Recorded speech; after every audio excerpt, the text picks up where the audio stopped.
StingrayMediaSolutions.com and let us help your business grow. We are Stingray. That's what we do. For over 60 years, the folks at Diablo Boots have been selling the best Canadian-made boots. Handcrafted in Winnipeg, Canada West makes the best quality cowboy, biker, and work boots for Diablo Boots with replaceable soles and heels. Why buy cheaper quality like Ariat, Justin, and Red Wing made in China when Canadian-made is better? Support Canada's workers and Diablo Boots for the best boots. So save on boots by Save on Foods. That's Diablo Boots, 3340 Gateway Boulevard on the east side of Save on Foods. Canada West and Diablo Boots, the two best names in the boots business. Hot coffee, hotter takes, and the sports stories that matter. Check out Kevin Karius weekday mornings from 7 to 11 on Edmonton's sports leader, Sports 1440. Be part of the conversation. 833-401-1440. Sports 1440, Stingray radio station. CKJR broadcasts from West Edmonton Mall and Wetaskiwin. Download the free Stingray music app and listen wherever you go. Have your sports curiosity cured. Pivots away from Jones. Russ gets dumped. Crosby back to the point. Carlson keeps it in. Here he comes. Down the Malkin.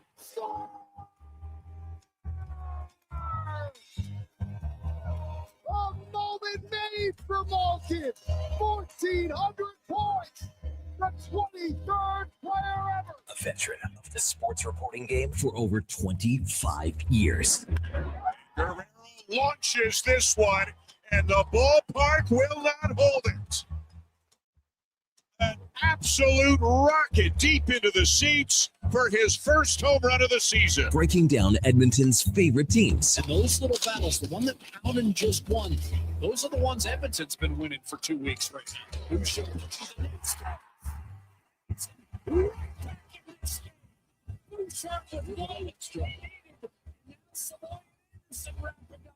But the Oilers back in it. Evan Bouchard with his 21st to cut it to 3-1. This is Sports 1440 and the Kevin Karius Show.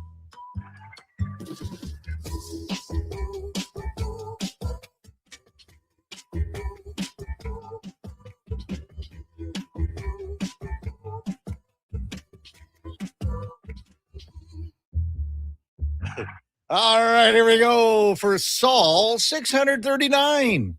Monday, April the 6th, Easter Monday. Hope you had a great Easter weekend and a good Friday and spent some time with family and friends and enjoyed some fellowship and maybe some great food and beverages.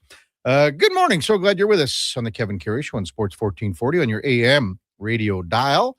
On your morning drive, or maybe you got Monday off. A lot of people have Easter Monday off as well. You can also watch us on YouTube at Sports 1440 AM. You can drop us a like, drop us a subscription. We'd appreciate that. We're also on X, Facebook, Instagram, and Twitch. As always, we're streaming on iHeartRadio, the TuneIn app, even sports1440.ca. And if you miss any part of any show, well, you can find it where all the podcasts hang out. It's on Apple, it's on Spotify, Google, even Amazon. Be sure to subscribe there. It's free. Select the auto download. You'll never miss a second of any show.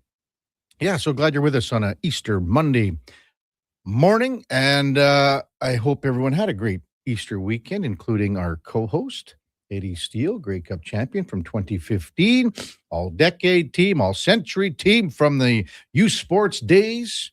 Good morning, Eddie. Did you have a bunch of Easter egg hunts with the kids? Oh, plenty eggs were eaten, KK. Like plenty chocolate, the chocolate eggs. I am the chocolate egg. No pun intended. Well, your head looks like a big chocolate egg. Now, when you do the Easter, like even if you buy the kids the bunny, some people will go, well, you do the full. Like just some people buy the outside chocolate where there's, it's not all the way through. The shell. Yeah. And then some people. Hollow. Yeah, hollow. Some people buy the thick. Yeah. And you guys are.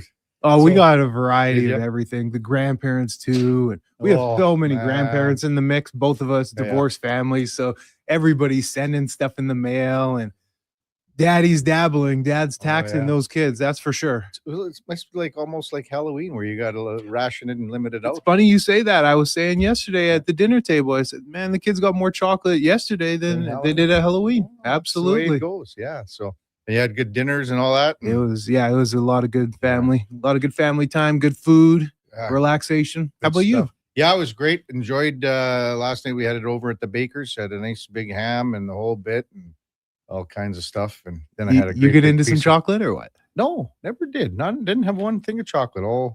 But I ate a whole. It wasn't even like when you cut a pie in sixes. I think I had a quarter of the pie, a Saskatoon pie. You say it's a big piece, but now It was a big piece. the thing is, was it thick? Was it a thick pie? Yes, it was thick. There was enough. There was like at least a cup and a half of berries in each piece. Ooh. Ooh. There's no messing You around. had a James second Brown. meal. Yeah. No messing around, James Brown. Text 833-401-1440. Lots to get to on the weekend because there were so many things going on. We'll get to the Oilers in a second, but I'll tell you what, the Oil Kings yesterday in Saskatoon come up with just an absolutely massive win in game number 6 to keep their series going against the Blades. Miro Halinka scored the overtime winner in the second overtime, his 7th goal of the playoffs. 3-2, Oil Kings win it to force a game 7 tonight, right here at Rogers Place. So if you got nothing to do on a Monday night, that's a long game, 5 periods yesterday. The Blades scored with 7 seconds left in the third to send it to overtime. It's huge. Yeah. So, this has Huge for the Kings. It's been a hell of a series. Saskatoon's won 2 games here, so they have that belief, So I always think, like, when you play, did you go into a building or whatever? And I know playoffs might be different, and the CFL is different because you're not playing as many games at each locale or whatever. Mm-hmm. But sometimes you play. Sometimes you play better in some For sure, KK. rinks, some fields. Absolutely, man. So that's how Saskatoon. Yep, it's seems just to a be feel. doing here. Yeah. In terms of how their seasons went, who do you think had the better season? Well, or not who do you think? The Who Oil had Kings was it? had by far the better season. Oh, I the shouldn't say Kings. by far. Saskatoon has a good team. Okay. They wouldn't be taking this to a best of 7 if not. But Oil Kings were ahead of them in the standings. Okay. Yeah. This is a 3-6. So the Oil Kings finished third. Prince Albert and Medicine Hat finished ahead of the Oil Kings. So, but what do you say? If you can have game 7 in any series, you want it at home ice. Absolutely. So All day, hopefully- any day. Yeah, hopefully they get a decent crowd. Game 7s seem to bring out, and because maybe it's a Monday, some people are off and they're still sort of in a long weekend kind of mode.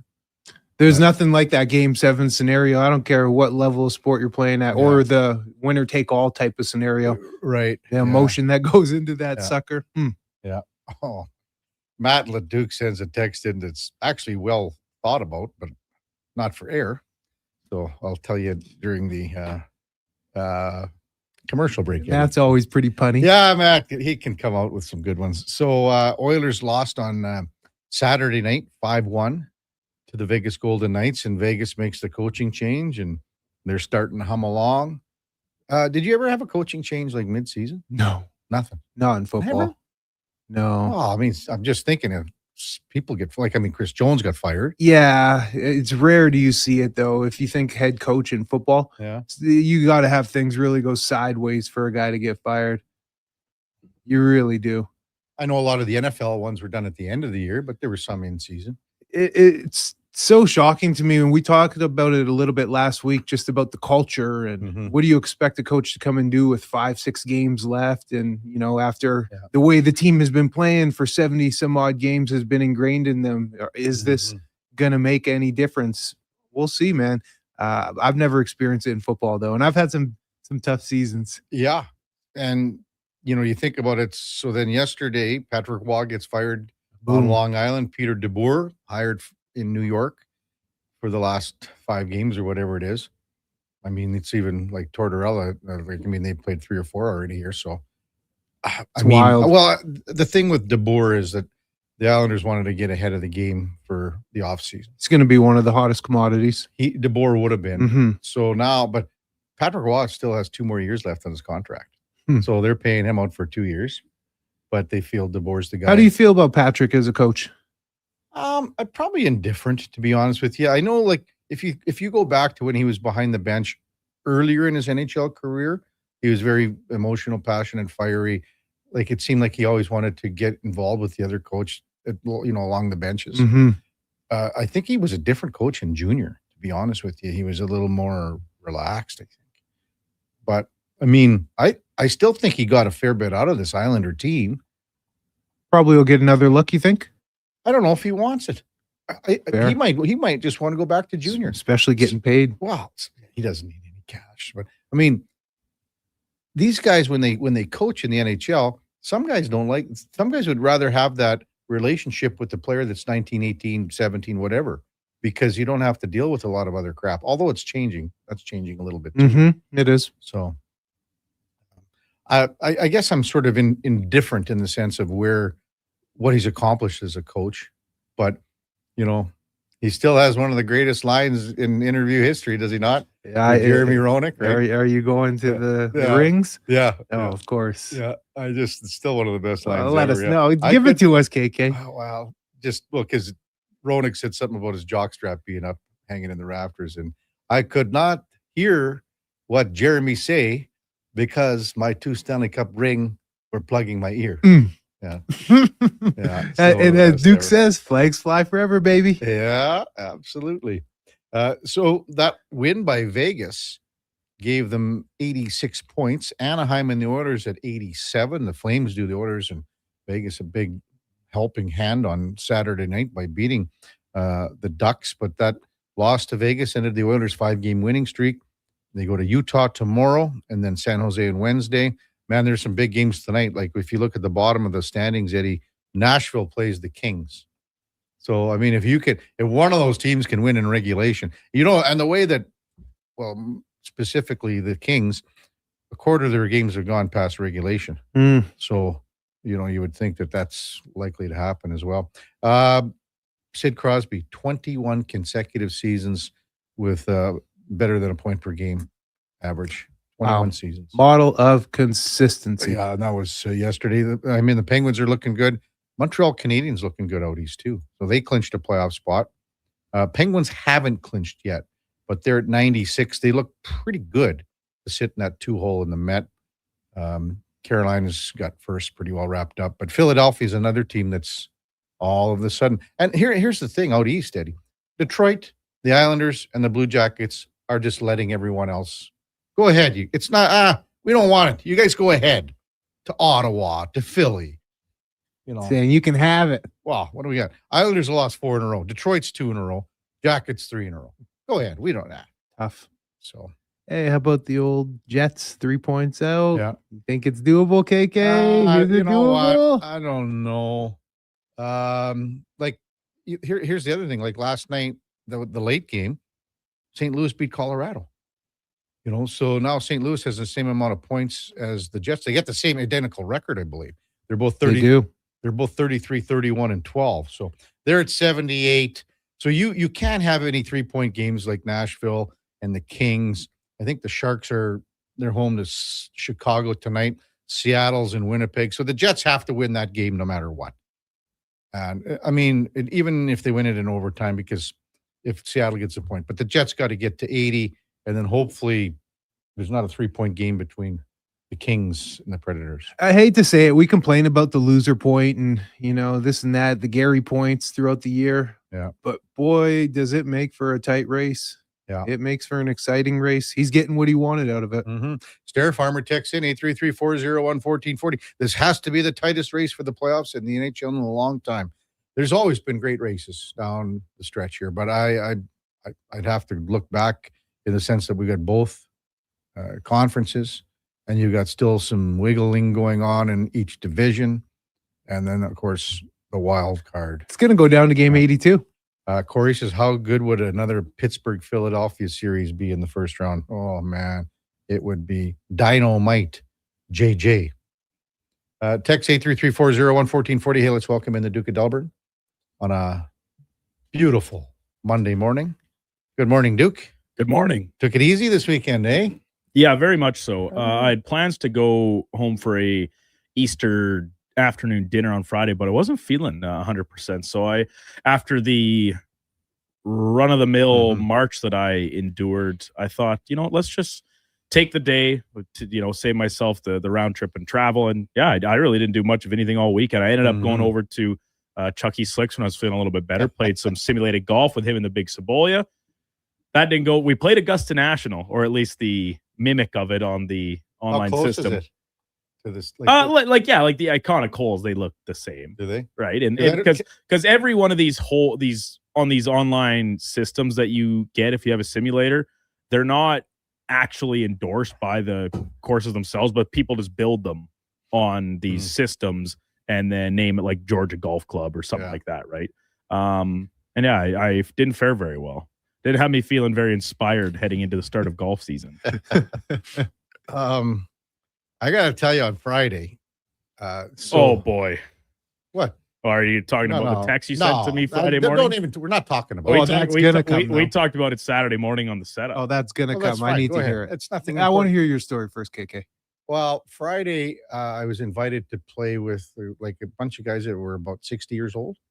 So I'm a little shy, but they needed a couple guys bailed.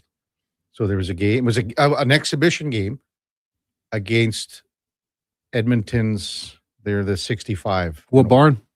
It was at the heavy metal, the new building where the Spruce Grove Saints play. Unbelievable facility. Yeah, no doubt. So played there, and these guys are the Canadian champions for 65 and over. And you were in one. Well, and there were refs. They weren't doing too much, but anyway, there were refs. It was like these guys they need competition to play for the nationals that they got for sure. Up. And these guys are good, man. There are some players there that are really good. And we lost by a goal, which you were in it. Not bad. Yeah, but I wasn't I don't get unhappy losing, but I wasn't happy. Like, I was not happy at the end of this one. How come?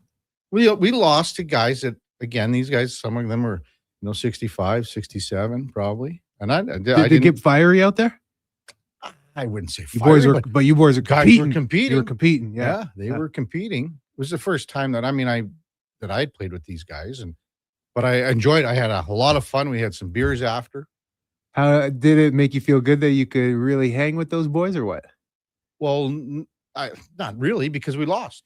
Yeah, but I mean, they're the Canadian champs. So they're older. Some guys are 7-8 years older. I was going to ask that. How'd they move? Like, pretty well? Well, there was one guy that was like, he's faster than a lot of guys that we play with that are. Could you overall though for the team? Like, was there any slow guys, or were they all like pretty tip top players? Good, yeah. They didn't have any, and they play together all the time, so they know where everyone is. They had a system. Well, yeah, they did have systems. Anyway, they'll figure it out. I wouldn't mind a rematch. How's that sound? That's kind of how I was going. I like it, KK. I like it, baby. Coming up on the big program, our usual Monday morning leadoff man, Alan Mitchell. You hear him daily here, 12 till 2 on the lowdown. Mark Spector from Rogers Sportsnet at 8 bells. We've got another edition of Cam and Eggs from our good buddy Cam Tate at 9 o'clock. We'll check in with Dan Rosen from NHL.com. Discuss things around the NHL. Again, incredible races going on. Paul Sir from Hoop City will chime in at 10 bells. And then, this series between the Toronto Blue Jays and the LA Dodgers starting tonight. Thomas Hall will be in at 10:20. This series for the Jays, this is the best thing that can happen to them after playing the Athletics, after playing Colorado, and after being swept by the White Sox. This is what they need. I mean, maybe they took their opponents too lightly here. They didn't hit well. They left a ton of guys on base. Their runners in scoring position. It's crazy amount. Even a guy like Eric Lauer wasn't up to snuff yesterday in the sense that he wasn't 100%. I think he was still sick. But they got 3 of their big gunners going here starting tonight. And that should be a hell of a series. Still a lot of people that, it hurts inside when you think about how close the Toronto Blue Jays were to winning the World Series last year against LA, and the Dodgers are off to a good start too. So, yeah, go ahead, Eddie. Could you say there's a bit of leftover residue, kind of like the Oilers? Without question. Very much so with the Jays. It's different. I mean, of course, but when you get that far and you lose in that fashion, it's tough to come out, with your head on straight early. Yeah, but I mean, again, like just playing these 3 teams, the 3 teams that they played quite likely aren't making the playoffs. Quite likely aren't. And they need to elevate their game. They played down to their opponent here. Now they need to have someone come in here and go, okay, this is where your game has to be. And a lot of players, I think, are saying that too, moving forward. When we come back, Alan Mitchell will check in Right after the break, Kevin Karius, Eddie Steele, Duke of Delburne, Josh Fenwick on Sports 1440 AM Radio. We're streaming on YouTube, X, Facebook, Instagram, and Twitch. Wondering what you can afford? Let Go Auto do the math with our free car loan calculator. No pressure, no awkward convos, just quick answers on your budget and payments. Bad credit? No credit? We got you. Text check to 780-777-7777. That's check to 780 all sevens.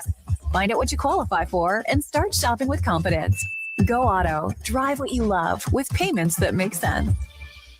Do you have neck or back pain? Ever go for treatment hoping for a simple fix only to realize your stubborn spine is basically a science project with attitude? Hey, we get it. And honestly, we're a little sorry because great rehab does take proper experimenting. But at Leading Edge Physiotherapy, we don't just toss exercises into the beaker and hope it doesn't explode. We start with the right diagnosis, then mix hands-on care, precise manual therapy, and evidence-based technology. The formula your body actually needs. Science and skill with gratitude, not attitude. LeadingEdgePhysio.com. This is Andrew Walker, host of the postgame show on Sports 1440. After every hockey game this season, tune in and chime in as we talk about the game. It's all sponsored by Legacy Heating and Cooling. Don't get left in the cold. Visit legacyheating.ca. Fast track your financial goals with a special rate term deposit from Vision Credit Union. For a limited time, take advantage of a great rate on 1, 3, or 5-year terms. Plus, as a Vision Credit Union member, you can earn up to 25% more on your interest through profit shares. For details, contact your branch today or visit visioncu.ca. That's visioncu.ca.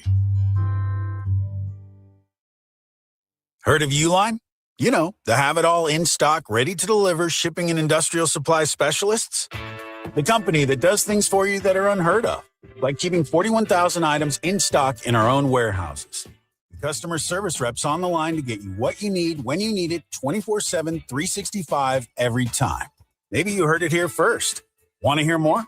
Visit uline.ca. ULINE, your shipping and industrial supply specialists.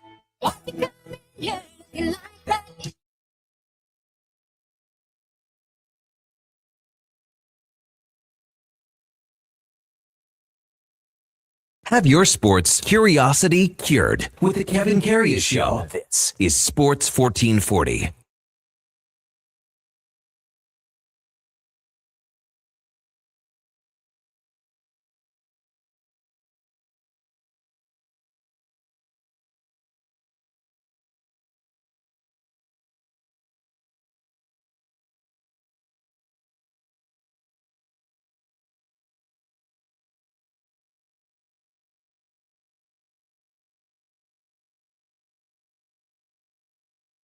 Big program, 7:22 in Edmonton. As we mentioned, the Edmonton Oil Kings play game number 7 tonight in their series. With the Saskatoon Blades, it should be a ring-a-dong-ding-dandy, 7 o'clock puck drop. If you need tickets, go to oilkings.ca. And even they have packages. You go to sales at oilkings.ca. And, I mean, these tickets are very, very when you go to one of these games, you will not be disappointed because these guys play so hard. The kids will be playing harder than ever for game 7. So go to oilkings.ca if you need to get some ticket information and want to attend the game tonight. Time now for the Puck Report, brought to you by Fountain Tire. And at Fountain Tire, we focus on one thing, and it is your vehicle. From tires and wheels to oil changes and vehicle repairs, we have you covered. Visit fountaintire.com to book your appointment today as we welcome in Alan Mitchell. You hear him daily with the lowdown here on Sports 1440. Good morning, Tide. How are you, sir? By the way, David Lewandowski is a Edmonton Oilers draft pick. He plays for the Blades. Very good player, having a nice playoff. Obviously, want the Oil Kings to win, but if you're going to the game, check out Lewandowski. And you're right; it's some of the best entertainment you can buy, and at just a irrationally good price. The Oil Kings are great entertainment. Well, Miroslav Holinka scored in double overtime yesterday afternoon. He's already got 7 goals in the series, and it's always tough. You know, I was watching the game sort of online a little bit yesterday afternoon. And all of a sudden, the clock stopped with 7 seconds left. And I'm like, okay, wait a second. Something's up. I thought it was a timeout, but ended up that it was a goal by Cooper Williams by the Blades, and that sent the game to overtime. So, but you're right. Yeah, Lewandowski's one of the better prospects for the Oilers, and saw him play when they were here earlier this year. Was down at the game because that was the wrestling afternoon Tide. There you go. When we were in the wrestling ring. Yeah, and how'd you do? I beat the snot out of what was that guy's name again? Mars. Was it Mars? No, the manager. No. Oh, yeah, Archer. There was a little Thaddeus. I heard the guy was 12 years old. Is that true or no? Oh, no. He was a portly young fellow. Portly. No, he was a That's great good guy. word. Thaddeus Archer III. And we had a lot of fun, and I had a lot of response from that Tide. I'll have to show you the video sometime. Well, I heard a lot about it. I think I was on holidays or something, necessary time off. And when I got back, it's like, you should have seen it. And I thought, being that I grew up with Stampede Wrestling, I thought you would have used a chair or something, These two guys swung around. There was like a tag team match, and the two guys that were like the opposition, they did a double leg kick and knocked me out of the ring. Yeah, so it was lots of fun. How many employers would have wanted to do that to you over the years? Karius? Never mind. Listeners, employers, co-workers, everyone People you died. married. Yeah. All my exes. That's a pretty crowded room, Karius. We needed to get the ring bigger, Tide. Needed to get the ring bigger. You ain't lying. We're gonna talk about the Blue Jays in a bit here, but I just wanted to get your thoughts on what you saw from the 5-1 victory by the Vegas Golden Knights on Saturday. Well, it looked like, this team had played really well for 5 games in a row. You lose Hyman. That's it. Like, it's a big deal. I'm sorry, but it is. You've got Draisaitl and Hyman out of the roster. Now, they'll have a chance to kind of reset here as they go forward. But that's a big loss. I felt like, they didn't play terribly, but I thought Vegas played exceptionally well. They have a new coach.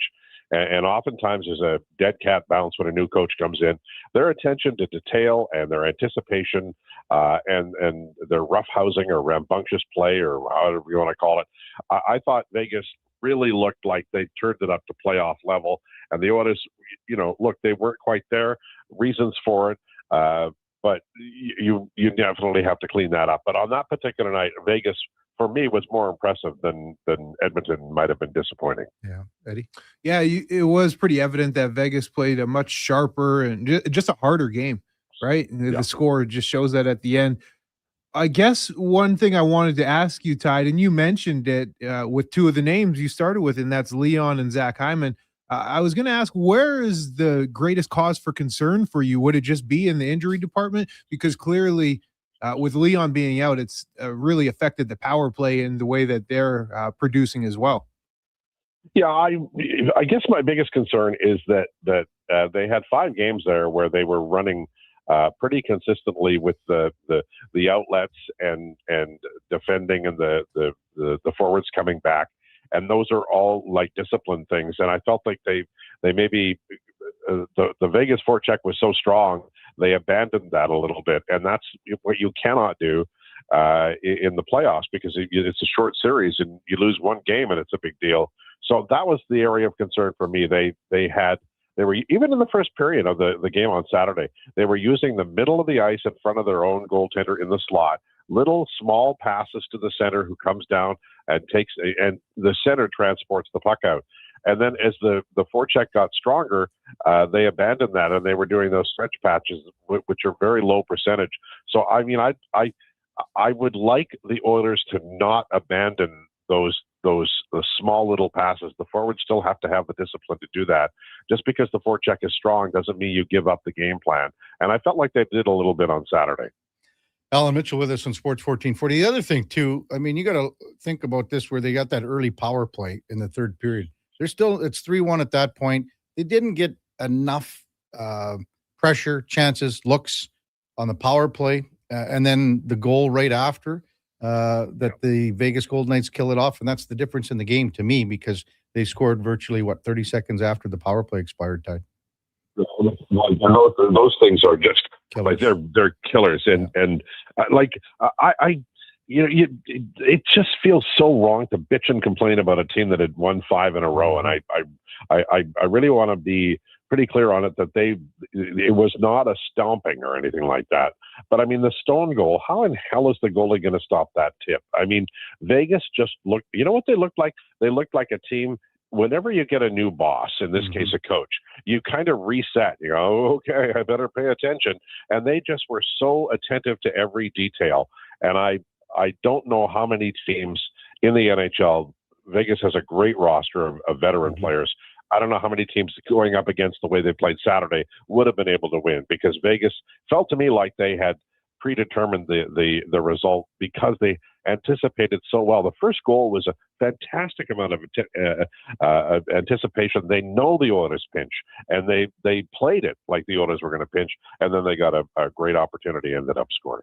I guess my final opinion on the game on Saturday would have been it's slightly disappointing. And you're right, Tide. You don't want to harp and complain about where the Oilers are at, coming off 5 straight, playing pretty solid puck. But in the moment, to come out with this type of game and, you know, the effort that they had on Saturday in the moment where they could have secured first, I mean, they still are just based off how things work, and they have the season series against the Ducks and the Knights, but they could have secured first with 89 points in the Pacific and, you know, get first place and have first place more in their hip pocket. But to come out the way they did and to get beat 5-1 at home, it's just slightly disheartening. Yeah, I think that's all fair. And you want to, you know, they could play Vegas in the first round. And, you know, I'll tell you what, man, firing a coach is such a dastardly deed, but it works. And that's what Vegas did. Vegas is the cruelest, most, like, they don't care. If you're a Vegas fan, you must be thrilled by them. They will send the starting goalie to the moon. They'll fire the coach. They don't care. They want to win. And in firing the coach, I think they got a bounce. Whether or not that's fair to the coach, I'm not sure. But I think Vegas is at a different level, and I suspect Vegas will win the division because of it. It's going to be close for sure. Yeah, I think Anaheim, just the way things are going, maybe might fall out of that number 1 hold where they were for the last 10 days. I know the Oilers are in there right now just on regulation wins, but I think it's something to really, this is going to be a hell of a race no matter what happens. So it could be 1, 2, 3. First time since '87 if the Oilers win the division. Yeah. Back then it was called, I believe, the Smythe division. Yeah. Karius would know better. He's far older than I am. Don't even start with me, Ty. You beat me to it. I was going to say something there, Ty. You got me. Well, the thing is that all the divisions were basically named after crooked owners in the NHL. Yeah. Well, they would have named them after, non-crooked owners, but there weren't any. Who was the worst? Was it Norris? The guy was Norris. I think it's got to be because he would say he had part ownership in 2 teams, and he'd send the good players to. It was absolutely crazy what was going on in the NHL before. Was it Norris? Like, that's who sent Ted Lindsay to Chicago once he was trying to get the PA going, right? Yeah, and Gordie Howe skated away, and they had it, and Howe skated away.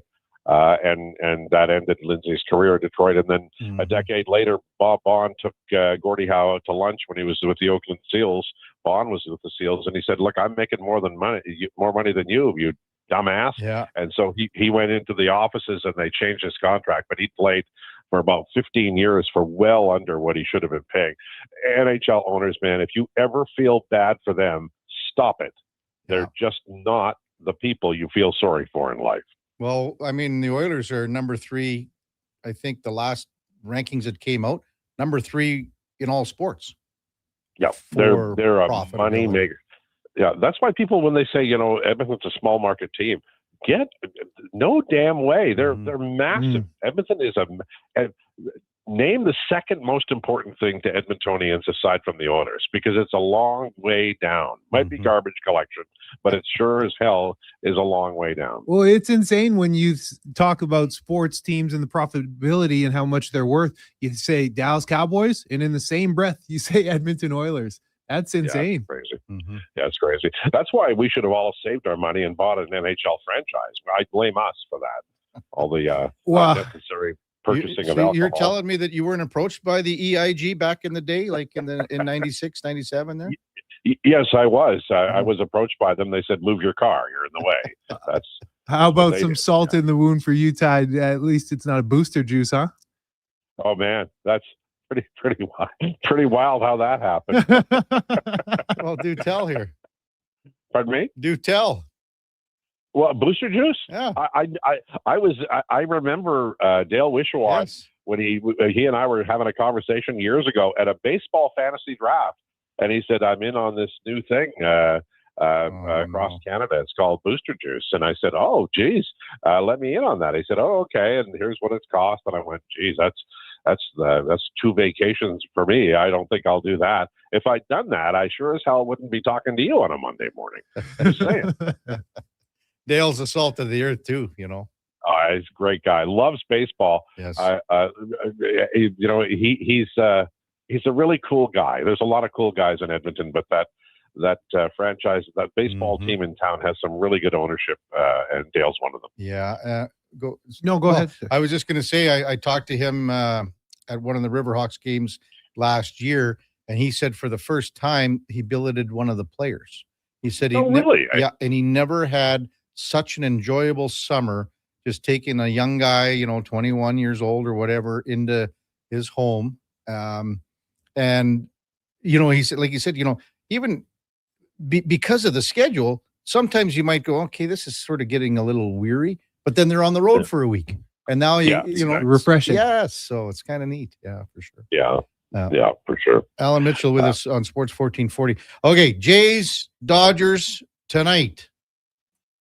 What do you think, Tide? I mean, after what we saw the last 6, well, to be honest with you, the Jays got lucky against the Athletics. They won 2 games in extra innings. They didn't look that great against Colorado, and then they looked really bad against Chicago. I think they played down to the level of some of these teams. This is a great thing, I think, that the Dodgers are coming in for 3 games. Well, they better show up because I know that they're being stretched in some places here. Catcher's a huge position, and they've got some injury worries there. So they're going to be the organization's depth is going to be stretched there. So that's one thing. But you're right. I mean, the White Sox are an emerging team, but they're not that good. The Jays, you would want a lot of plays that they made back. I think that the manager's relying a little bit too much on some of his relievers who are not performing for him. And the Dodgers had a poor start too, so they're going to come in grumpy as hell. So you better be prepared because the top 4 hitters on the Dodgers lineup can end your day about 15 minutes after the anthem. So you got to be careful. But you're right; it should be good because the Dodgers are excellent. It'll be a reminder of where they were not long ago, and hopefully we get a great series. Yeah, Eddie, you got anything to wrap things up here? Yeah, just really quickly shift gears back to the NHL. No loyalty, huh? With the Islanders firing Patrick Roy, getting Pete DeBoer. I mean, it's one thing if you're a struggling team, but fellas, they're a point back out of a playoff spot. They are in the thick of the race with 4 games left. Well, and DeBoer, that guy's a genius. You talk about smart coaches. He landed in a great spot. He's got an absolute franchise defenseman who I don't even think he can drink yet in a bar, and they've got goaltending. That's a great spot for him to be in. And I think the Islanders, I mean, you don't like to see anybody lose their job, but I think that coaching change should give them a great shot on the arm here. I really like that Islanders roster. I think they're going to be really good for quite a long time. Well, the thing is, they're just, they've lost 4 in a row here. Ottawa's into a wild card spot. Philly's 3rd in the Met. I mean, this could change, in a day or two. But Detroit's letting everybody pass them. Columbus is letting everybody pass them. And same with the Islanders here. Yeah, it's and you get that close. The owner's already, counting the playoff, ticket money. So it's a little bit of pressure, right? Mm-hmm. And I like, I've always been, for me, I'm a Bruins fan since Orr. I always watched them really closely, and I didn't have any faith in the Bruins at all really this year. But they've been in the mix. So, it's a fun time out east for sure. Tide, what's coming up on your big show today? Well, we're going to talk about the CFL draft, which is coming up. The Elks have, I think, the third pick, and there's a young man named Albert Reese, offensive lineman, who's from here, plays for Mississippi State. So I don't know that he'll go that high. He's rated number 3, but sometimes those guys' signability is an issue. We're going to talk to Declan Kruger about it. Declan all over Elks Nation, and we also have other guys. Did you want to hear about them? Well, I thought Rachel Krychak was going to be doing the CFL draft. We can leave it at the Elks news, baby. It's okay. There's nothing wrong with that. Hey, I love the CFL, man. I just love that league so much, and I'm just pumped that the Elks are going to be hammering the Green Riders, on the schedule this year. I'll get back at a lot of my buddies have been hammering me for the last while. So that's going to happen. And then we'll have Rachel, Jason Greger, and so much more. Looking forward. Cannot wait. I'm not the sort of guy who likes days off. So Friday was tough for me, but I'm glad to be back Monday. Yeah, you lie to your friends, I'll lie to mine, but let's not BS each other. Thanks, Tide. All right, be good, boys. That's Alan Mitchell. You hear him daily here, 12 to 2. And the Puck Report brought to you by Fountain Tire. Check them out at fountaintire.com to book your appointment today. Text 833-401-1440. I just got the worst, totally unbelievably disgusting. Well, the look that came across your face, it looked like when I had my eggs. A text from our friend J-Dog. He's actually who bid on us to go to dinner coming up. He brought us some bevies at the golf sim when we were live on location. Brant Myers Unhammered, and then he brought me the real stuff because I know you wanted the Unhammered. But that one time we were talking about that mattress that I dragged in in the late 80s. Well, he sent me a bunch of pictures because he's doing some construction work about some old couches and mattresses. Oh, man. And he's saying that he goes, I found a couple of fixer uppers I think you might be interested in. I know you specialize in mattresses, but I think you might want these couches as well. Look at this. How foul are they? Oh, I mean, Duke just saw it is as bad as it gets. I gotta come. Should have never told that story on the air. There are couches that get left or mattresses on the side of the road, and then there's ones that have already been in the landfill for 3 years. And that's molded. That's what these ones are. That one couch, Duke, in the ball, I think maybe could do like something that. of that. This one's straight out of your grandmother's living room. The pattern on this one. That's not a couch, Kevin. That's a Chesterfield. That would look good at your place, Duke. I don't think so. Oh, man. I don't think so. You know what'd be good? If it looks pretty big. If it was smaller, that'd be great just to have just set it in the corner, and then the cats can just scratch that instead of my good couch. That looks like this thing is like Chucky Slick would be sleeping on when he comes over to your place for a Friday night. Ooh. Yeah, real rager. When we come back, we'll get to some of your texts, 833-401-1440. Maybe talk a little basketball quickly. Raptors lost again. They're below that 6-pack cutoff line. NCAA championship goes tonight. Someone picked 2 correct winners, Duke, on Thursday. That's coming up. What? What's so funny now? Eddie's coming over because he wants to see these pictures. You're looking good, Eddie. You know you were right on camera here, eh? Oh, bozo. Straight ahead on the Kevin Karius Show. On Sports 1440 AM radio, we're also streaming on YouTube, X, Facebook, Instagram, and Twitch. One app, ripple the action. Play Alberta is proof that good things do come in threes. Whether you're into playing any of our exciting casino games, betting on your favorite professional sports teams from around the world, or buying into Canada's biggest lottery, Play Alberta is the province's only app to do it all. Download today and discover a new way to play. Must be 18 plus to play. If you gamble, use your game sense. Hi, Mike here from Northgate Chevrolet Buick GMC. Would you like to be a part of history for the month of April? I'm kidding. Or as the kids say, bro, I'm joking. Would you like to help us set a record in April? Chill. Still kidding. At Northgate, we aren't trying to set any records or tell you how many vehicles we sell. And we really don't think you'd care. But what you will care about is this. Every dealer has the same costs. Trust me. GM does not have a favorite kid. You get to decide where you buy. 0% financing, a great selection, and of course, great people. Stop in and see us today. 13215 97th Street or business line at northgategm.com. You're in Northgate country. Craving a dining experience that rises above the rest? Head to Summit Restaurant in the Silent Ice Center, just minutes from South Edmonton Common. Savor exceptional house-made pizza, delectable entrees, and expertly crafted cocktails in a stylish, modern atmosphere. perfect for a casual meal or a special night out. Summit offers a refined experience where every bite and sip reflects our dedication to quality. Elevate your dining experience. Make Summit Restaurant your destination tonight. As we all try to figure out when winter will actually stop and spring will finally be here for the season, GS Construction moves ahead with their plans for the year. From planning and digging to laying out underground infrastructure, construction season is limited, so we make every day count. And that's why GS Construction counts on our team to get the job done right. Crews are getting back in action across the city, and we'd like you to join us. We're looking for experienced top men, pipe layers, operators, and surveyors. For more, visit gsconstruction.ca.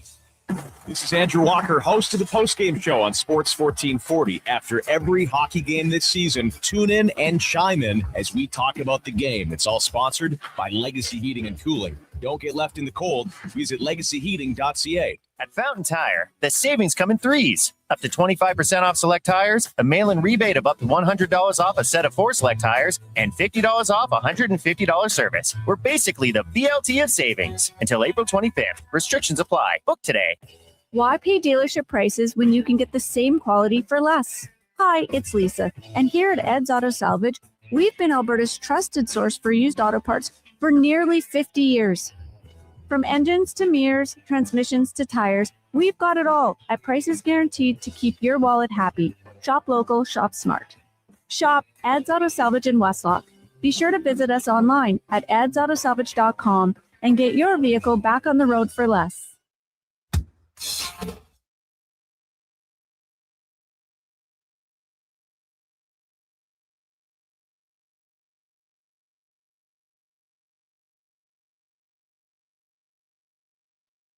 You're listening to Sports 1440 and watch us on YouTube, Facebook, and X. Sports 24/7. We are Sports 1440.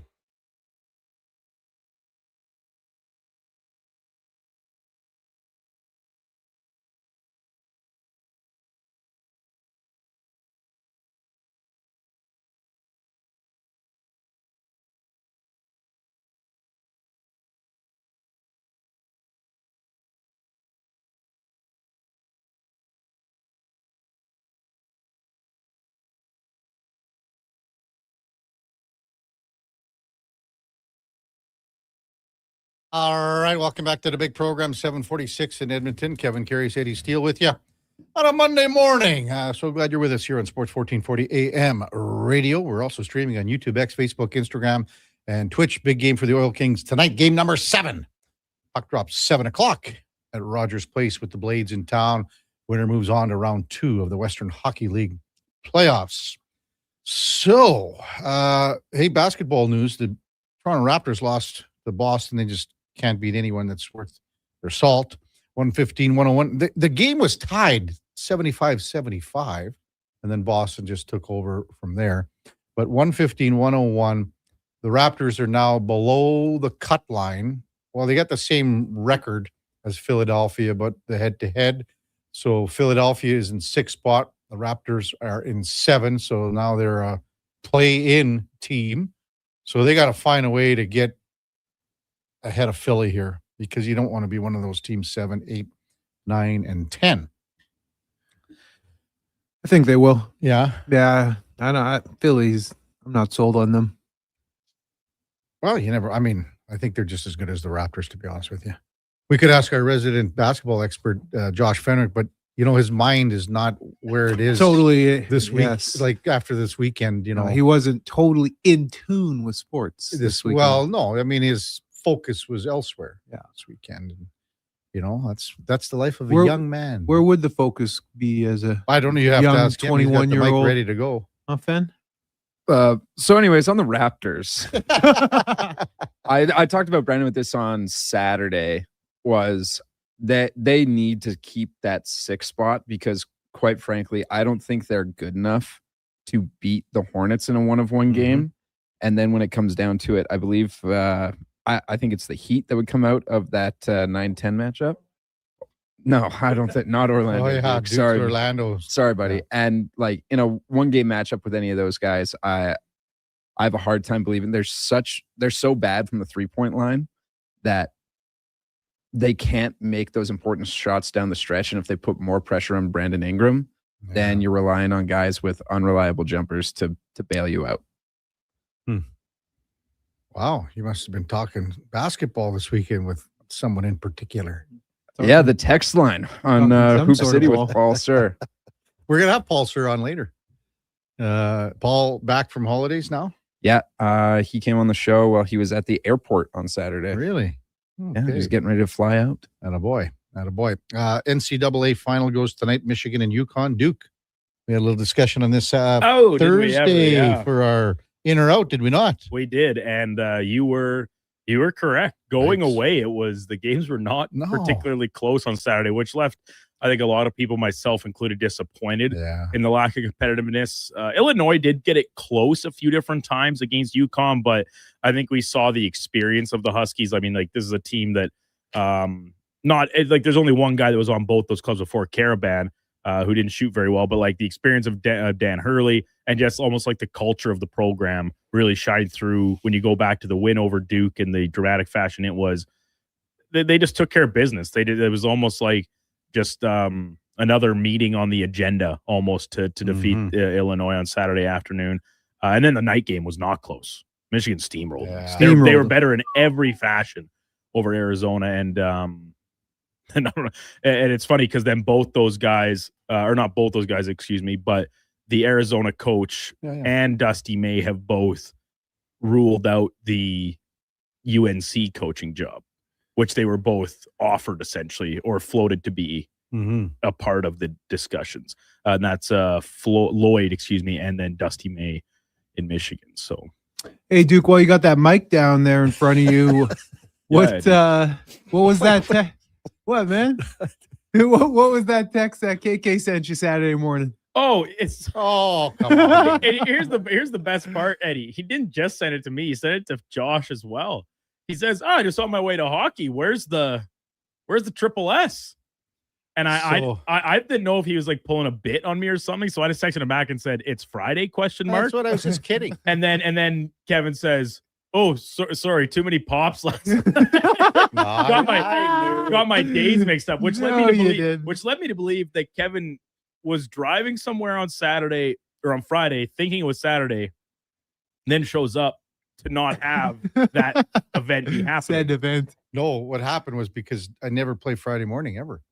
So played Saturday morning lots. It just was one of those things. But I quickly, as soon as I texted, I was like, I'm just kidding. But no, it obviously wasn't kidding. You sent it to because he texted Josh twice, I think, right? Josh, he texted once saying, "Looking forward to the triple S on my way to hockey this morning," and then it's like 9:15. I guess not, thinking that we just all decided not to come to work or something. That's kind of how it's a little blurry. It's okay, man. It's okay. We'll let you live. The one thing on, I guess it was Saturday. I was watching the late game Saturday night on for baseball. After I was kind of flicking back at with the Oilers, but Joe Adell, did you see him? Like he had he robbed 3 home runs. Now the first 2 of those are great catches. I mean, let's be honest, but they happen quite frequently, routinely. Yeah.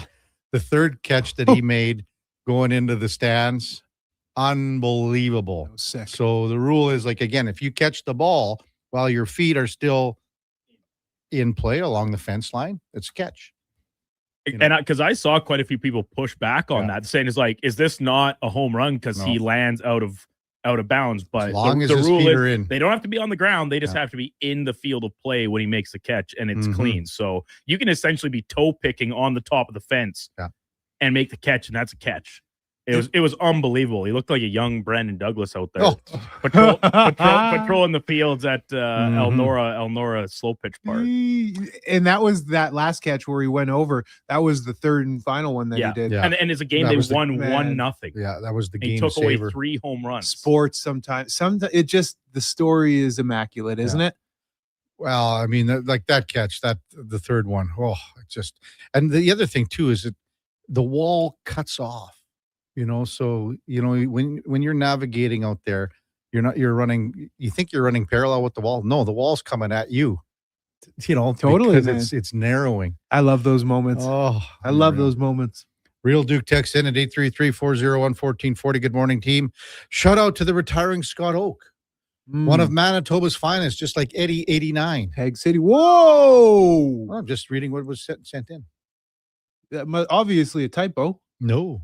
Well, yeah, he actually There's a typo in there. He said Eddie 85, so it was a typo.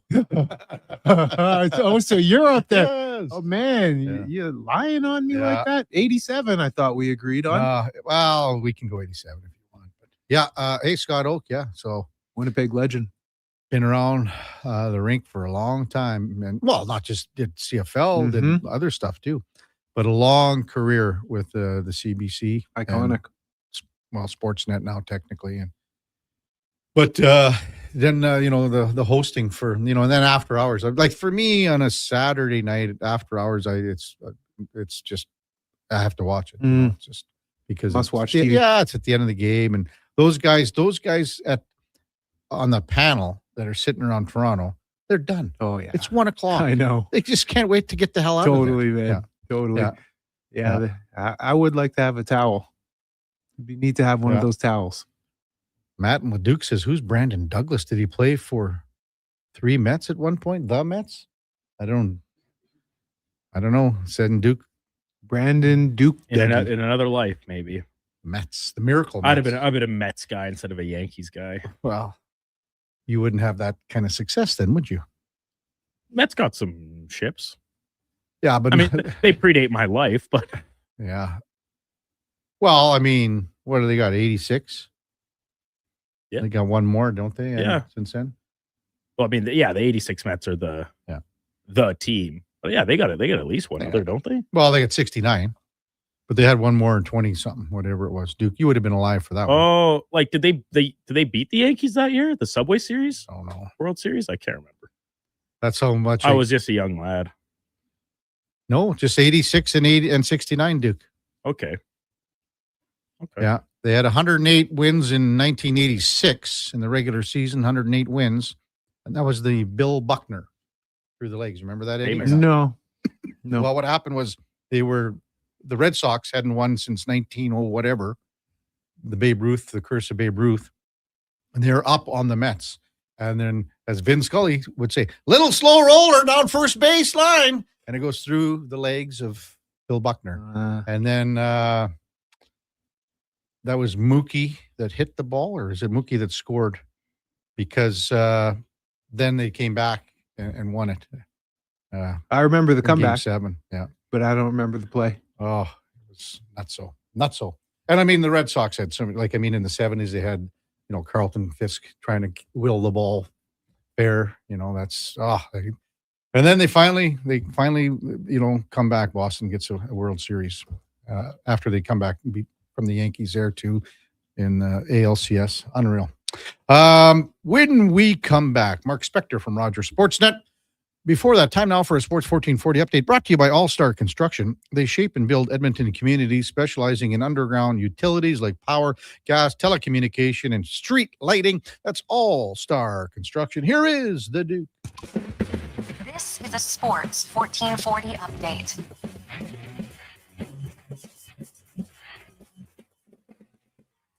7 games across the NHL yesterday. The Wild took up a big 2 points, 5-4 winners over the Red Wings. Penguins topped the Panthers 5-2. Evgeny Malkin, the 23rd player in NHL history to hit 1,400 points in that one. Porter Martone, first NHL lows the OT winners. The Flyers beat Boston 2-1 in extra time. Sens double up the Hurricanes 6-3. Devils blank the Habs 3-0. Rangers 8-1 winners over the Capitals. And in the nightcap, the Blues surprised the Avalanche 3-2, the final. Off the ice with the big news, however, is the New York Islanders fire head coach Patrick Waugh and replace him with Pete DeBoer.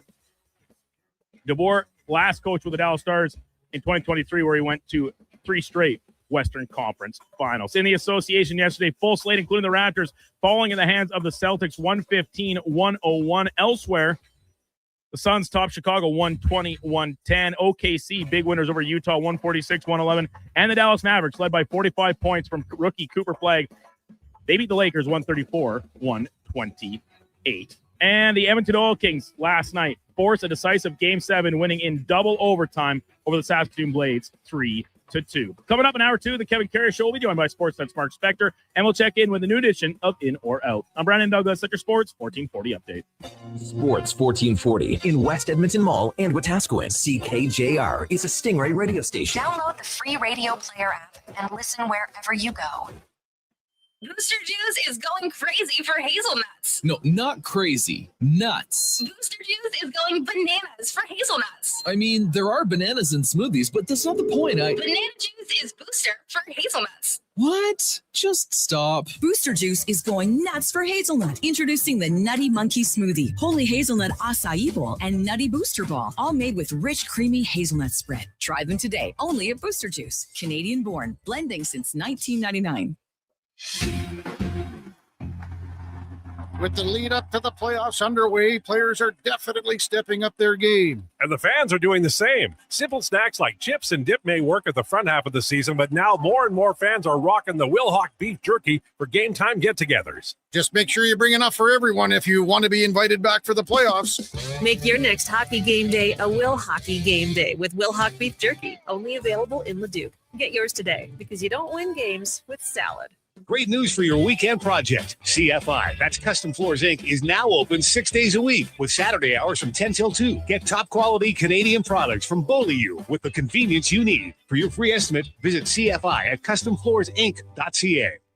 Don't let equipment failure stop you cold. At AWS Welding in Nisku, our factory-trained service techs are on hand for all welding equipment repairs. We're a fully warranted center for Miller, Lincoln, and ESAB. And we service all makes and models. Proper, regular service extends the life of your gear and keeps it running at peak capacity. Don't wait for a breakdown. Book your service appointment today at 780-979-0470. AWS Welding. We make it happen.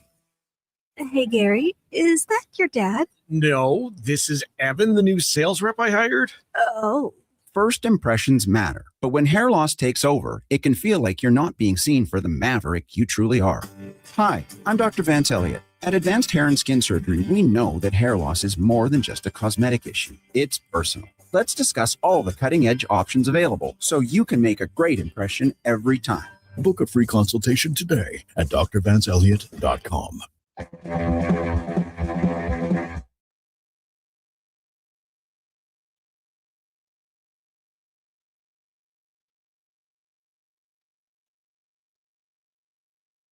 Just in time for the morning skate. This is the Kevin Karius Show on Sports 1440.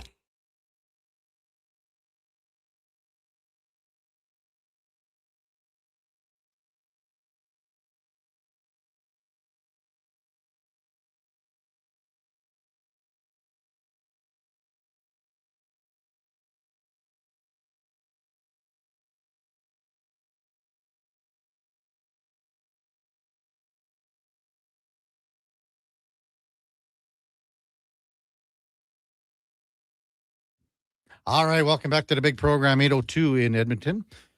Kevin Karius, City Steel with you here on Sports 1440, along with the Duke of Delburne and also Josh Fenwick. Time now for On the Mark, brought to you by Northgate Chevrolet Buick GMC. You know what? March Madness has come and gone, but they're still doing it in April. They feel that they want to continue doing it in April, Eddie. And it's no joke. No fools. No giveaways, no phony prizes, just a good old-fashioned deal. See more at NorthgateGM.com as we welcome in Mark Spector from Rogers Sportsnet. Good morning, Spec. What's going on, boys? How's the morning treating everybody? Pretty well. It's Easter a great Monday. morning. Easter Monday. What more do you want, Spec? I know, like, it's only a 3-day weekend, and no one gets Monday off too anymore. Is that what we do here? Anchors do. Government workers do. Not in this line of work. We're grinders, man. We're grinding. Yep. Yes, sir. Whatever. Grinders here. What'd you get up to on the weekend, Spec? Well, I went to a hockey game on Saturday. That wasn't much. No. Well, kind of saw that one coming, boys. Kind of saw that one coming. I didn't think Edmonton was great against Chicago in their 5th win in a row. And I thought that, you know, you'd beat Vegas. You'd beaten them 5 in a row. You'd beaten them, I think, 9 out of 10, including the playoffs, or 10 out of 11. Anyway, 9 out of 10. It was probably time that Vegas flexed a little bit and said, hey, hang on here. You can't just run us over like a truck every time we play. They were better. Edmonton wasn't great. The Hyman didn't play. Dreisaitl's out. So, yeah, I wasn't altogether surprised with the result. What about you?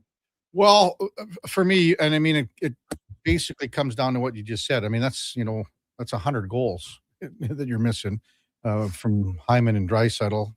So, and I'm not saying this year. I mean, they're 50-goal guys. They've shown that. So that's kind of what I'm getting at. But, I don't think it was a situation where the Oilers were heavily outplayed, Spec. I think Vegas played a darn good game. I thought the chances were relatively close. I thought zone time was relatively close. But it was just a scenario where Vegas scored on all their opportunities. The Oilers had some looks. I thought their attention to detail needed work, but they had some chances to be in the game, even when it's 3-1 in the third period there, and they got a power play. So, if you can make your team believe with a power play goal, and that's what we've been talking about with this power play since Leon's been out. That's been one of the biggest problems, maybe the biggest problem for this team since Leon's been out. Yeah, this team gets a lot of momentum from their power play and that's, some people say they're power play merchants. I would not say that. But certainly when you have such a good power play, you become dependent on it. Like, that's just the way it is. You become a team that knows that there's going to be a spark at some point in the game provided by your power play. And since Leon's been gone, it hasn't, I don't mind. They seem to create, but it's not going in. And then with Hyman out as well, it's just it's a struggle. So I guess you got to find your momentum elsewhere now heading into this road trip, because both guys aren't coming. Yeah, what are you going to do with that power play? I would like to see them. I feel like Bouchard could take a lot bigger role in this thing. Not, I think he should be using that bomb. You're missing two parts of your power play. Yes, we said this like a couple weeks ago with you, Spec. I've said it to you several times.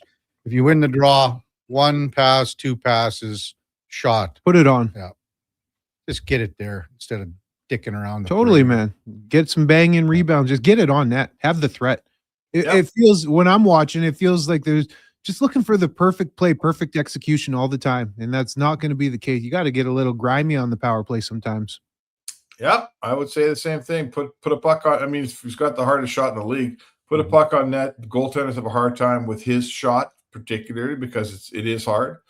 And find a rebound, man. Take a garbage goal. You got to give yourself a chance for a lucky goal once in a while.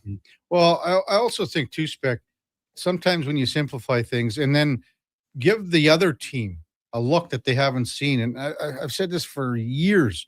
If things aren't going well, put 2 guys in front of the net and have a guy in each flank right in, off the side of the post, where you can have guys flash screening at times, pushing into a little more safe, a bumper position if you need. But if you get those shots from the top or even a bit from the side, I think there's opportunities there, especially when you don't have these guys that you're so used to. So, yeah, you think so? They're going to need a power play here. There's 5 games left. You'd like to, the top 3 spots in this division are wide open. 1 point between 3 teams. So Edmonton does have the tiebreaker. That's at this time of year, that's almost like an extra point. Yeah. But you know what? I'll be surprised if you can get through these last 5 games and call it a success if your power play doesn't find a way to help your team win a little bit more than it is right now. Yeah.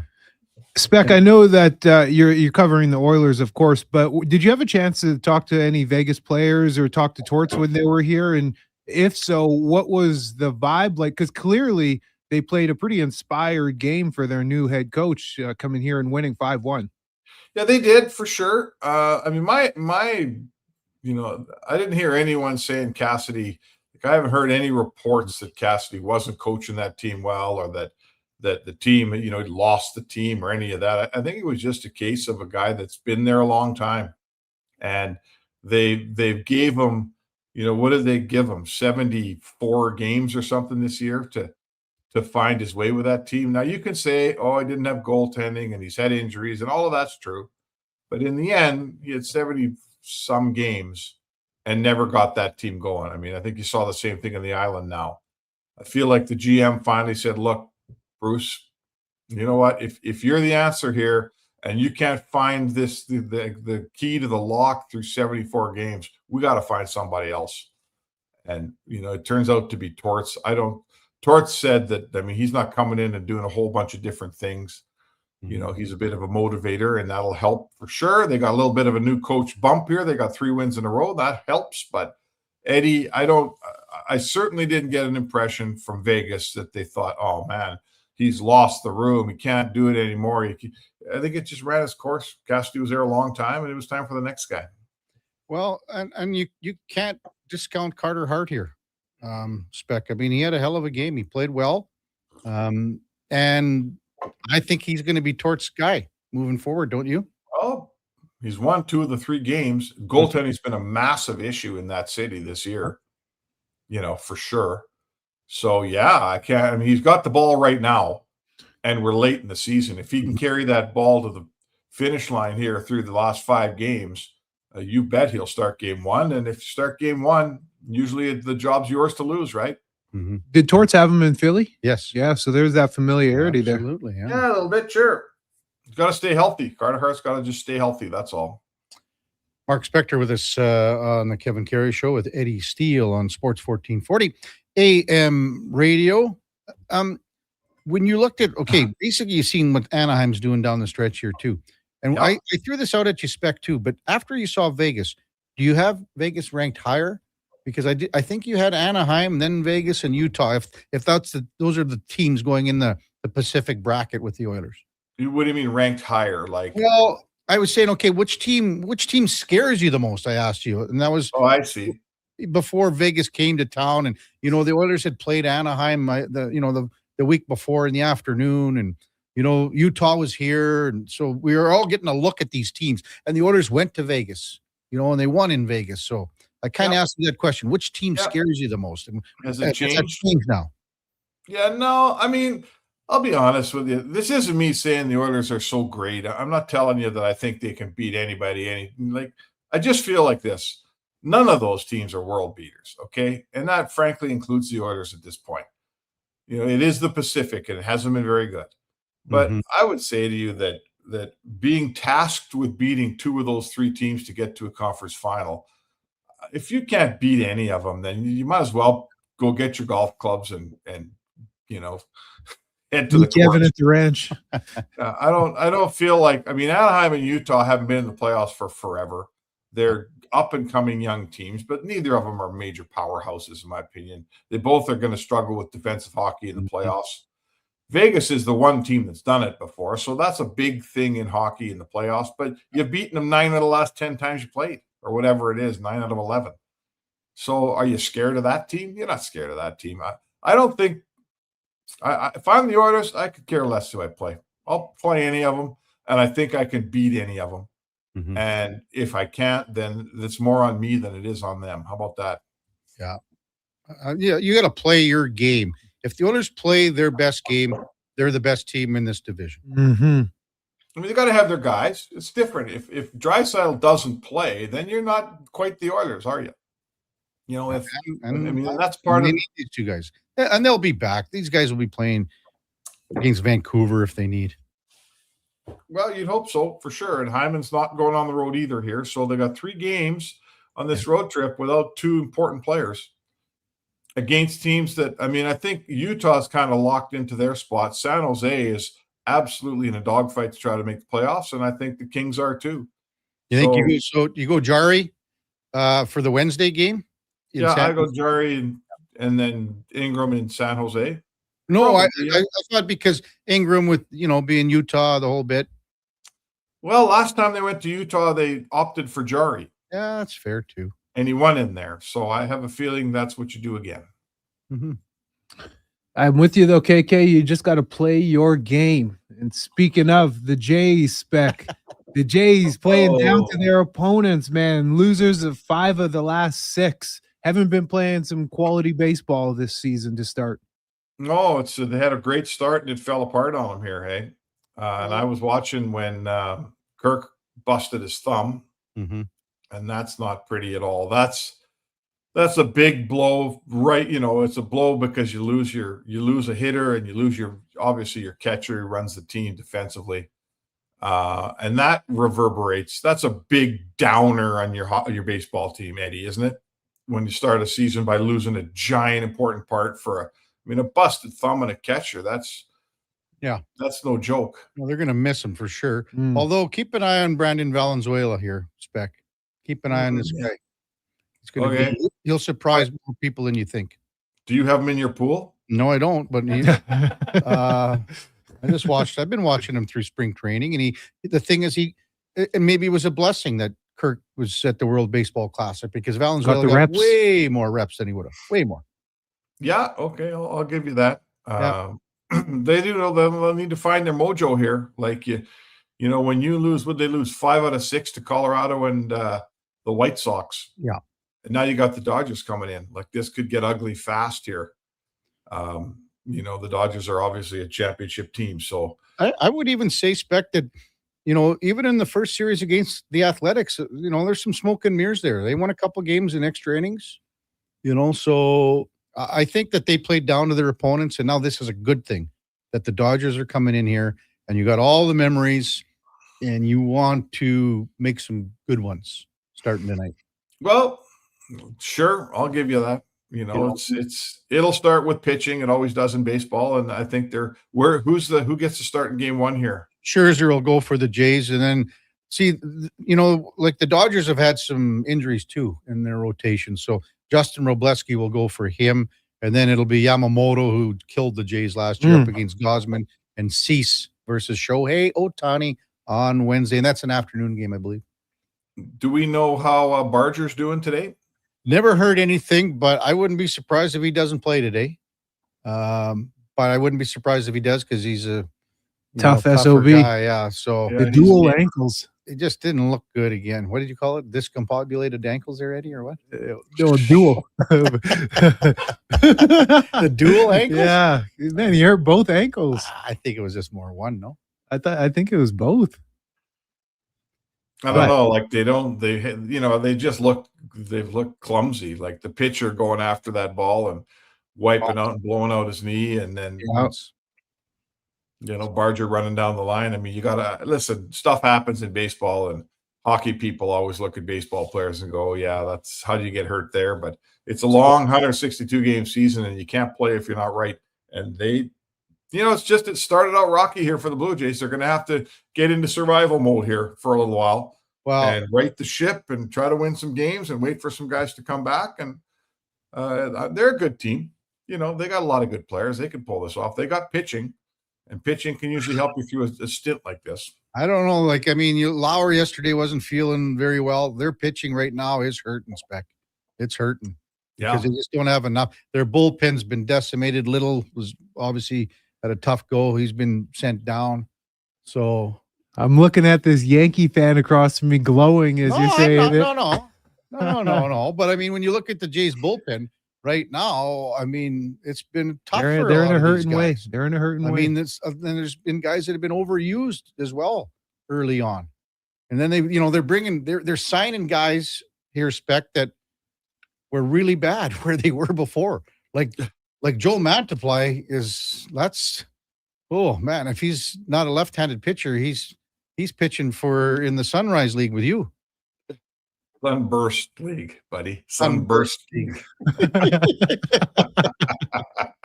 You wait till Mantiply gets in. You're gonna go, hey, that reminds me of me. I ain't fishing that league anymore, buddy. That's 25 years ago. What do you think of Patrick Waugh getting a pipe with 5 games left?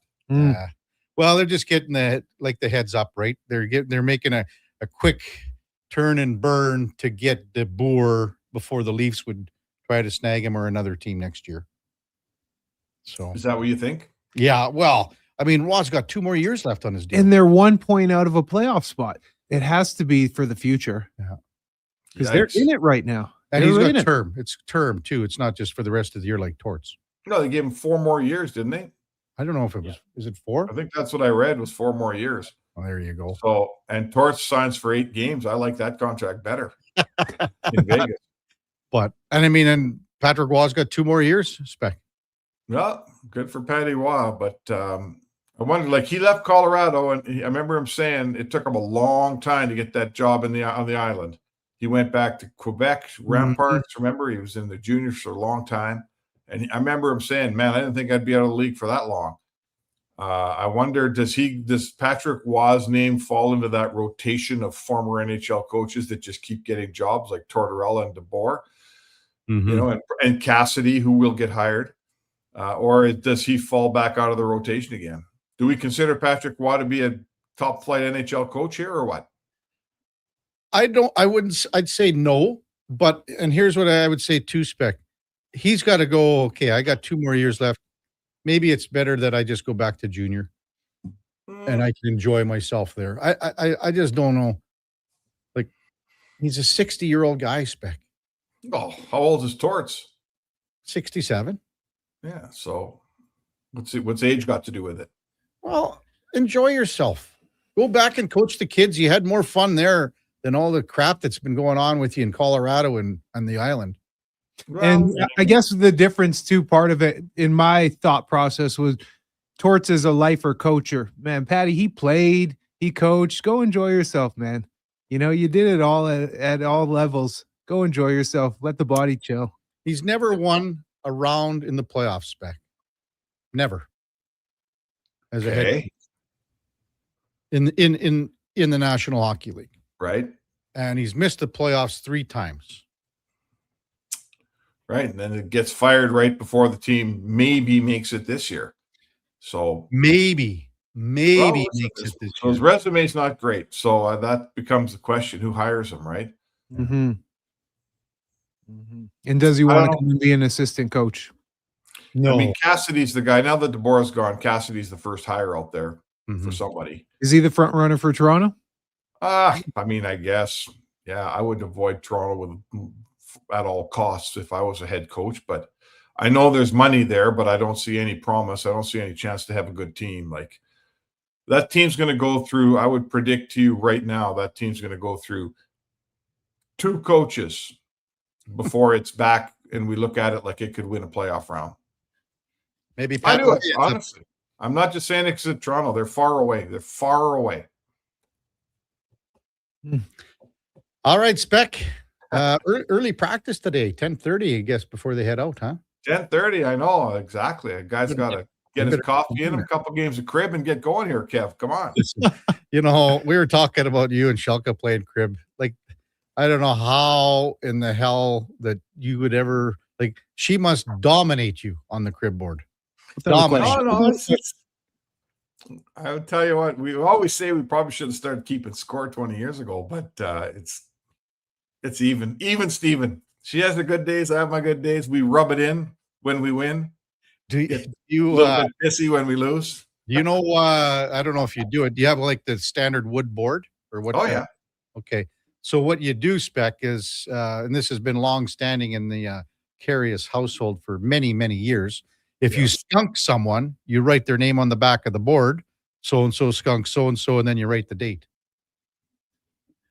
Oh. There you go. So your name's all over that board then. No. What happened was I actually got skunked probably about 25 years ago. And there was quite a few on the board that I got skunked. But I went out to the boathouse back at the lake and I took the belt sander to the back of the board. You would. Hey, Spec, in your losing ways, has it ever gotten so testy that it's ever turned into an argument in the day? Not about losing a crib, but there has been an argument started over a game of crib like something else because you're always talking. Yeah. Know it, you're like, maybe we shouldn't have played this game this morning. No doubt. How did we get here? How did we get here? This crib thing's supposed to be loosening us up here. Let's go. I'm with you. Do you remember that time years ago, Spec, where Laura and I just absolutely pumped you and Shelka on the crib board? Yeah, that was one game in a row. That's pretty good. Oh, no. It was all night. The problem was we had about 10 bottles of red wine. You'll have to relive that one day. Yeah, well, I don't remember. It was a night I'll never forget. Were you there? All right, boys. I'll see you down the road. Okay, sounds good, Spec. That's Mark Spector, Rogers Sportsnet on the Mark, brought to you by Northgate Chevrolet Buick GMC, powered by Northgate. This truck's for you. When we come back, we'll get to some of your texts, 833-401-1440. Kevin Karius, Eddie Steele, Duke of Delburne, Josh Fenwick on Sports 1440 AM radio. We're also streaming on YouTube, Twitch, Facebook, Instagram, something else. I can't remember what the other one was. X.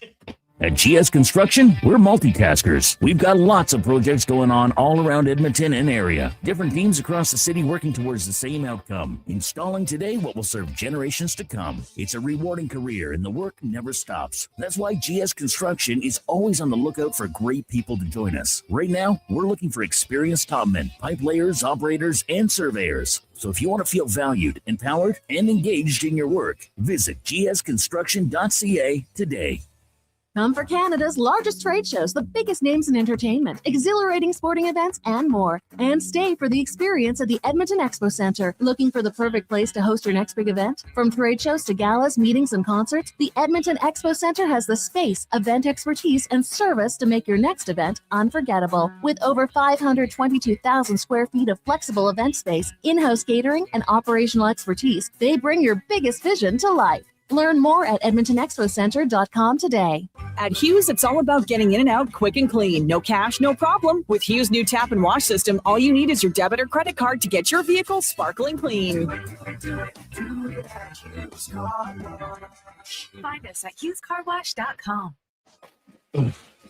It's happened again, and construction season is coming soon. Job delayed, money lost, and clients disappointed because your rigging failed and it wasn't inspected. Don't let this happen to you. Have your lifting slings, fittings, hoisting tools, and safety harnesses checked with Titan Supply. Titan Supply offers certified on-site and in-house rigging inspections and service, so they can repair it, replace it, and recertify it. Titan Supply in Edmonton, Grand Prairie, Red Deer, and Calgary, and at titansupply.ca. Lift, dig, haul. Why should you drive a Subaru? How about durability, style, and an excellent customer experience from the moment you step into the showroom? And how about accolades, including awards for numerous 2026 Subaru models from both AutoTrader and JD Power? But don't just take my word for it. Take a test drive and you'll see why the Subaru name is recognized and renowned for quality. To learn more, visit Subaru.ca. Welcome to Uncommon. Welcome to Subaru. This hockey season, before every game, check out the pregame show with Andrew Walker on Sports 1440. It's brought to you by Titan Supply, your only source for rigging, lifting, and hauling products. Visit titansupply.ca. River Cree is the place for all your favorite sports. River Cree Resort and Casino, featuring UFC action and boxing live on the big screens at Tap 25, the MVP of sports bars, and in the center bar. Plus, catch all the biggest games, every goal, every slam dunk. River Cree is also home to the Twin Rinks, where rec hockey and community teams come to play. Public skating available. Details at rivercreeresort.com. River Cree Resort and Casino. Excitement. Bet on it.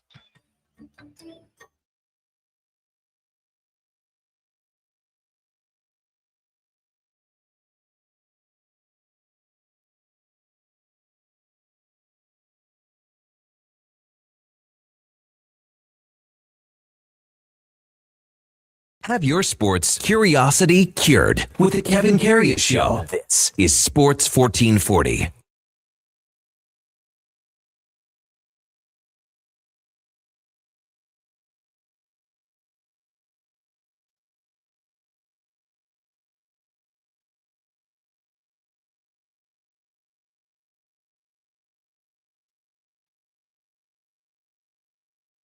Big program, 827 in Edmonton. So glad you're with us on a Monday morning. Hope you had a great Easter weekend.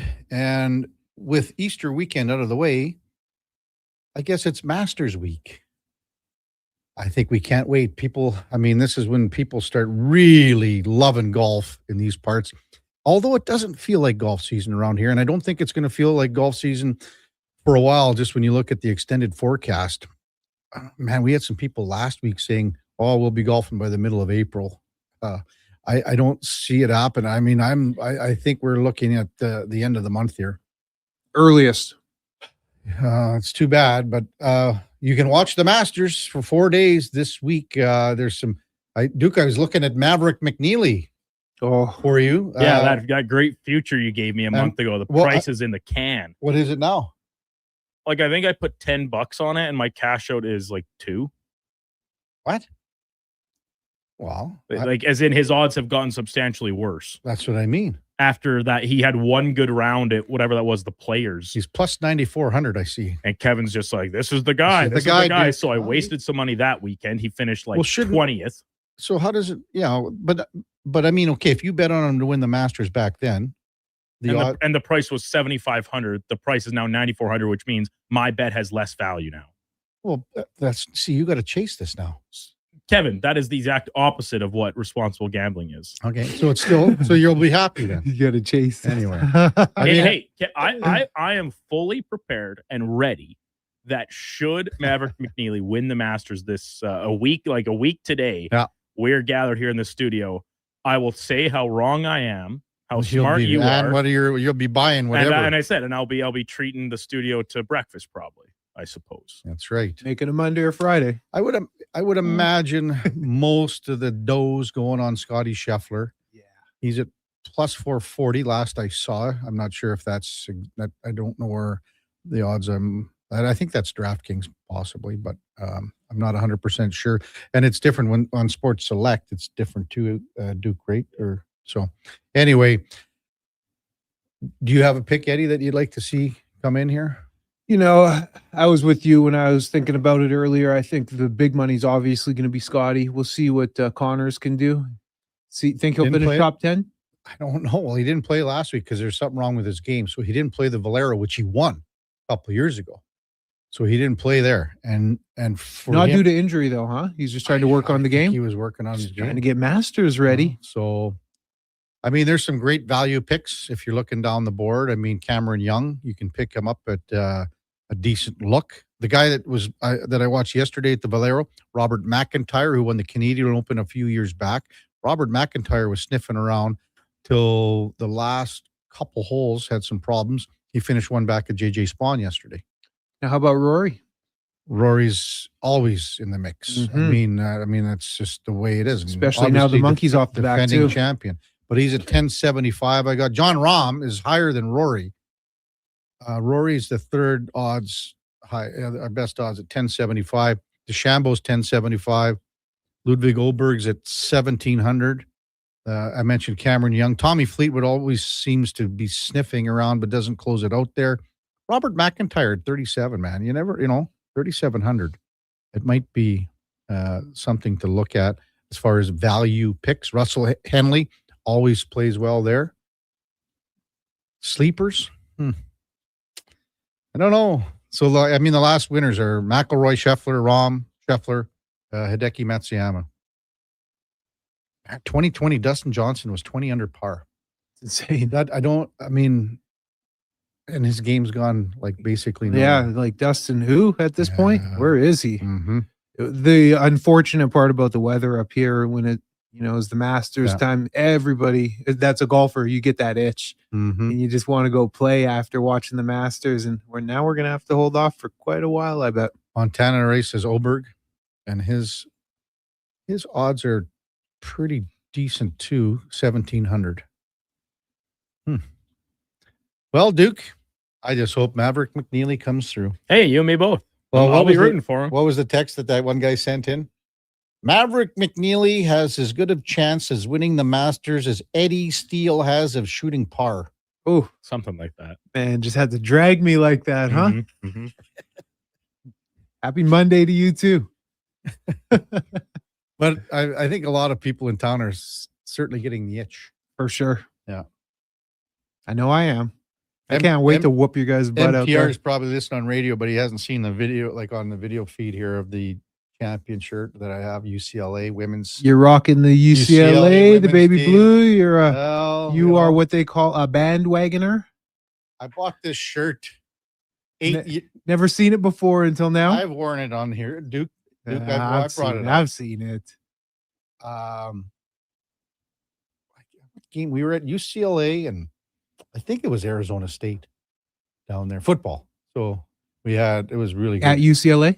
Yeah, at UCLA. Cool. Yeah. And then we were at, we were a lot on USC campus. That's kind of where we were stationed. And you were in the hood. Well, you were in the hood. You know all about that area? Yeah, a little bit. Yeah. Okay. So I didn't feel unsafe or anything, but like when we went to like the Rose Bowl where UCLA was playing, it was cool because they didn't have so there's no alcohol sales inside the stadium. But before the game, the kids, the students, the alumni, they're getting at it. Yeah. And then once you get in, you're not allowed to, I don't think you're allowed to go back out. Now they keep it pretty strict. Yeah, but it was a lot of fun. And then we went to the Rams game, and that was a hell of a. And that was at SoFi? No, at that was at the Coliseum. Yeah. Oh yeah, that was at the Coliseum. How was that? Did it look pretty empty? Was it kind of like Commonwealth? Because that's the vibes I got when the Rams were there. Like, maybe because the Coliseum was big and they'd only get, It's the thing is that the way that the pitch of the seats are, like they're really flat. So it makes the stadium look so much bigger. Oh, okay. So it's not like it's up high. It's not steep like that. Yeah. So when you're just seems to be walking downstairs for like to get to your seats forever and ever from the concourse. But it was a hell of a couple of games there too. No doubt. Text 833-401-1440. Nail says, hey, Eddie, people say that Gold Bond can help with the itch. Well played. Yeah. Montana Rice, pretty funny that a guy who didn't finish high school has a university shirt on. There's some validity there. I mean, I got your back, but what he said is not wrong. VR Greg, talking about a Masters potential pick, is Fitzpatrick. And I mean, this is a guy, again, that's had a really good month or so. I don't see him on the odds here, unless I blew by him. Oh, he's at 2,500. So him and Tommy Fleetwood are about the same. So, Kevin, Saturday, May 2nd, you busy? I'm out of town that weekend. You are? I don't know why. 32nd Annual Wine Fest for the Double E Alumni Association. Is this an afternoon thing again? This will be an afternoon thing, 2 to 5 p.m. Just a great way to get your Saturday at the going. Alumni Room? It's going to be at the Legends Club. So that'll be on the east Jackie side. Parker? The Jackie Parker Room? Yeah, exactly. Yeah, I can make it down, Eddie. Yeah, man. What time? 2 to 5 p.m. 2 to 5. Tickets you can find online. EE Football Alumni. $75 a ticket. There's going to be over 48. No comps for the Duke and I? Nah, come on, man. So 75, that means you got to drink about a half dozen bottles of wine. It'll be there. It'll be there. Right, Duke? And I'm not talking expensive wine here. Yeah. How many bottles of boons can I put down to justify the cost of the ticket? Let me just get this. Okay. So $75, that's about 2 boxes of Copper Moon. So just get a couple bottles. You can do it, Kev. I believe in you. It's only 10 bottles there, Eddie. Or whatever. Tell you what, Kev, it's manageable. If you go and put in that type of shift on May the 2nd afternoon, I'll come pick you up and drive you home. Oh, straight red too. Oh my goodness. Well, but yeah. So you're ending it at 5. Ooh. So people can have their evening. Yeah, but people will be bombed by then. Nonetheless, great event, great support. Come out. Or great cause, I should say. Come out and support. Big Sam. Going to be a lot of different alumni walking around there. Big Sam says, where is DJ? At the bank counting his 250 mil. Yeah. Yeah, no doubt. I mean, he took a lot. He's got, took that live change and took it and ran. Yeah. Hey, when we come back, we're going to go in or out with Eddie Steele when we come back on the Kevin Karius Show on Sports 1440 AM radio. You can also watch us on YouTube, X, Facebook, Instagram, and Twitch. For the first time in 66 years, Golden Bears and Pandas hockey are on the move. During the 2026-27 Canada West season, 2 of the most successful hockey programs in U Sports history will call Silent Ice Center in Nisku their temporary home. The Golden Bears and Pandas are excited to connect with the South Edmonton community and welcome new fans to experience the tradition and excitement of U of A hockey. Same tradition, new temporary home. Golden Bears and Pandas hockey at Silent Ice Center for the 26-27 season. Hi, Mike here from Northgate Chevrolet Buick GMC. Would you like to be a part of history for the month of April? I'm kidding. Or as the kids say, bro, I'm joking. Would you like to help us set a record in April? Chill. Still kidding. At Northgate, we aren't trying to set any records or tell you how many vehicles we sell, and we really don't think you'd care. But what you will care about is this. Every dealer has the same costs. Trust me, GM does not have a favorite kid. You get to decide where you buy. 0% financing, a great selection, and of course, great people. Stop in and see us today, 13215 97th Street, or business online at northgategm.com. You're in Northgate country. Business owners, if rising electricity costs are cutting into your profits, there's a smarter way forward. Right now, federal clean technology tax credits can cover 30 to over 50% of the cost of a commercial solar system, delivering an immediate return on your investment. And in Edmonton and Sturgeon County, the Commercial Clean Energy Improvement Program offers long-term financing for up to 20 years, making solar more affordable than ever. Lock in lower energy costs for decades and strengthen your bottom line. Visit GreatCanadianSolar.com to get started. At Fountain Tire, the savings come in threes. Up to 25% off select tires, a mail-in rebate of up to $100 off a set of 4 select tires, and $50 off a $150 service. We're basically the VLT of savings. Until April 25th. Restrictions apply. Book today. Today on Hey Culligan, how smart is your water? Here's Tracy. Hey, Culligan. I think my water might be dumb. Good news, Tracy. Your water's not dumb. It's just not talking to you. You can make my water talk. No, but the new Culligan Smart Drinking Water System can talk to your phone to tell you when your water filters need changing and help you meet drinking water goals. Now that's some brilliant H2O. You said it, Tracy, and we're already on the way. Let us help you out with a free in-home water test from a local Culligan water expert at culligan.ca. It's like a locker room, minus the smell. Ew. Kevin Karius brings the banter, the buzz, and the bold sports talk. Weekday mornings from 7 to 11 on Sports 1440, Edmonton's home for sports. Do you listen to sports radio at work? Like right now? Well, do you? Who, me? No way. I swear. Okay, friend, we won't tell. Tens of thousands of sports fans listen to Sports 1440 each and every day. On the radio, on the listening apps, on YouTube, and on social media. If you listen to Sports 1440 at work, well, maybe it's time to advertise on Sports 1440 at work. Grow your business, get your name out there. Shoot our ad team an email, gregor@sports1440.ca. Let's get to work for you. Fast track your financial goals with a special rate term deposit from Vision Credit Union. For a limited time, take advantage of a great rate on 1, 3, or 5-year terms. Plus, as a Vision Credit Union member, you can earn up to 25% more on your interest through profit shares. For details, contact your branch today or visit visioncu.ca. That's visioncu.ca.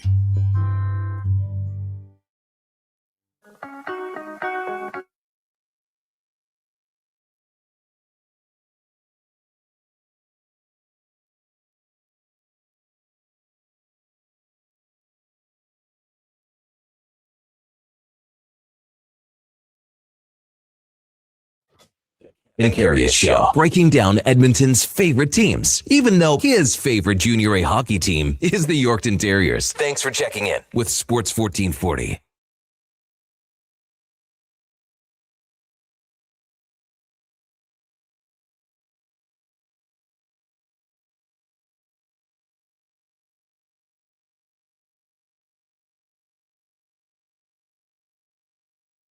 Back to the big program, 841 in Edmonton. Text line 833-401-1440. Tiger just texted in to the Duke. Hey, Duke, wake up call for astronomers in 7 minutes. Now, is that something new? Is Artemis turning around the corner here, or what are they doing? That I don't know. Let's dip over and check the live feed that still currently exists on. Is there a YouTube? Oh, really? I don't understand what this is all about. Space travel? No, I mean, okay, so you're not landing on the moon. You're going around the moon. I get it all. Right. But I don't know. Yeah, it does kind of look like maybe they're doing their slingshot action here coming up. I'm kind of just didn't joining Apollo 13 go around the moon? Didn't they go to the moon? No, they didn't land. What about Armageddon? That was an asteroid, Eddie. That's right. Oh, yeah, Eddie, you'd be the big driller guy. You'd be that guy. That You know guy's it for sure. Bear in there. You and I. Oh, you guys saying Eddie's bear? Yeah. Well, who else? Oh, yeah, I guess you're right. Who else? Well, he's not. Hey, he's not. He could be Ben Affleck. Not a chance. You know what we would be? Great yeah. space cowboys. Eddie is Ben Affleck. Kevin is Bruce Willis. That's right. Yeah. I'm down. No, you would be Bear. Bear was the guy on the motorcycle. What was the other guy that was getting the tattoo? Mom. Like Steve, was that No, wasn't Steve Buscemi? It was the he guy was the with the geologist. kind of handsomer guy with No. This was a great big guy too. They got Oh. Mom and him and Bear were the main two guys, the drillers, besides Affleck. Okay. And they both, whatever, him and they both blew up or whatever. All right. Oh, that's just great when you get so it's going around slingshot Duke right now or what? Oh, good. Time now for In or Out, brought to you by Pro Solutions. Need fast air conditioning service? Pro Solutions offers expert repairs, tune-ups, and installs with flexible financing. Book your appointment now at prosolutionsinc.ca. Okay, you know what? Moving too fast. Bottom line, are you in or you out? In or out of what? No time for questions, just action. In or out? Well, then I'm out. I'm sorry, Jet. Actually, you're already in. Are you in or are you out? On Sports 1440. I thought you would go, I'm in, Bob. We would have had a really cool moment, but you kind of ruined the whole thing. All right, Duke, let her buck. We should have a question from Armageddon in here. I should have mixed. Maybe once Artemis makes its return to Earth, we'll get some good space. Armageddon. Some good space questions in here. The Edmonton Oilers, they saw their win streak come to an end on Saturday night at hands of the Vegas Golden Knights, who now trail them by just a point in what is suddenly a very crowded top three spots in the Pacific Division. The biggest difference between Saturday night's game and the Oilers' 4-3 overtime win over Vegas back on March 26th, I think it was just Vegas's goaltending. I thought Carter Hart was excellent on Saturday, and I thought going back to that previous win, Aiden Hill was below average. Below average. I'm going to be in Duke. It's, as I said, I mean, people look at that 5-1 score and they go, okay, Vegas dominated the Oilers. To me, I think it was a lot more even. I'm not saying the Oilers were close to what Vegas. They had a lot of things that, again, the attention to detail, awareness in certain parts of the game that were not as good as what they were. And even as Speck said, back to the Chicago game, but a little prior to that, they were tighter. Having said that, I mean, Carter Hart, and it's not like he made unbelievable saves, but he didn't let anything below average that Aiden Hill did. So totally, I'm going to be in. I just think that's going to be big for Vegas moving forward here. Yeah, I'm going to be in too, Duke. I'm with you. If you think back, the shots were relatively the same, like what you said, Kevin. Edmonton 0-3 on the power play. Edmonton actually really out-hit Vegas in the game. We know what that is, especially at home, but still, it was probably a closer game than the score indicated. And Carter Hart, he played solid. And Aiden Hill let in a few stinkers, if I recall. So, yeah, I'm in, Duke. Shots are the same. The shot, and even if you go into this is via natural stat trick, so some of the kind of deeper numbers. I mean, scoring chances, however you want to classify them, but using this this model and this website, Edmonton was only down by 1 in the category, like 23-22. Now, high danger chances, they were outdone there pretty substantially by a margin of 18-3, or 13-8. Pardon me, but. You mentioned this, I think it was with Speck, Kev. Like, it just seemed like Vegas really capitalized on their premier chances, and the Oilers couldn't really. I mean, Bouchard walks in from the point, he gets like 20 feet to walk into it, and then wires it from the top of the dots, bar down. He's going to score on a chance like that more often than not. I think. I thought the Oilers played fine, but as you said, Kev, some of those just like small mistakes and attention to details, particularly defensively, everything from the Wallman pinch, and then on his back check, he's back checking without purpose, right? Like the guy is to his left the entire time, who ends up potting the goal. I think it was Sissons on that one, and he's never aware that he's a stick length away from him. Second goal, excuse me. And then even like the driving the net goal where like Darnell Nurse, he's almost caught between two guys. It did seem like a really minor defensive issue. And I think the Oilers are to be a big test here coming up this week with the 3-game trip to see how they bounce back after, their worst showing, which is saying something because I thought they've been playing obviously quite well going into it. The big headline, however, yesterday came off the ice as the New York Islanders fire Patrick Waugh and hire Pete DeBoer to take over for the rest of this season and 4 years in succession. The timing of this move, I think, trumps the previous two we've seen, being Vegas's coaching change and Toronto's GM firing, no replacement yet, obviously, in terms of head scratching at this time of year. Absolutely. It totally befuddles me. Has to be a move for the future because you are 4 games left, 78 games played out of 82, and you're 1 point out of, you have 89 points, and right now the team in front of you is 90 and is in the playoff spot. It makes no sense to me. Well, okay, so the Toronto move it's different in the sense that, you know, he went to Pelly, Trey Living went to Pelly and said, "Do you want me here long term?" Probably not. Well, then get rid of me now. So that one is different, and then GM compared to coaches too. So for sure, they don't even hold destiny in their own hands. The Islanders, like if they win out, they still need help to make it happen. I mean, because Ottawa has a game in hand on them, exactly. Philly has a game in hand on them. Yeah, just the only team that does. Everyone's got a game in hand. Philly's got a game in hand. Detroit, Columbus, Ottawa. Yeah, the teams below them too. You're right. So with all that being said, you're saying the move would makes a little more sense. No, I think it's just like I'm agreeing. I'm in here. I don't understand it. Okay. I don't know. Like I didn't see the total Patrick Waugh media availability from like 2 days prior. No, neither did I. Was it Friday? I'd have to check on that because there was some post that last night that I saw Duke, and I never clicked on it to listen to the media availability. But someone's saying, well, this makes sense now after how he responded to the media after a loss on either Friday or Saturday. Check that out. And from everything I read from a lot of the Islanders beat reporter guys, you know, individuals we've had on the show, Stephen Rosner, Ethan Sears, amongst Arthur Staple, even out east, kind of saying this is the Islanders being proactive for one of the very few times in the franchise history. And I get it, you're kind of jumping the line by, well, maybe just 4 games if they in fact miss the playoffs. But do you really think that those 4 games give you such a leg up over what the rest of this coaching cycle is going to look like? The only thing, the only game that comes into play here, Duke, where it might matter is they've got the Senators on Saturday. The other games they play the Leafs. They don't play till Thursday here. So they don't play till Thursday. They got the Leafs, then they play the Senators, and they got the Canadians. Doesn't matter what, you know, I'm just thinking if they were playing teams that were in this race. Right. And then they got the Hurricanes. So it's just the Ottawa Senators that is a potential. All right, one team wins, one team loses. This team could be in. This team could be out. Knowing that they don't play till Thursday makes a lot more sense why the move was made then. You know, just to let DeBoer get settled, have a couple practices, get to know the locker room a little bit.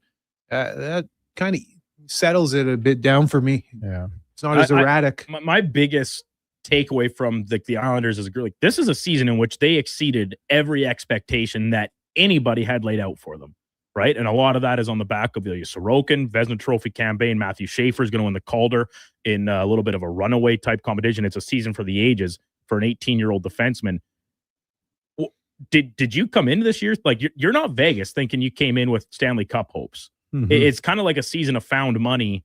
And I'm not saying that you had to stick with Patrick Waugh long term, but these, like the 4 games, I guess it's a little bit of a not desperation move because I don't know what they're desperate for. The season's already a success, whether they make the playoffs or not. Sure, the owner wants maybe a couple more games of playoff income if they can squeeze their way in. But it, like I said, it just is confusing. Makes me scratch my head. And I don't really think these 4 games, couple weeks, gives them that huge leg up in terms of jumping the line to find their next head coach, which they have with Pete DeBoer. Over to the hard court, March Madness concluding tonight in Indianapolis from Lucas Oil Stadium. Michigan, number 1 seed, favored by 6.5 points over the Huskies. I went 0 for 2 on Thursday, Kev, so I might be deferring to you, the expert here. But give me UConn on the points for tonight's national championship. Not a chance. Not you think Michigan runs away with it? Runaway train. Yeah, I'll say they win by 10. They'll put up 90 points. Wow, that's a lot of points. They've done it almost every game, I think.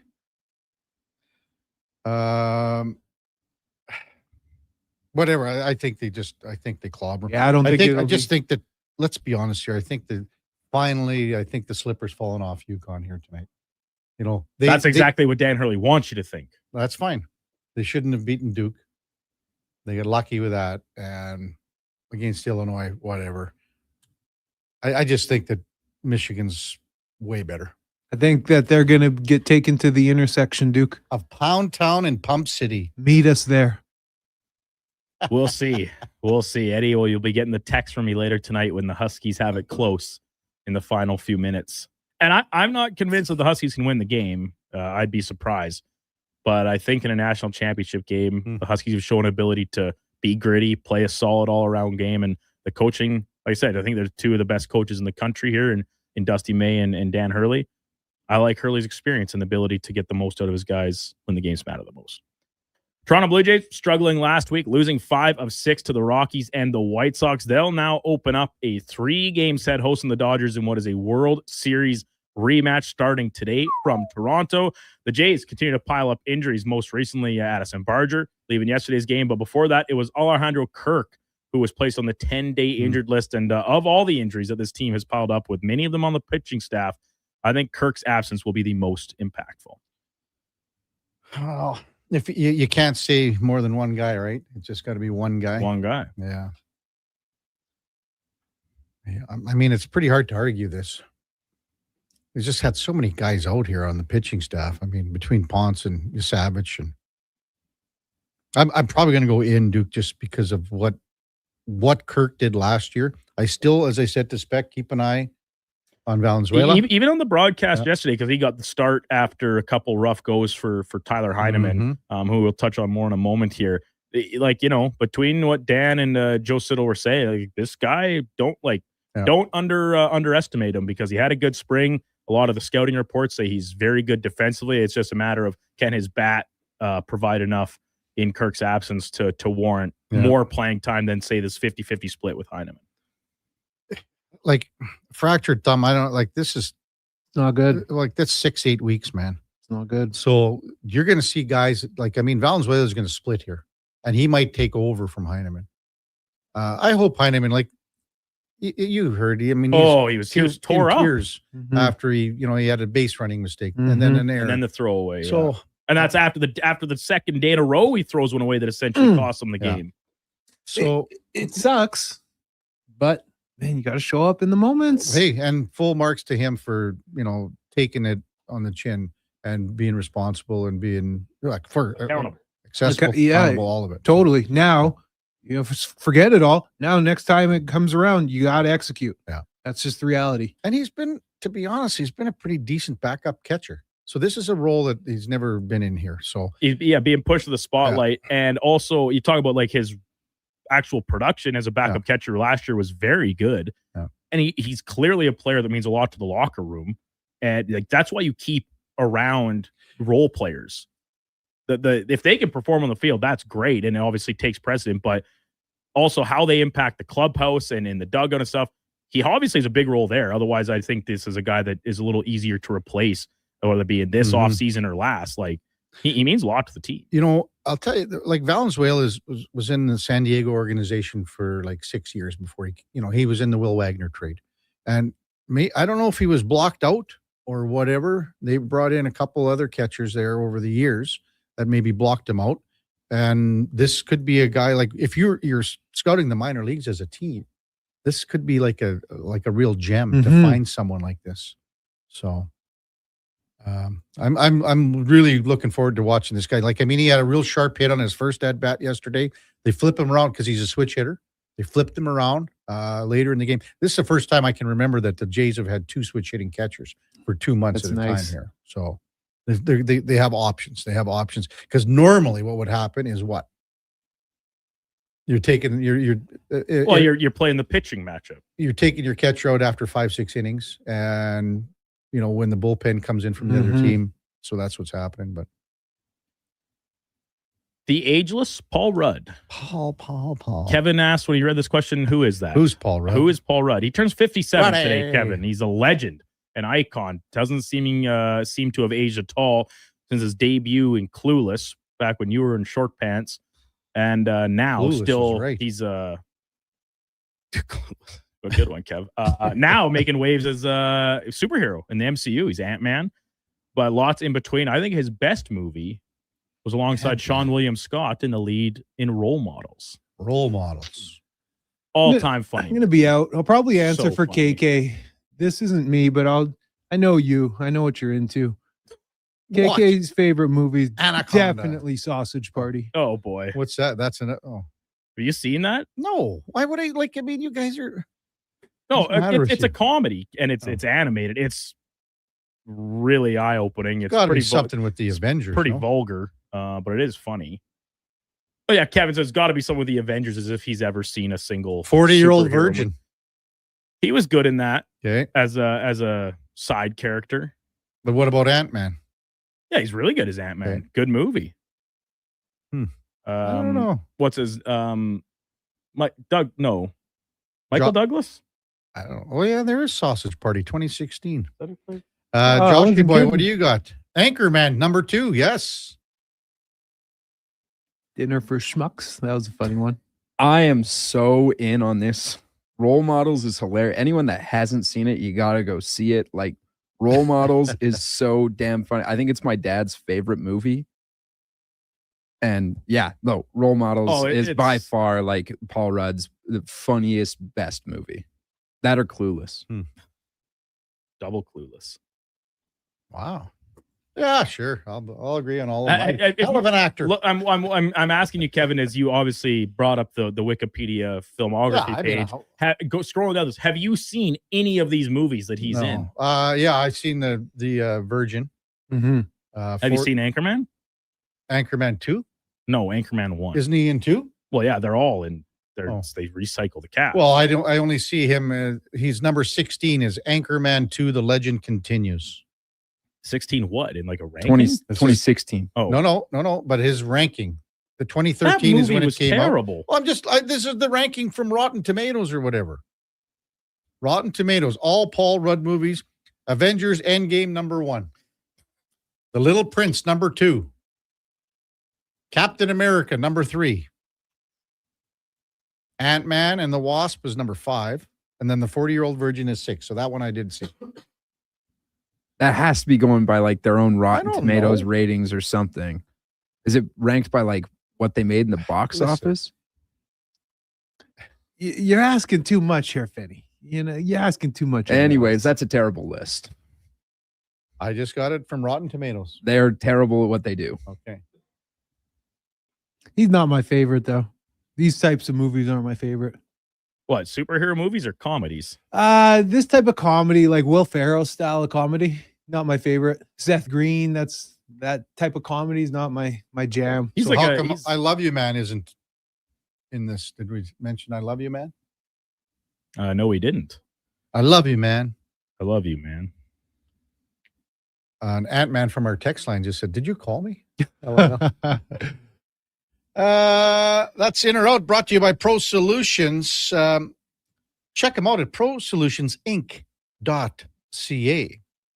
What are you doing, Eddie? Getting Just ready? stretching, getting myself loose here. Like you never had Friday, or well, you haven't had Friday for a while, I guess, for the old Elks Nation, or what? Yeah, we do. We still do. But you never had it last. But we Friday. didn't know we filmed on Saturday. Why? Grinders, because make up for our missed day on Friday. Why wouldn't you do it Thursday? I was out of town. Remember? You asked me to come in and help on the show on Thursday. I know I did. I thought you were just lying. Oh, you tried to get me caught up, huh? The baker baked some Easter bread. And it's delicious. And Shout brought it out in. to the baker. Are you going to take another I little am- hunk here? no, I'm taking You a got to nice take more. pull. I'm just leaving it here because we had another loaf at home. Taking a nice pull for the road for sure. I might even try a little bit here. Yeah, of course That'd you be my will. pregame Of for course. hockey. She earned another bouquet this summer. Oh man, she's been baking like crazy. She has, huh? Well, it's a lot of work to do those. You got to braid that. Totally, man. You know, Tasty. It's Wow. very It's flaky, light. pillowy, light Mhm. fluffiness. There's nothing like fresh baked homemade bread. Yeah. Nothing like it. And I love how you brought the margarine in. That's a vet move. have to. That's a vet move, have man. to. Looking out for the boys. Yeah, you have to. What else is on the go for today, Eddie? Just a lot of work, man. I'm gonna probably after Elks Nation, I'm gonna go and start knocking on some golf courses. I sell chemicals to pretty much every golf course in the region. This one main staple product that they all use. So it's getting to be that season. So I know that all the superintendents are going to be in the shop. So yeah, I'm going to go and try and they'll see me pull up and they'll be like, this guy. What I would do if I were the supers or even the head pros at the golf courses in town, I would invite you out and then give you a cart and then see you break the glass and then have to give up the free product. Good night. Hey, you're a savage. Wouldn't that be like, that's the way to go about it? Don't tell them what course it happened at. Keep that quiet now, you. What do you mean? We've mentioned it on the air many times. Well, Eddie, wonderful show. Great show. You have anything to add that you want to wrap things up here? Or? It's been a pleasure working with you today, Kevin. Oh, stop it. You think like we're going down or something here? Like we're Duke? done? It's been a pleasure. You're a man of honor back there. Tiger says, Duke, while they were sleeping, Mission Control cycled that toilet thing, so they're good to go. I heard about the number 2 was still okay if you were up in this. Yes. Oh, number 1, not so much. The lines froze. That's tough. Yeah, that's tough. Boy, it'd be trouble if I was up there, huh? Well, no, because number 2 is okay, Eddie. Which is, are you going to before? What would the inside of Kevin Karius' spacesuit look like, Duke? He who wears no underwear. You know. Yeah, that white spacesuit might be a little risque. All of a sudden, you turn around and the onboard cameras get a glimpse of you from behind, and all of a sudden they see some action on the backside. There's no action. Action Jackson. Clean as a whistle, boys. Eddie, have a great Elks Nation show. Hey, have a good finish, my brother. Yeah, and we'll see you on Friday. Yes, sir. Yeah. See you on Friday. That's our co-host, Eddie Steele. Grey Cup champion from 2015, all-decade team with the Double E, all-century team in U Sports football. Coming up in the 9 o'clock hour, another edition of Cam and Eggs, as our buddy Cam Tate and Duke has given me fair warning that this is a little bit out there. Dan Rosen from NHL.com will talk about Sid Crosby's 21 consecutive seasons with a point per game average. Absolutely amazing. And a lot of things to go across the league, obviously, with Patrick Waugh, Peter DeBoer, and things like that. Paul Sir from Hoop City, just back from vacation. We'll preview the NCAA final tonight. Maybe we'll get Josh to ask him a question about Giannis. I mean, I'm sure that's top of mind for him as well. Yeah, is he good? Yeah, what makes him so good? And then we've got Thomas Hall from Blue Jays Nation. We'll tee up tonight's starter of a 3-game set between the Blue Jays and the LA Dodgers, rematch of last year's World Series. Before that, time now for a Sports 1440 update, brought to you by Fusion Promo Marketing. Expand your brand, high-quality promotional products for businesses, sports teams, and corporate events. Get noticed at fusionpromomarketing.ca. That's Fusion with a Z. Here is the Duke.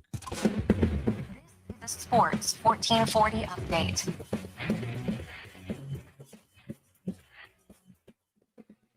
Seven-game slate across the NHL yesterday. The Wild beat the Red Wings 5-4. Penguins topped the Panthers 5-2. Evgeny Malkin became the 23rd player in NHL history to hit 1,400 points in the victory there. Porter Martone with his first NHL goal. It was the OT winner. Flyers beat the Bruins to pick up a crucial second point in the playoff race. Sens doubled up the Hurricanes 6-3. Devils blanked the Habs 3-0. Rangers beat up on the Capitals 8-1. And in the nightcap, the Blues surprised the Avalanche 3-2, the final from Denver. Off the ice, big news of the New York Islanders firing head coach Patrick Waugh and replacing him with Pete DeBoer. DeBoer, last coaching with the Stars last season, went to 3 straight Western Conference finals. At the junior level, the Edmonton Oil Kings forced a final and decisive Game 7 with a 3-2 double overtime win last night over Saskatoon. Game 7 going tonight from Rogers Place, 7 o'clock scheduled puck drop. Full slate across the association on Sunday. Raptors fall to the Celtics 115-101. OKC, they beat Utah 146-111. And Cooper Flag, 45 points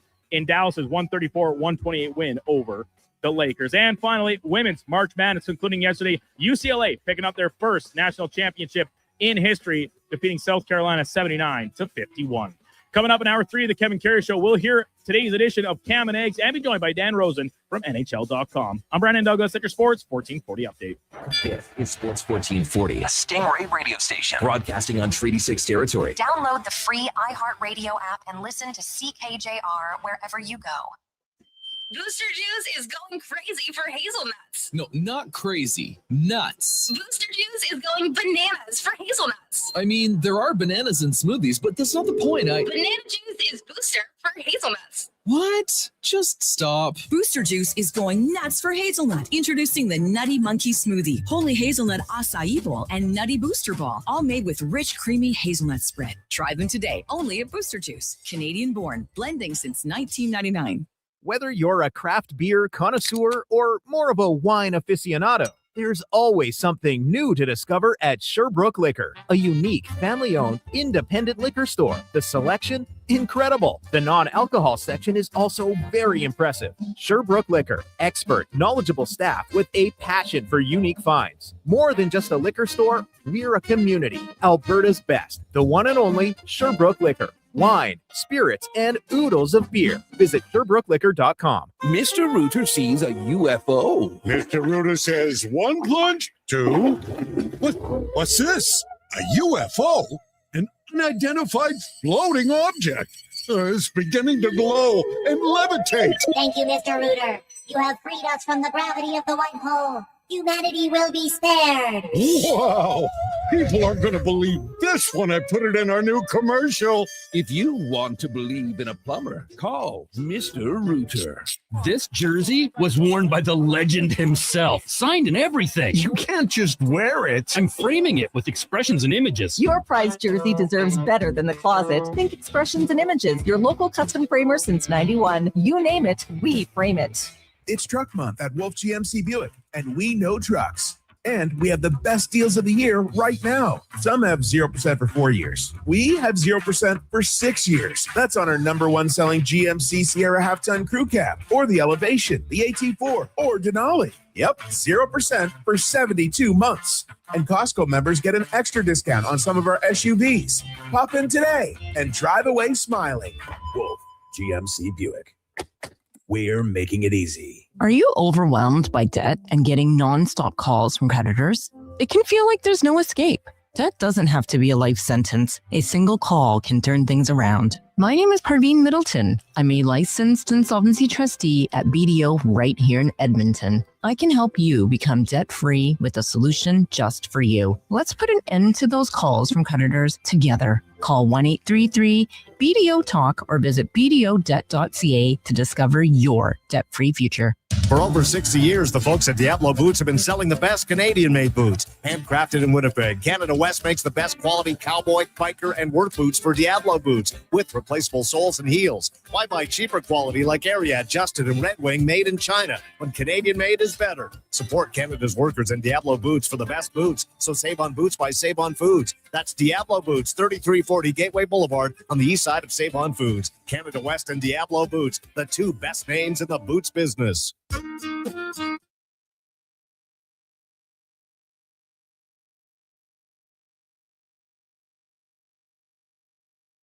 Have your sports curiosity cured with the Kevin Karius Show. This is Sports 1440.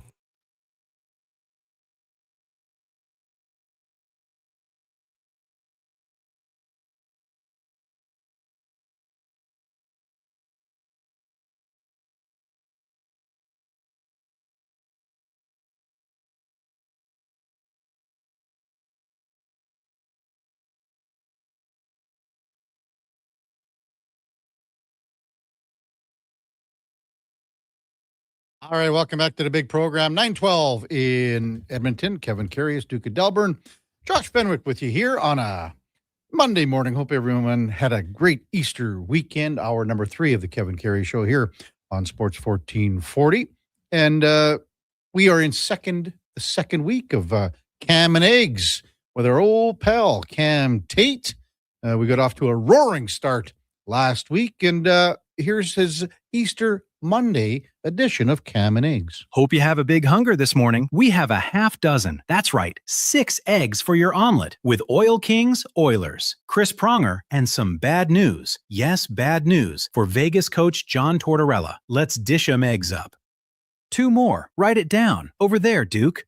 Come on, I'm serious. I bet 2 more NHL coaches will have the "we've decided to go in a different direction" chat this week. Patrick Waugh, how was your Easter dinner? fired. Yesterday, New York Islanders, Peter DeBoer, hired. This is the new trend NHL teams have for the last 2 weeks before playoffs. Bruce Cassidy gassed last week as Golden Knights head coach. Then, Brad Treliving fired in Toronto by the "what the hell are we doing" gang. Gotta wonder if we kind of perhaps saw what political party Oiler goalie Connor Ingram favors. 5 goals Saturday night against the Vegas. 3 of Toe's goals went in on his right side. 3 of 5, which makes us wonder, Connor Ingram, does he lean to the left? The Easter Bunny, you know, Josh. The rabbit. He was pretty good, the Edmonton Oil Kings yesterday, after the Saskatoon Blades tied Game 6 with 7 ticks left in the third period. Double overtime, and Edmonton won 3-2, Game 7. Tonight, I'll have lots more on this at 5:40 tonight with the Gregor guy. Chris Pronger, remember him? Long, lanky defenseman, helped the Oilers to an ice chip. That's right, Kevin, an ice chip of a Stanley Cup championship in 2006, and then got out of Edmonton faster than it takes Brian Hall to do his hair. The man they call Prongs has a new book coming out this month called Earned. After the Oilers game Saturday night, I wheeled my way to listen in on the John Tortorella media deal before he jumped on the bus heading to the airport before flying to Vancouver. First question. How much fun are you having coaching again in the NHL? He said, and I quote, "I'm having a blast," unquote. Next question. What did you miss the most when you were out of hockey? Quote, the locker room. And I thought, it was only fair to ask him if he, in fact, heard the bad news. When he said no, I thought I had to be a man and tell him myself. Your bus driver. You take care.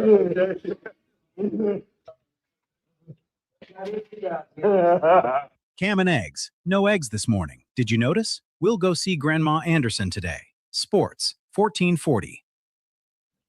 That's Cam Tate, another edition of Cam and Eggs. So in case you sort of missed it there, he told Torts at the Newser that I'm your bus driver. So that kind of usually gets a bit of a chuckle in a scrum, sometimes in the Hall of Fame room, Cam will say something. So it was a humorous part of that little encounter with John Tortorella. When we come back, we're going to talk a little NHL hockey with Dan Rosen from NHL.com. So much to discuss again. And Cam mentioned it in Cam and Eggs with Patrick Waugh being fired yesterday, Peter DeBoer, the new head coach on Long Island, and some other movement as well with Tortorella.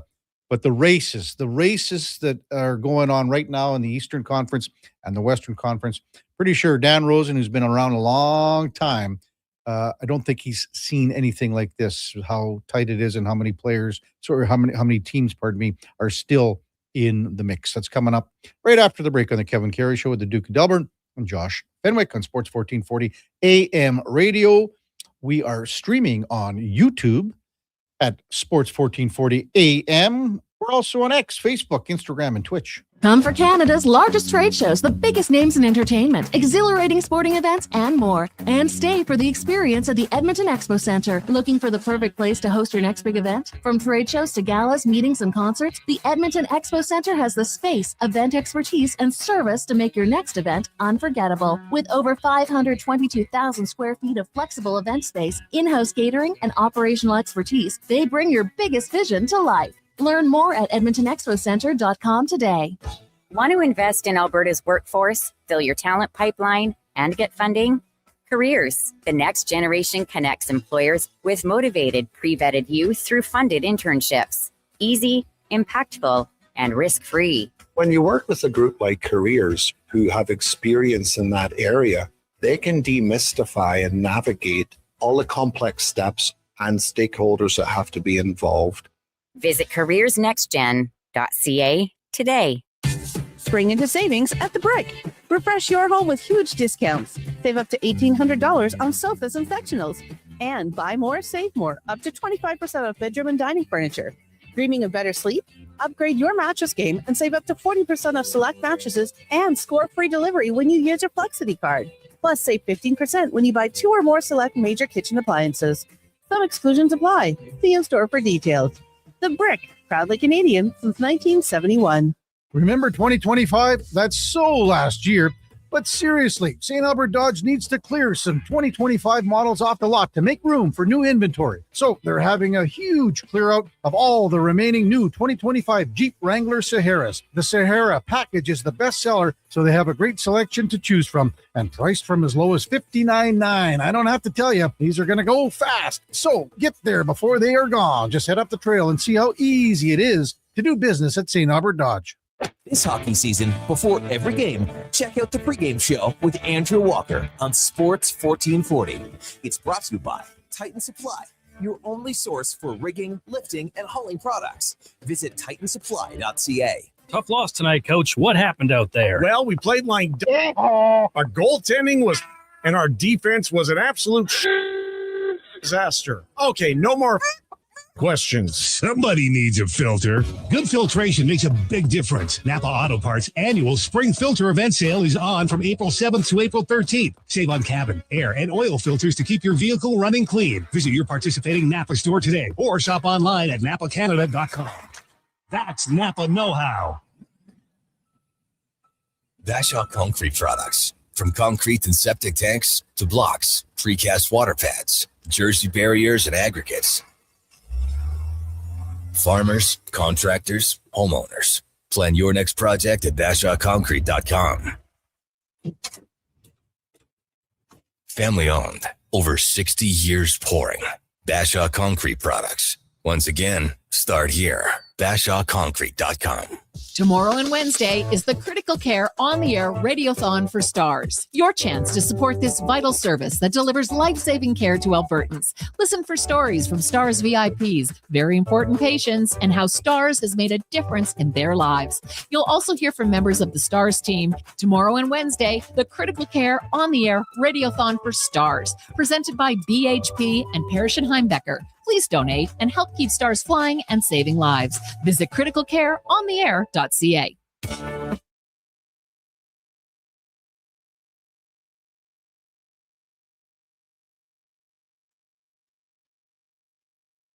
Just in time for the morning skate.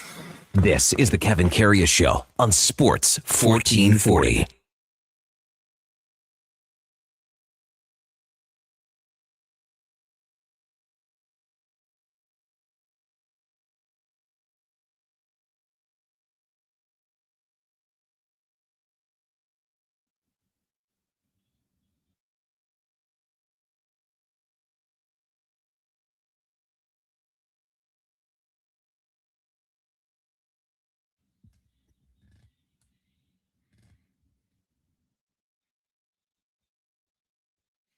All right, welcome back to the big program, 9:21 in Edmonton, and time now for the headliner of the day, brought to you by Mr. Rooter Plumbing, the plumber to call when the toilet mysteriously breaks after your jalapeno pepper popper fueled game night with the fellas. That's mrrooter.ca. As we welcome back Dan Rosen from NHL.com. Good morning, Dan. You're with Kevin Karius. Thanks as always for jumping on Sports 1440 this morning. Really appreciate it.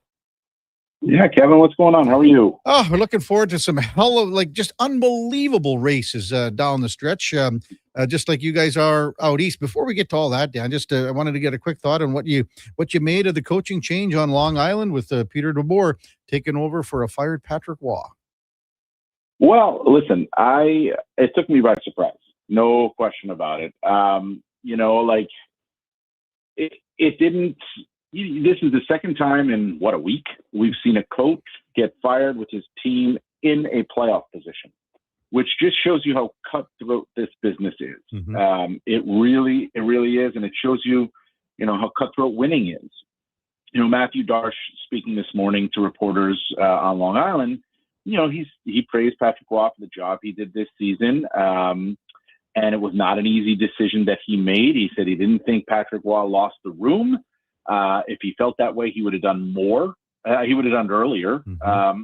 That was my question. Pete DeBoer was available 4 weeks ago. Like, why not do it then? Yeah. Right. So I think a couple of reasons here. As you really take a step back and think about it, there's 4 games left. The Islanders want to make the playoffs this season. I think they 5 games left, maybe 4 games left. They got 4. Sure. Yeah, they got 4, and all the other teams have 5. Yeah. Right. And the Islanders are trying to make the playoffs this season, and they've lost 4 games in a row. And if they don't make the playoffs this season, I think that would have been the end of Patrick Roy. Remember, Matthew Darche did not hire him. He came on as a GM and inherited Patrick Roy. They did not know me. They're both Quebec guys, but they did not know each other, just except the passing hellos. So if they made the playoffs and lost in the first round, I could have still seen Matthew Darche let him go. So they jumped the queue, essentially, to get Peter DeBoer. And that's what I take this as, is that we're trying to make the playoffs this season, but it's not necessarily about just this season, because the Islanders are not a win now, win right away, have to win the Stanley Cup this season type team. They are building. I mean, they have their best player is 18 years old, right? I mean, this was a move meant for beyond this season.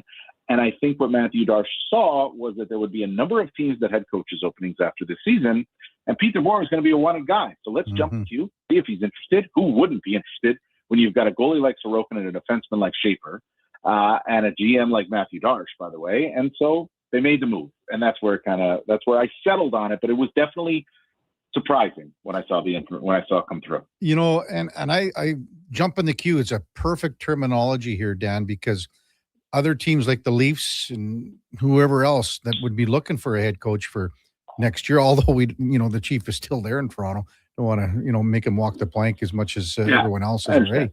But I mean, DeBoer would have been hired. He would have been the first, along with Bruce Cassidy, the first coaches out of the hopper here, correct? Well, yeah. I mean, you think about it. Listen, if Ottawa doesn't make the playoffs, what's Travis Green's situation, right? Yeah. What happens with Detroit if they don't make the playoffs with Todd McClellan, right? We don't know about Columbus. Rick Bowness has been really good there. They faded of late now, but he's not signed through next season. They could have an opening. Obviously, New Jersey, where DeBoer previously was, could have an opening. Toronto could have an opening. That's just in the East. Think about the West too, right? I mean, there's opportunities there that could be available. No question. LA certainly being one of them. I thought the Kings were going to hire DeBoer last summer, but that didn't happen, right? So the Islanders, basically, I'm sure Matthew Darche saw all that and said, this is a guy who's a good coach. He's a proven guy who gets his teams to the playoffs. He's been to the Stanley Cup final, hasn't won it all, but he's been to the Stanley Cup final a couple of times now. And this is an opportunity to get him before anybody else is looking at him. And that's why they did it.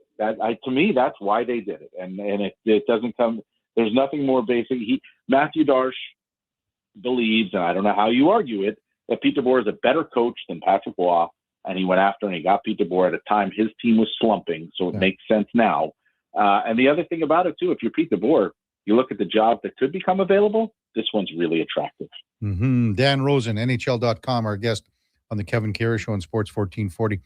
Sidney Crosby, you've covered his entire career here, Dan. How lucky have we been to watch a guy that just picked up his 21st consecutive point per game season? Just absolutely amazing longevity and everything else you can talk about.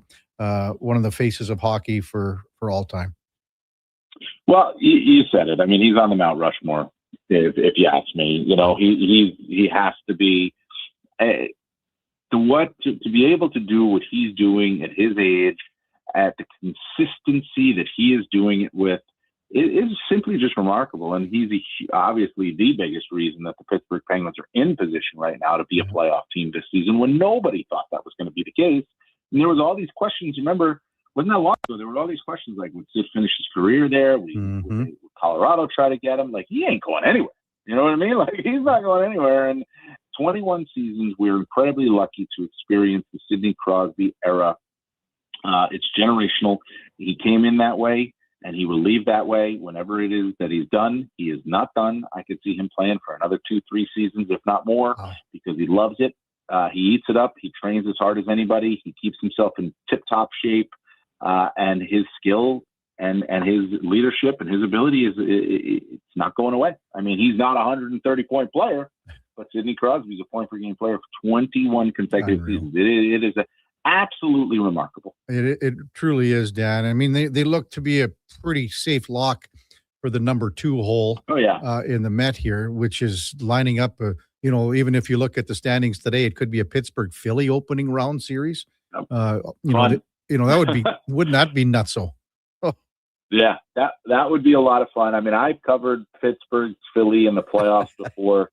Oh man, what was it? 20, I can't even remember the year now. It was, more than a decade ago when Peter Laviolette was the coach in Philadelphia and Sid was in Pittsburgh, obviously. Yeah. And it was Dan Bilesma, I believe, was the coach in Pittsburgh, and the series where it went nuts and Fleury went nuts. And, Peter Laviolette was saying that Claude Giroux is the best player in the world, and the Pittsburgh fans were not happy about that. The Philadelphia fans were certainly not happy about it. It is a terrific rivalry. And honestly, like, you look at it, if we're lucky enough to get that in the first round, that'd be fun. It's just a lot of fun, and they would eat it up there in Pittsburgh and Philly, no question. Dan Rosen with us on Sports 1440. When you look at the Atlantic, I mean, 3 teams could finish first, second, or third. Nobody knows yet because Montreal's playing so well, and Buffalo is having an incredible season, although they have lost a couple in a row.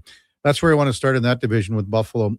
For you to be covering the league as long as you have, and to see Buffalo finally back in the playoffs, what's it mean to, and it's not just the American fan base, Dan, as you know, there's so many Canadians that go across the border, season tickets, they still play both national anthems. But what's it mean for Buffalo to be back for you?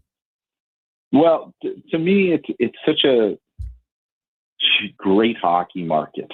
It is the market where it would always be number one in out of market TV in the playoffs. Like, you'd have a series, and then you'd look at those 2 cities, or let's just call it Pittsburgh, Philly, right? Like, those 2 cities are obviously, television ratings are going to be 1, 2 in the ratings.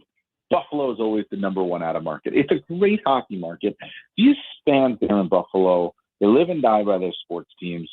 Watch how they are with the Bills.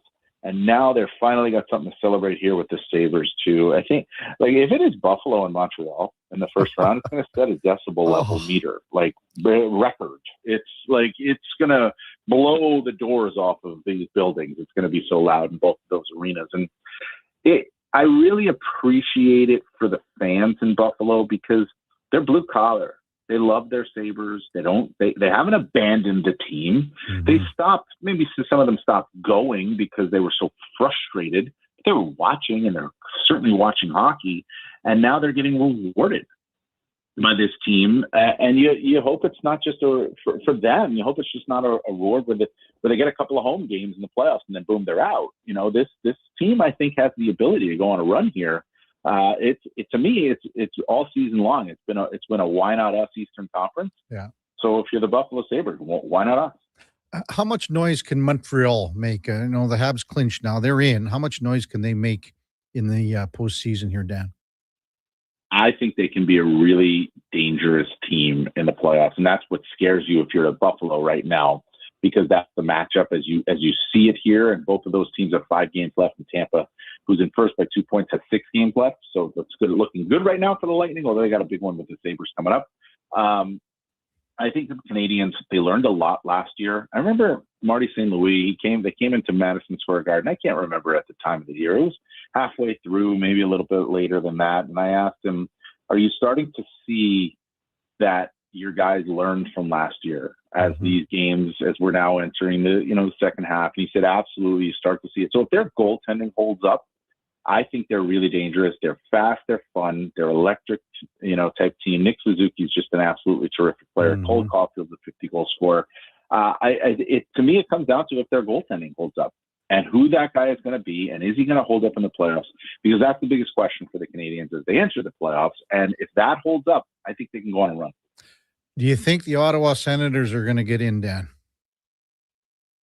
Well, I don't know, because I don't know what kind of bump the Islanders are going to get from Pete DeBoer. That's going to be the interesting thing to me. Like, Ottawa has done a good job here to play its way back in. I know the defense is banged up. Washington's lost last night. I didn't eliminate them, but 4 games left, 3 on the road where they're not very good on the road. Tough. They're 3 points back. Columbus is struggling. And they got 5 games left, but they're struggling. Detroit just loses to Detroit, to the Rangers and Minnesota back-to-back. They don't get a point out of that on the weekend. That's tough. The Islanders, we'll see. We'll see where the Islanders can do here, what kind of bump it is. But that to me is the determining factor. Like if the Islanders win 3 out of their last 4 games, right? Let's just call it 3 out of their last 4. That puts them at 95 points. Now that puts the pressure on Ottawa. Ottawa can top out at 100 points, but they got to win their games. And so I think there's pressure on Ottawa to get in. I think there's more pressure on Ottawa to get in than there, than there is on the Islanders, because the Senators were there a year ago. And the Islanders are kind of the up and coming. They've got the 18-year-old defenseman, and now they got a new coach. There's more pressure on Ottawa to get in. Yeah, and those two teams play each other on Saturday, so that's going to come a long way. It's going to go a long way. And go ahead. And Dan. don't forget the Flyers. I mean, the Flyers are right there too. The Islanders could catch the Flyers, and the Flyers could drop, and the Ottawa Senators can still beat the Flyers. So there's a number of factors on there. Yeah, and Columbus and Detroit's letting these other teams in as well because of how they played the last couple of games. Dan Rosen from NHL.com with us on the Kevin Karius Show here on Sports 1440. Out west, Dan. I mean, just watching the Oilers in Vegas the other night here Saturday. Vegas is getting that coach bump. They're playing better since Tortorella's taken over. A big game tonight. Nashville's taking on the LA Kings. So something similar again that what we're seeing out east. But what do you make of the bottom half here of the conference in the wild card situation with the teams that are in there, like Nashville, LA, Sharks, and things like that? You know what? It was wild to me is that right now, if you flipped it, there'd be 3 of the Western Conference teams would make the playoffs in the Eastern Conference. Like, that's it at this point. You know, Edmonton and Anaheim are at 87 points. Yep. Ottawa's in at 90 right now, and 87 is the Washington Capitals, and they're 3 back in the East. Now, you can't do that, right? So I understand, but it's just interesting to me. Utah, I like Utah. I think they've solidified themselves in that spot. You're right. I think Vegas is getting a new coach bump. They're starting to play a little bit better. They could certainly win that division. It's really interesting to me because the teams that finish on the Pacific side are gonna have a chance, right? I mean, if you're the second wild card, you're the Kings in this situation, or the Predators, or the Sharks, or heck, even the Blues, they're not going away, right? Or even the Jets, they're not going away. Well, I mean, you're looking at playing the Colorado Avalanche in the first round of the playoffs, right? That's a struggle. And then you have Dallas and Minnesota, but the teams on the Pacific side, get hot, make a run to the conference final at bare minimum, and then because Colorado is going to have to go if they do get out of the first round, they're only going to have to go through Dallas and Minnesota. That's going to be a struggle. No question about it. And if it's Dallas and Minnesota that get out of that series, well, they've won 2 really hard series in a row. So it's wild that the teams on the Pacific side, the view looks a lot better for them.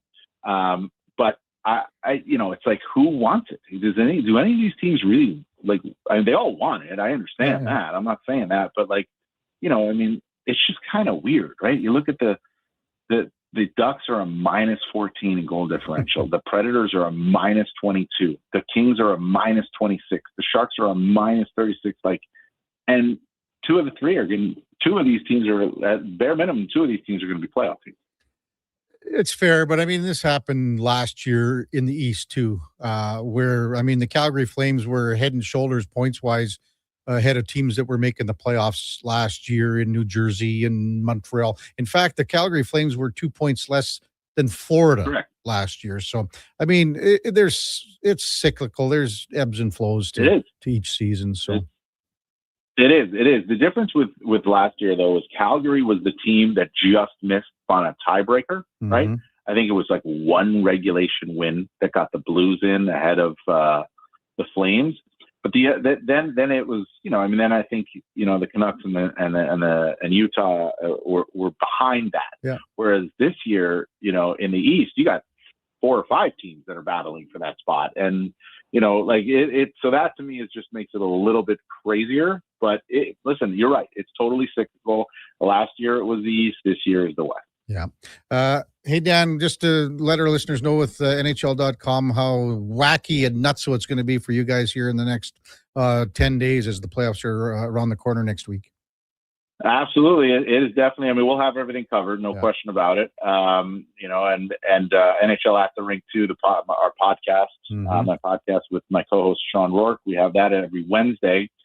We get our we're looking at our playoff coverage, trying to figure that out, and it changes by the day. So it's pretty wild, but we're getting there. We're getting close. What do we got? 10 days? 10 days left in the regular season, or something like that. And so eventually we will have our answers. As always, Dan, pleasure talking to you. Thanks for coming on. And I'm sure as we've in the last couple of years, we kind of hook up during the playoffs. Maybe it happens again. Take care as always, and we'll talk soon. Sounds good. Thanks a lot. That's Dan Rosen, NHL.com, and our headliner of the day brought to you by Mr. Rooter Plumbing, the plumber to call with your top defense pairing against leaks. That's mrrooter.ca. When we come back, we'll get to some of your texts, 833-401-1440. At the top of the hour, Paul Sir from Hoop City will be with us, and Thomas Hall to talk a little Blue Jays from Blue Jays Nation. It's the Kevin Karius Show with the Duke of Delburne, Josh Fenwick on Sports 1440 AM radio. We're streaming on YouTube, X, Facebook, Instagram, and Twitch. Hey, sports fans, we've got a clear choice for you. At Crystal Glass, we provide customers with the perfect glass for any job. From home to auto and even commercial, installation or repairs, we're your team. Call 310-GLASS or visit crystalglass.ca. Crystal Glass. Exciting news from St. Albert Dodge. The all-new 2026 Jeep Gladiator Sport packages have arrived. They have a great selection and a bunch of colors to choose from. And if you've checked out the Sport, you know it comes in some fun colors. Rugged capability, practical off-road features, and you can get behind the wheel for as low as $49,900. That's right. Put yourself in a brand new Jeep Gladiator Sport for less than $50,000. What more can you ask for? Time to head up the trail and see how easy it is to do business at St. Albert Dodge. At Fountain Tire, the savings come in threes. Up to 25% off select tires, a mail-in rebate of up to $100 off a set of 4 select tires, and $50 off a $150 service. We're basically the BLT of savings until April 25th. Restrictions apply. Book today. It's coming. An unstoppable force that will turn your home into the Sweatbox. Don't live in a summer blockbuster. Pro Solutions is your one-call solves-it-all expert for AC repairs, tune-ups, and new installations. With fast appointments and flexible financing, we'll make sure your home story has a comfortable ending. AC season is coming soon, so book today. Lock in pre-season pricing today. Visit prosolutionsinc.ca to schedule your service today. It's like a locker room, minus the smell. Ew. Kevin Karius brings the banter, the buzz, and the bold sports talk. Weekday mornings from 7 to 11 on Sports 1440, Edmonton's home for sports. Fast track your financial goals with a special rate term deposit from Vision Credit Union. For a limited time, take advantage of a great rate on 1, 3, or 5-year terms. Plus, as a Vision Credit Union member, you can earn up to 25% more on your interest through profit shares. For details, contact your branch today or visit visioncu.ca. That's visioncu.ca.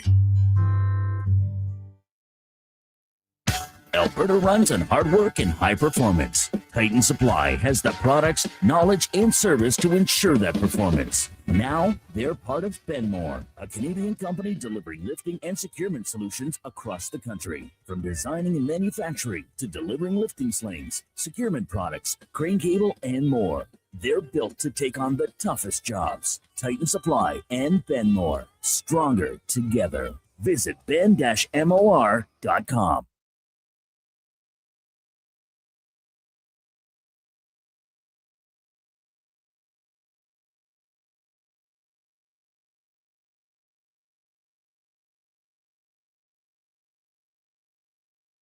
Your game, your station. Sports 1440. And watch us on YouTube, Facebook, and X.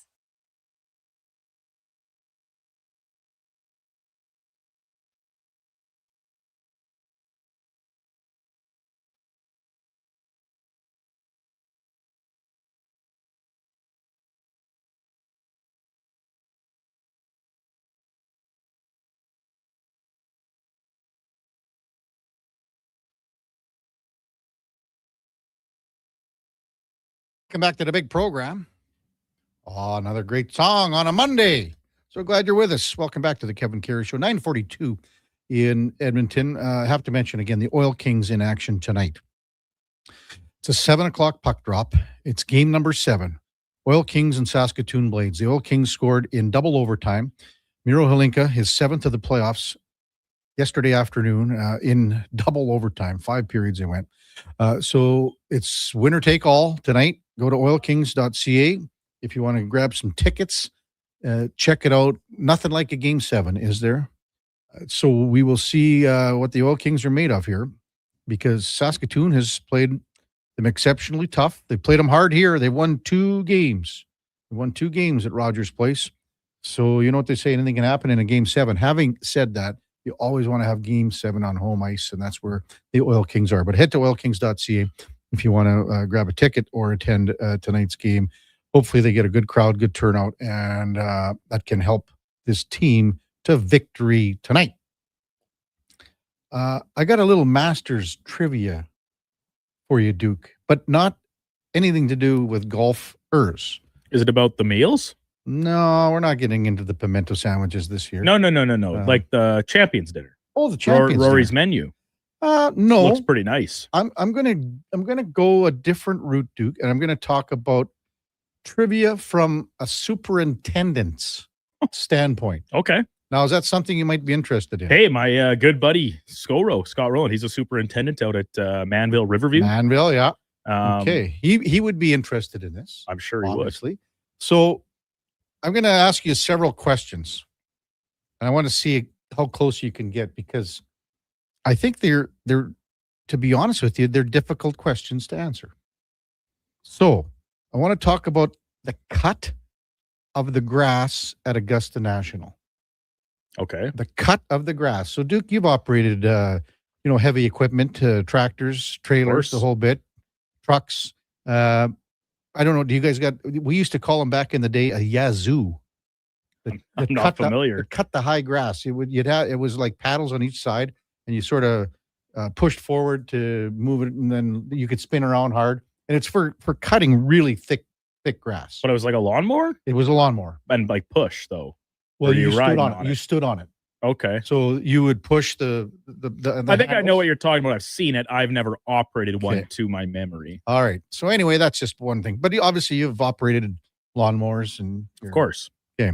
So how high is the cut of the tee boxes at Augusta National?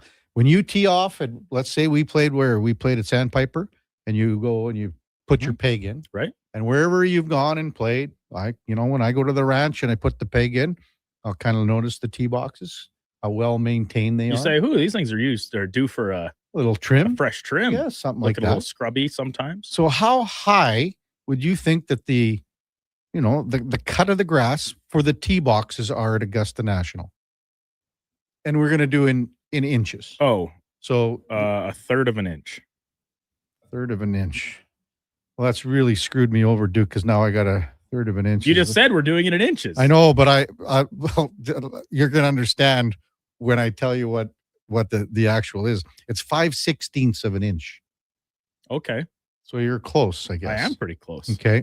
Now, the fairways at Augusta National, how would you say the cut would be, the height of the cut for the fairways? I'll go a half inch. You're close again, Duke. 3/8 of an inch. All right. Yeah. So you're very close. Now the second cut of.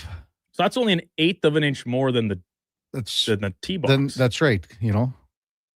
Because it would be. Or wait, what did you say the tee box? The tee box is 5/16. Fairways are technically 6/16. Yeah. Okay. So 1/16 of an inch. Right. Less. 16th of an inch. I think I said an eighth. 1/16 of an inch less. This is really good equation work, too. Oh, yeah. We're working hard here. Fractions, baby. Yeah. So the second cut at Augusta National. 2 inches. An inch and 3/8. Oh, okay. Yeah. Which is, because that's the thing. From fairway off, they have so much pine straw under the pine trees and the Augusta, the tall Georgia pines. Now, here's one for you, Duke. The collars around the greens, what would you say? The collars. I'm going to say An eighth. They're a quarter of an inch. Maybe that's why guys, you see guys, less guys putting, they seem to want to use their whatever degree wedge and chipper. Get a little wedgie. And try to maybe push it through. Now, the green surrounds, well, we won't get to that one. Now, the greens. Now, what would you say the lightning fast greens are at Augusta National?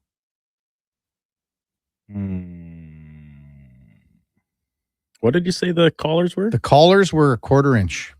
Okay, I'll say 330 seconds. It is 1/8 of an inch. Okay, I got greedy. He went to the 30 seconds. But, you know, I was lucky enough to go there 21 years ago, and you see how meticulous the course is. And they had a tough go that year for sure. But I just thought they were kind of, and then this is from the Masters website, Duke. And the funny part of it is it says all mowing is subject to weather conditions and growth. Well, that's good. Montana race. Here we go. Here comes the Tiger story. 21 years ago, MTR. 21 years ago. You know, talking to Dan Rosen, as we go back to a little hockey talk here, Duke, I don't think that a lot of listeners would, how do you word this? Appreciate. I think listeners they'd have to be a bit older, some of our older listeners. But the rivalry between Buffalo and Montreal is, I shouldn't say is, it was absolutely insane. How many, Buffalo was an expansion team here, Duke. Right. Okay. When the league doubled in size. Yeah. Like the first expansion. 67 or whatever it was, right? That's right. How many times do you think Montreal and Buffalo have faced each other in the playoffs? A lot. Because during the 70s, because the expansion teams were all in a different division at first, were they not? Because that's why St. Louis made it 3 years in a row. They were just the best expansion team. When Buffalo and Montreal went into the Adams division. Right. So Boston was in there too. And that would have started in the late 70s, 80s? Probably even a little bit before that. Okay. Probably in the 73-ish, 72 Sure. area. I'd have to check for sure, but okay. I don't know, half dozen times. Montreal and Buffalo, if they were to meet in the Stanley Cup playoffs this year, it would be their 36th meeting. Wow. Does that blow your mind? Montreal, and how about this? You think about all the powerhouse Montreal teams, the powerhouse Canadian teams in the 70s. And, you know, again, Buffalo hasn't made it for 14 years here. Mm-hmm. So you got to take that into consideration. The Canadians are 18-17 against the Buffalo Sabres all time in the playoffs. You would think that it would be more lopsided towards Montreal because they ended up winning so many Stanley Cups. It is insane the amount of times that these two teams have played each other. I believe it was the 1975 series, just doing some research yesterday and this morning. The 1975 series was Buffalo's, I don't want to say crowning moment, one of their best moments when they beat the Montreal Canadiens in 75. So this would be their 36th meeting. And then, am I looking at this wrong? Because some guy, it's not the 36th meeting. They're 18-17 games, but I have a site here, Duke, that is off. And it's my fault. So I am wrong on that. But the site gave me wrong information, and now I'm double checking it because we just had a texter come in. Oh man, this site's no good. I got to get to a new one. But 18-17. Oh man. Yeah, our texter's correct. Now this site is reloaded for me. And it didn't make sense to me when I read it.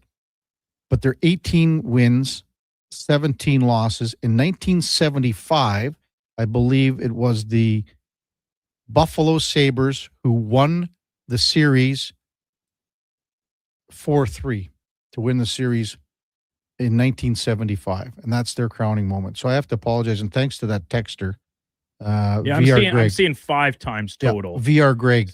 And to me, it didn't make sense either because I was like, did they play every year? And then the ad, it didn't add up. And then the site just kind of screwed around with me. So it is 18 wins, 17 losses that they've played each other. Games. Total games. Yeah, 73, 75, 83, 90, and 91. And it didn't make sense when I was doing it. And then for some reason, this site just kind of checked out. It looks like 1973 Duke was the first time they played each other. Right. And then 75, 83, 90, 91, if I'm correct on that. So Correct, you are. 18 wins, 17 losses. So I apologize how I worded it for the amount of series. I was on games. I should have been on games and not series. But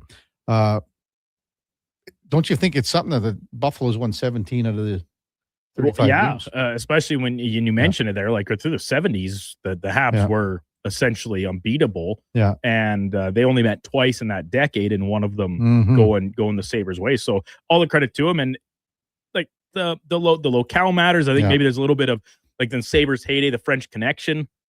Yeah. These French players all ripping it up for Buffalo and not the hometown or home province Canadiens. I think all those factors play into it. So I'd really love to see this, and it's kind of trending that way as a first round matchup. If Tampa Bay can, take care of their business, it's theirs to lose right now with the game in hand they have and the point difference. So I think there's a lot of potential first round matchups that look very intriguing, including another one you talked about with Dan, maybe a battle of Pennsylvania between the Flyers and the Penguins. And thanks to Ed Oil, he made a correction for me and maybe you too, Duke. Buffalo didn't come in until 70. Yeah, the second wave there. Yeah, second wave. So appreciate that. And thanks to BC Oiler for a little fact check with us as well. VR Greg, appreciate listening. And again, I was looking on that site and it wasn't making sense to me. And, we were just kind of going on the fly here. And then the site reloaded and it sort of, I don't know what the hell was going on. But I remember watching those series, Duke, in the 70s as a young kid, because that's what you would get, because the Leafs were, whatever, but it was the Habs always on TV. So I would have been like 8 years old, 9 years old or whatever. And to watch these Buffalo, I remember all the Roger Crozier was in goal for Buffalo, and they had, there was another goalie, Duplessis or something like that, Desjardins, all these guys. And then, of course, as you said, they had the French connection with Gilbert Perreault, René Robert, and Richard Martin. And then they had all those, they had all the plumber guys too, Duke. They had like guys like Danny Gare. They had Craig, he was a coach here for a little bit. Craig, no. He was like a Selke winner. Why the hell can't I remember his name? But he was really good too. Blair says, leave it to KK to confuse single games for a whole series. Come on now, Blair. Come on now. I backed it off pretty quick. When we come back, top of the hour, we got Paul Sir from Hoop City. He will slide in after his vacation. We'll talk NCAA. We'll talk Raptors. Ooh, it's going to be a little rough here for the Raptors after another loss to Boston last night. And then Thomas Hall from Blue Jays Nation coming up at 10:20. Before all that, time now for a Sports 1440 update. Brought to you by AWS Welding Supplies in Nisku. Product sales, servicing, calibrating, free same-day delivery of in-stock items to Leduc, Nisku, and South Edmonton. Your one-stop shop for all things welding. Check them out at awswelding.ca. Here is the Duke. The Sports 1440 update.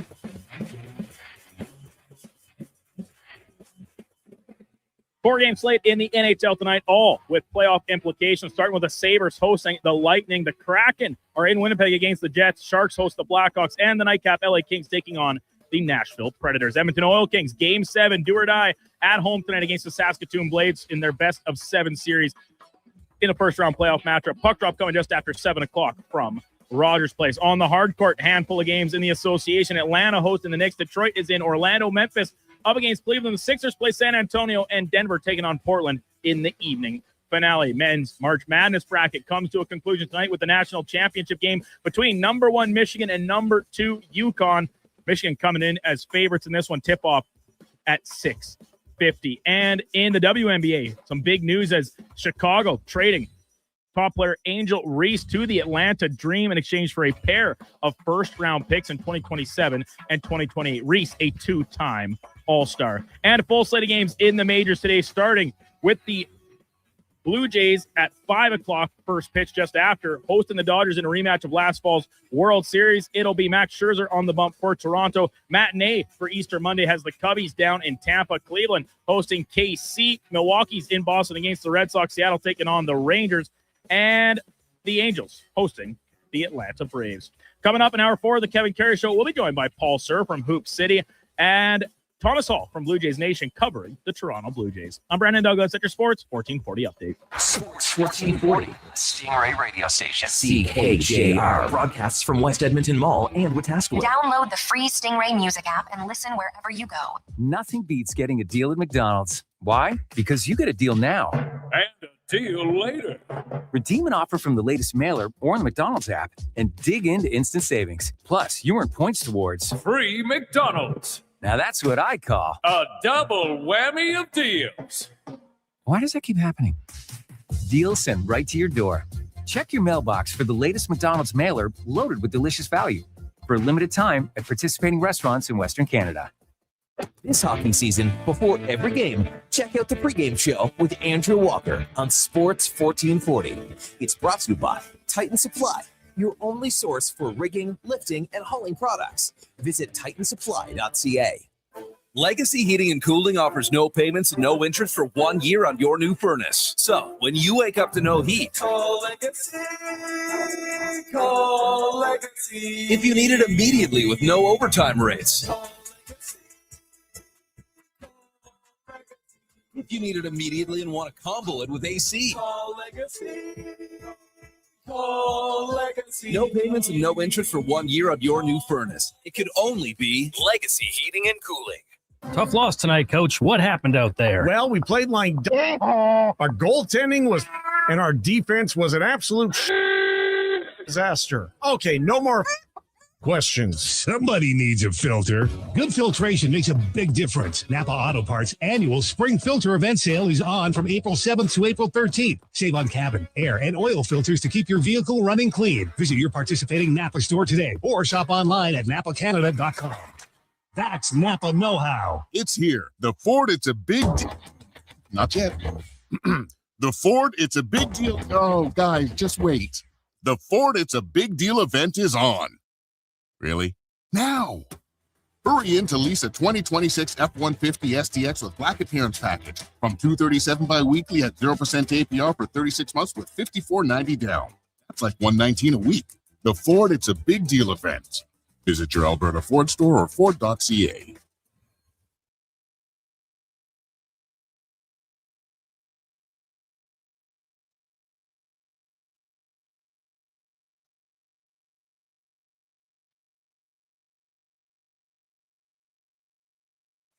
Stories, guests, and insights. This is Sports 1440 and the Kevin Karius Show.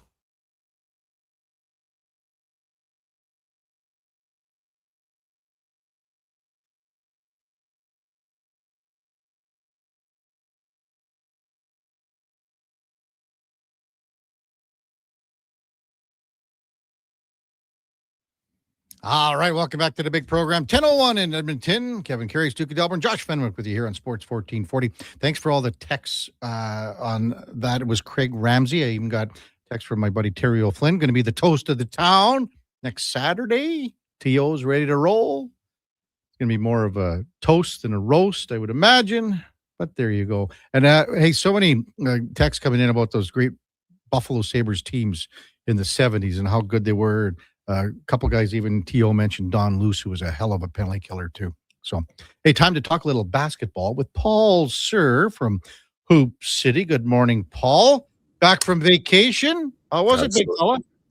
Tremendous. The weather was beautiful. Southern California, Carlsbad, north of San Diego. It's kind of the best of LA and the best of San Diego, and it was a great time. Are you noticing my shirt here, Paul? Oh yeah. I was going to say I'm impressed. See, I'm really impressed. I just go where the winners go, Paul. Bandwagon hopper. That's all you are, Kevin. Why wouldn't I be? Well, Yeah, no, I was down there. I was at a football game, and I bought this shirt about 9 years ago when we saw UCLA play. So, I'll tell, anyway. I'll tell you what, the UCLA history, having it honored, if you can, if that's the right phrase for it, but with the dominant victory last night by the Bruin women was really something, and the link back to Johnny Wooden and the great UCLA dynasty, it was exciting to see. The UCLA women's team is so easy to like. Their coach is phenomenal. It was a great night. It was a great moment, I thought, for women's basketball and for that program. So I think the men have won 11 titles, right, going back to 100 years or whatever it's been. Yep. So maybe just touch it. Like did you follow that history, Paul, at UCLA a lot with the Bruins? Oh my God, yeah. I mean, I was a Bruin addict when I was growing up. But again, because of the vintage I am, I mean, I saw the black and white game of Lou Alcindor against Elvin Hayes in the Astrodome in 1968. Yeah. I saw all the I saw the 68 and 69 championships. So I have such deep admiration for Johnny Wooden, and his impact on UCLA's women's program. The coach from UCLA, and I'm sorry, her name's escaping me for the moment. I just read about 80 times this morning, but she would in her early days of coaching at UCLA, as Johnny Wooden was getting to the end of his life, she would go with the men's coaches over to Wooden's apartment, and Wooden would spend one-on-one time with her, just sharing his philosophy. And what she took from it was that she could be both an effective coach and kind at the same time. And she stuck with that. And now it's resulted in this championship. So, and one of the great moments in my basketball experiences is going to the UCLA Sports Museum at Pauley Pavilion. So I have tremendous passion for UCLA. Corey Close. Corey Close. Thank you. You know what? I'll tell you an old story, Paul, that I remember. I don't know why I remember it, but and I know you remember this show because Ken Howard was in it. It was called The White Shadow. Oh, yeah, absolutely. Yeah. And there was a guy on the team. His name was Warren Coolidge. And this guy, they would hang around, and then he'd go, starting center from UCLA, Warren, Coolidge. That's 50 years ago. I don't know why a guy would remember that, but. Oh, you get those little snippets out of nowhere. You know, just all of a sudden they just show up, and they really don't relate to anything, but they're fun memories. Mm-hmm. Hey, let's talk about tonight's men's final here with Michigan and UConn. I'm going to fire up this right away here, Paul, because we had it for in or out. One of Duke's questions for in or out, and here it is. March Madness concludes tonight. In Indy, Michigan is favored by 6.5 points. Give me UConn on the points. That's from the Duke. Would you be in or out on this one, Paul? I'm going to be out. I think he's out, Duke. I think there's a critical mass here that's happened with Michigan in the same way. I think there's a bit of irony in all of this with the UConn connections, by the way, but I think Michigan's critical mass is they've become, after a phenomenal season, they've become better and better and more dominant during the playoffs. They have such a unique blend of size, power, and skill and shooting. As marvelous as UConn's victory over Duke was, as battle tested they are in winning 2 championships in very recent history, all of that aside, I just think Michigan is a dominant team. You got to play the game. Of course, this can happen, but I think I kind of see Michigan winning this going away. Mm-hmm. I don't think they're going to blow them out like last night's game, UCLA over South Carolina. But I see Michigan winning going away. I just think they're just better than everybody, and once in a while you get that kind of team that just galvanizes during the playoffs, and I think Michigan's that team. Some people are calling UConn maybe a team of destiny because of what happened against Duke and them moving on, in the Final Four. Do you see any of that? And also, could you say that Michigan is a team of destiny too. Well, I think you can apply that label to either of them, to be honest, because Michigan has had the kind of season that you would look at and say, you know, this team is just really good. They're in the toughest conference in the country, and they're just destined to win this thing because they're so much better. And of course, the fates were just unbelievably aligned in UConn's corner with that absolutely ludicrous ending.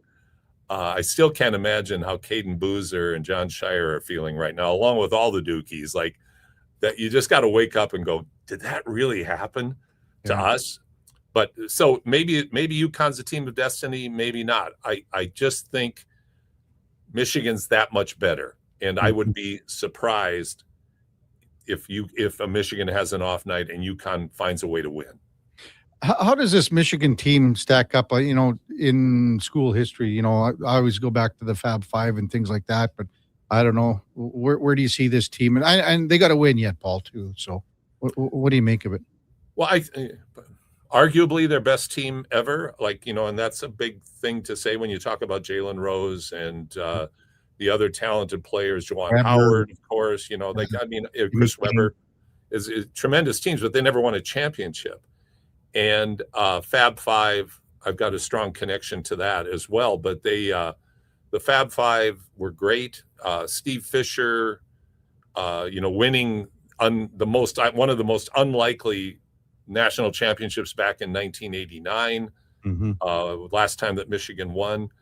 But I would say this team, it's deep, they're athletic, they're long, they've got a dominant post. And one of the things I love about March Madness this year, Kevin, is the return to the relevance of true back to the basket post play and shot blockers. It's been really refreshing and fun to watch. So I would say if they win tonight, and if they win in the way I'm projecting they could, this would have to go down as Michigan's best team ever. Keys to the game on both sides for you? Well, can UConn find a way to make Michigan uncomfortable and disrupt the way they can score? And can they find a way to score on the interior effectively and consistently through the game? Like, UConn's going to have to be able to do some things that even a powerful Arizona team, who absolutely got slapped around by Michigan, that was shocking to me. I just did not envision Michigan being able to physically overpower what I thought was a dominant Arizona team. So you never know until teams step on the court how the matchups will work. On the Michigan side, they just have to play like they've been playing. If they do that, they're going to beat you inside, outside, and they're going to disrupt you defensively. So if they're able to do what they've been doing, they're going to handle Connecticut. I don't want to say easily, but handily. Paul Sir with us on Sports 1440. Maybe it didn't go on as long as you would have liked, or even the Iowa teams would have liked, but you got to be pretty happy with a lot of the upsets that you picked, Paul, in your brackets, and how your Iowa teams did in this tournament. Oh, I you know what I am? I'm proud.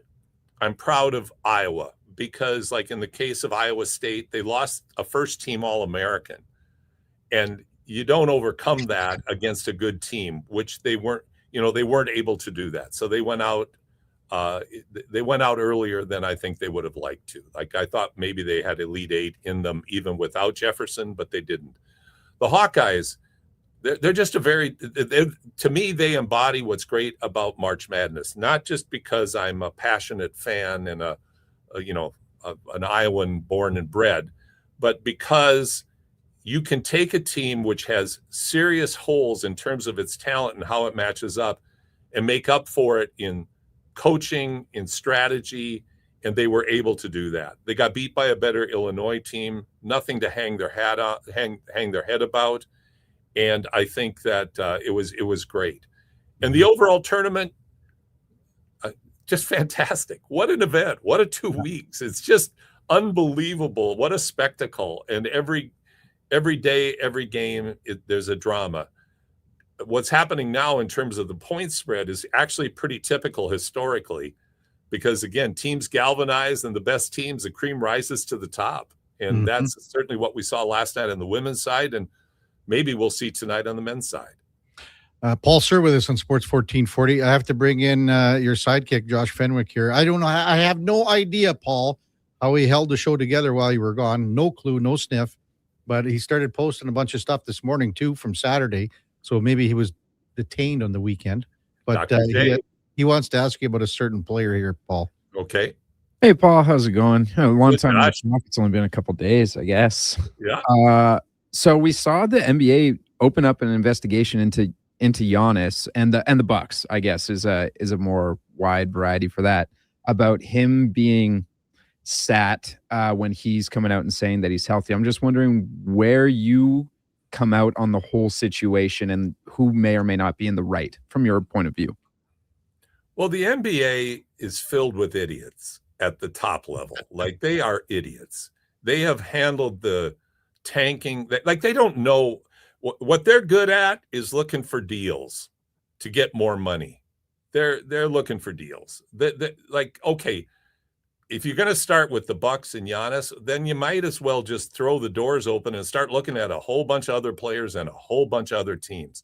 How do you control tanking when you've created the environment you've created? So to me, it's like, why this? Why don't you deal with the Kawhi issue on the sponsorship thing? Like, why don't you clean some of your little piles up? You know, get the scooper out and clean the piles up rather than taking your dog out for a walk and not bringing your poop bag with you. Like, why not just deal with things? I think it's so counterproductive and unbecoming of this league, but also indicative of the lack of, I think, clarity and understanding about who they are and what they're doing. They've got so much positive to focus on. Clean your messes up behind closed doors. So on my side of the thing, it's like, yeah, much ado about nothing. They're probably sitting Giannis and they shouldn't be, or they're probably sitting Giannis, whether they should or shouldn't under the present NBA structure, who knows? But to open this investigation up and make it public is really ludicrous to me. Other than that, I think it's a great idea. Yeah, I totally see where you're coming from with that. So in the same vein, the media obviously asks the person that they need to ask outside of Giannis, which is Doc Rivers. And he just shrugged it off basically and said, not my problem, not my monkey, not my circus. Does that fill you with a lot of confidence that, like, the head coach of this squad doesn't know what's going on with either his front office nor his star player? Again, I kind of go back to my original point. It's a mess.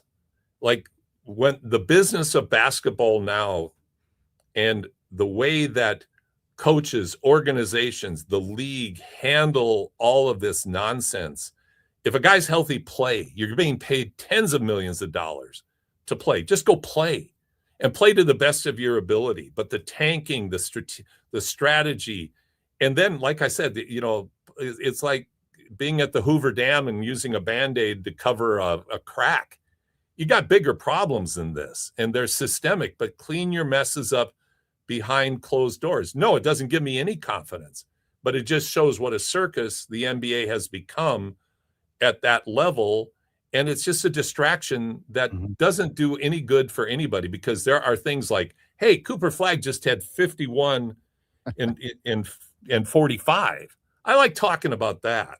You know what I mean? Like, that's pretty cool stuff, not about Giannis sitting. So it opens bigger questions that need to be dealt with in the offseason. What's your concern level, Paul, here with the Raptors heading down the stretch? Just how good they are. I really don't know how good they are. Like, they show signs on some nights they're better than others. I must admit, there's a couple of teams, the Raptors and the Timberwolves in particular, that jump out at me right now as being somewhat disjointed going into the playoffs. Like, you see I even question the Raptors' efforts on a couple of nights, on a couple of games that I've seen. And they've got to get healthy. They haven't been again. They just feel disjointed, just like the Wolves do. They just feel disjointed right now. So they're going to have to stabilize soon and get this dealt with soon. Otherwise, it's going to be But let me put it this way, though, Kevin. Yeah. this is a big step forward for this organization. They were awful last year. They're better this year, but they're still certainly not a team that you would say, if they keep their present nucleus intact, is probably ever going to be a contender. This team does not have that upside. They need more pieces. Paul, excellent stuff as always. Welcome back, and look forward to talking to you here in the next little bit, and having you back on Hoop City here too. I'm excited about it too. Can I give you just 10 seconds? Betcha, yeah. LeBron on the other side of 40, Cooper on the underside of 20, squaring off at each other last night.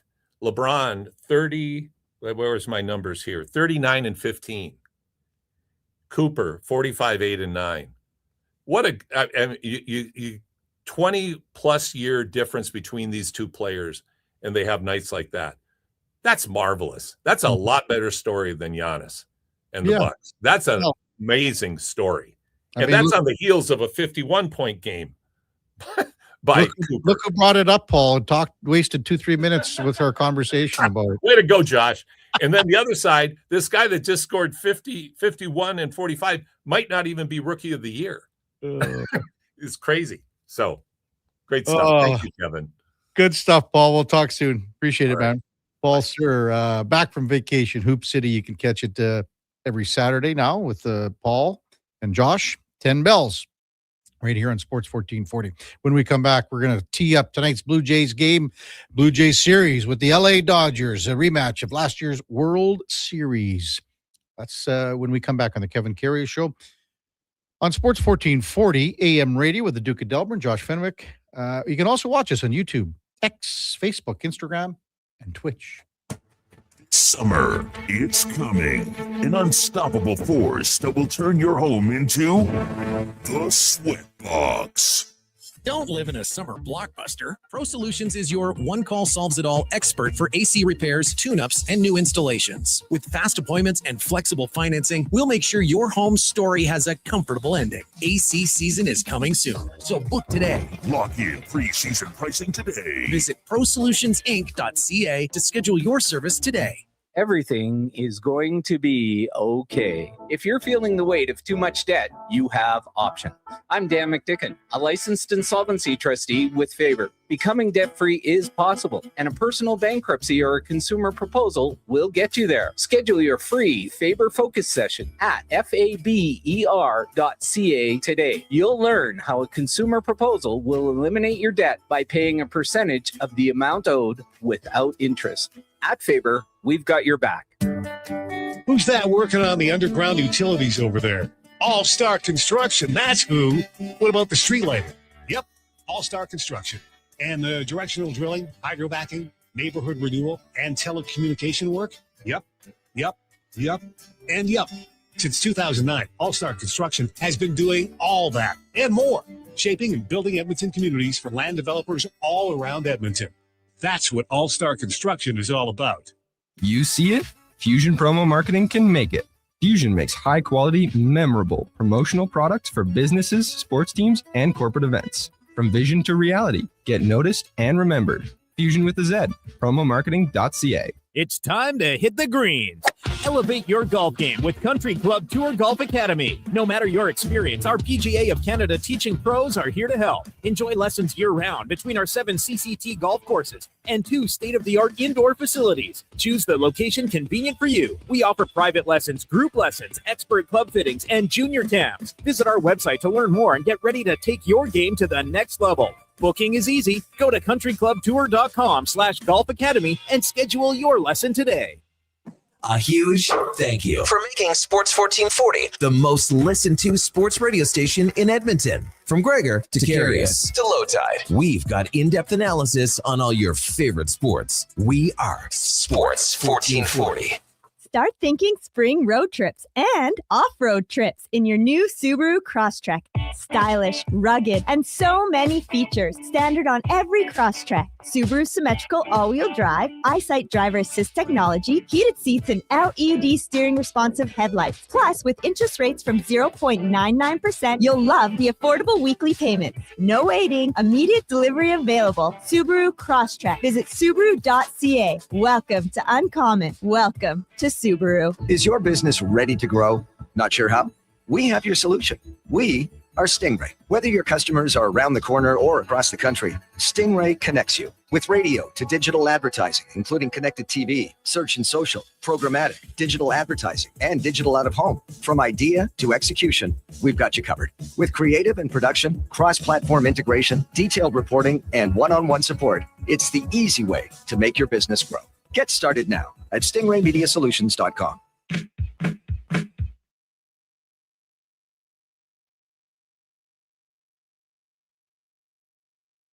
Have your sports curiosity cured with the Kevin Karius Show. This is Sports 1440.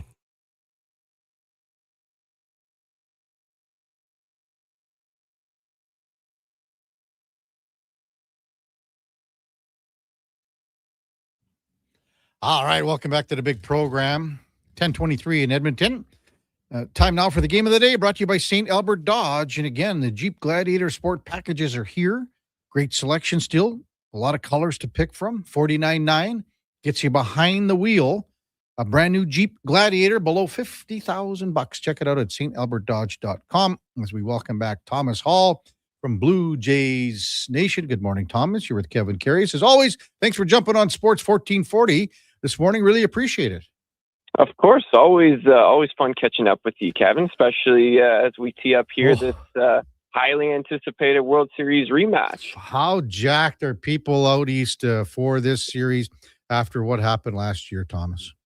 Yeah, I think everyone's obviously really excited, but at the same time, I think everyone still has a bit of PTSD from last November. I know for myself, having covered all 7 games, there's a lot of that going on right now. It feels like we haven't really left that World Series.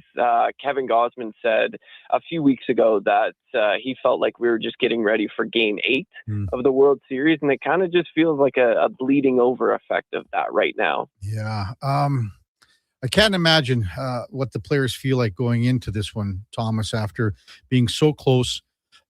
But how badly do they need, and I know it's early yet, but how badly do they need a team like the Dodgers to come in and square off with them after what we've seen, how the team has performed in the previous 3 series to start the year here? Yeah, I think the Jays, given how things went in Chicago over the weekend, they need a pick-me-up series. And hopefully with the intensity that will be brought in this 3-game set against the Dodgers, you hope that will allow the Blue Jays to get back on track and get back to playing their brand of baseball, because they certainly got away from that against the White Sox. John Schneider pointed that out multiple times over the series. And, there's going to be a lot of emotions for sure, riding high for a lot of the players, or at least a lot of the ones who are still coming back from last year's team. But I think with Max Scherzer on the bump for Game 1, emotions will be at an all-time high, because we all know how well he's able to set that tone from first pitch onward. Yeah, no question about that. And he's going to be going up against Justin Wrobleski tonight. And, the injuries that this team has had at the starting rotation, and then even Eric Lauer looked off yesterday, and they were talking about him not feeling 100%. How have they been able to just kind of put this patchwork starting staff together here? Yeah, it's been a little tricky. Things got away from the Jays a little bit these last 2 games here, between having to try and piece together Cody Ponce's vacated rotation spot, which they did a pretty decent job of in Saturday's game, between having Mason Fluharty start as the opener for the first time in his professional career. Like, that was that was the first time he had ever started a game since high school. So to be able to come out of the chute and do a respectable job the way he did, and Lazaro Estrada too, pitching valuable length out of the pen for the Blue Jays. That was really, really big for the team, but it certainly hasn't been easy for sure. I think having Eric Lauer try and grind out his flu game yesterday didn't obviously go all that well for the Blue Jays, and they had to use a lot of length trying to piece together 9 innings. The hope is that very, very soon the Blue Jays can have Patrick Corbin up from Dunedin. He pitched a really good start for Single A on Saturday. And so I think the thinking is, and we'll find out today when we talk to John Schneider, what his next steps are. But Cody Ponce's next turn in the rotation would come around again on Friday against the Twins, and Corbin would be tentatively lined up to make that start. And so I think right now there's the possibility of having him come up and fill that vacated spot and give the Blue Jays a little bit more time here until Trey Savage, Jose Barrios can come back off the injured list. But it sounds like both of those guys are still a few weeks away. So it's certainly still touch and go for the Blue Jays, but hopefully Patrick Corbin can come up here and give them at least some meaningful innings in that spot, because he did have a good season last year with the Texas Rangers, and he's somebody that can certainly eat some innings for this Blue Jays rotation at a time when they desperately need it. Do you think they would go that route to Thomas, just in the sense that they could go back to Lauer on Friday because he didn't throw a whole hell of a lot yesterday, and then they have the day off on Monday, so it's not like they've got some rest days, they've got some time off in between series here. Yeah, they definitely could do that, but the reason why they didn't move guys up during the previous off day, but before the White Sox series, because they got an older rotation. John Schneider didn't really want to compromise any extra rest for those guys. And so we'll see what they decide to do. Moving Eric Lauer up and Scherzer and Gausman, having those 3 start against the Twins is certainly on the table for sure. I think it'll just come down to how they feel guys are recovering between starts and determine whether or not it still makes sense to have everyone receive an extra day's rest. I mean, what they could do is they could have Eric Lauer start Friday and then still have that Cody Ponce vacated spot come around again on Saturday, just so you give Scherzer and Gausman that extra rest. Yeah, good points. Thomas Hall from Blue Jays Nation. So they left so many guys on base over the weekend series, and then even going back to Colorado, they just haven't been able to get the timely hits right now. So is that just one of those weekly stretches? What are you thinking? Because, obviously the bats are there. They just haven't been coming around yet. Yeah, I think it's a bit of both. Hitting with runners in scoring position is always one of those weird statistics that can change on a dime very quickly. And after going 2 for 22 against the White Sox, the Blue Jays are certainly hoping that changes quickly here against the Dodgers. But I think it's more than just one of those small sample size weird things. The quality of the at-bats certainly weren't up to the Blue Jays standard against the White Sox. They seem to be chasing a lot in those at-bats, just in particular how much they chased in those 3 games. They had the 6th highest chase rate of any team in the majors over the weekend. And that's not in the Blue Jays DNA to be able to, not string together long, pesky at-bats like they weren't able to do against the White Sox pitchers. There were a lot of quick ABs, a lot of strikeouts in that series. And so hopefully coming back home, which as we saw last year, the Blue Jays tended to perform better for whatever reason versus on the road. Hopefully they're able to reset here and get back to that Blue Jays brand of hitting where they're getting their walks. They're not striking out all that much. They're not chasing like they did against the White Sox. But I think one guy in particular, not to put it on one guy at all, but Kazuma Okamoto is somebody who's a big part of this lineup. but he had a really tough series against the White Sox. There was a lot of strikeouts. One day he had his first golden sombrero of his major league career, and he's had a tough go of it just in terms of how pitchers are starting to adjust to him, where they're throwing a lot of pitches away to him, whether it's fastballs or breaking balls. They're really trying to get him to extend the strike zone, and so far he's been willing to do so. And given the fact that the Blue Jays are counting on him a lot of time to hit behind Vladdy, they need somebody in that cleanup spot to add more protection and not strike out as much as Okamoto, and as well Addison Barger has as well, because he's another guy that they're trusting in that cleanup spot. So, obviously the offense runs through Vladdy, and it was really good to see him get on the board with his first home run of the season on the weekend. But he needs help too, or else pitchers are just going to pitch around him and target the rest of the lineup like they've done early on this season. Did you hear anything on Barger today, Thomas, after, when he kind of injured his ankle or ankles yesterday? Yeah, so we're expecting to get an update from John Schneider on Barger this afternoon before the game, but post-game yesterday, Schneider said that Barger was dealing with ankle soreness in both of his ankles, and it sounds like it hopefully is only a day-to-day type of thing, and maybe Barger only misses a game or two here, but obviously with the Dodgers coming to town, you would love to have his bat in the lineup, so I wouldn't expect to see Barger in the starting lineup tonight, but hopefully he could be an option in a pinch hitting role off the bench later in the game. Thomas Hall with us from Blue Jays Nation. Before we get to the catching situation, and we were talking about the hitting, has the best hitter on the roster so far in this young season been Andres Gimenez?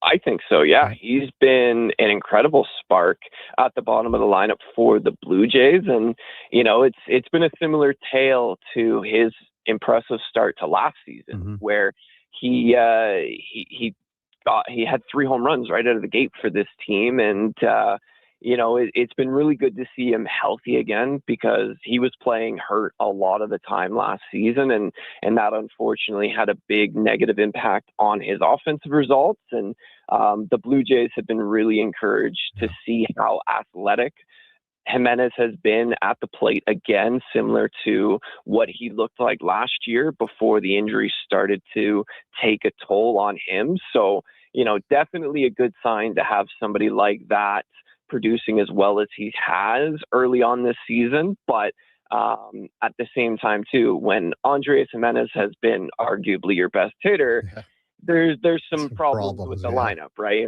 Yeah, you got that right. Thomas Hall with us on Sports 1440. So with Alejandro Kirk going to be out for 6-8 weeks, who knows, and Brandon Valenzuela coming up, and maybe he was blocked out when they grabbed Freddie Freeman from Kansas City out in San Diego, and that made him expendable.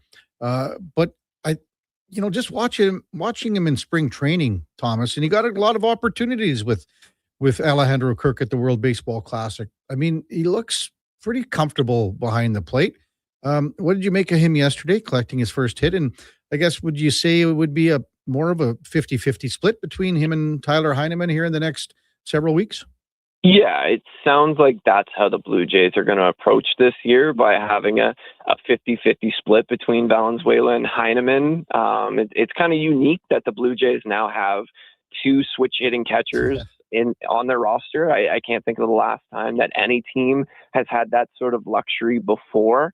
But yeah, with Valenzuela, throughout spring training, anytime John Schneider was asked about which prospect in camp was starting to open eyes a little bit, and there were 2 names that he would always bring up.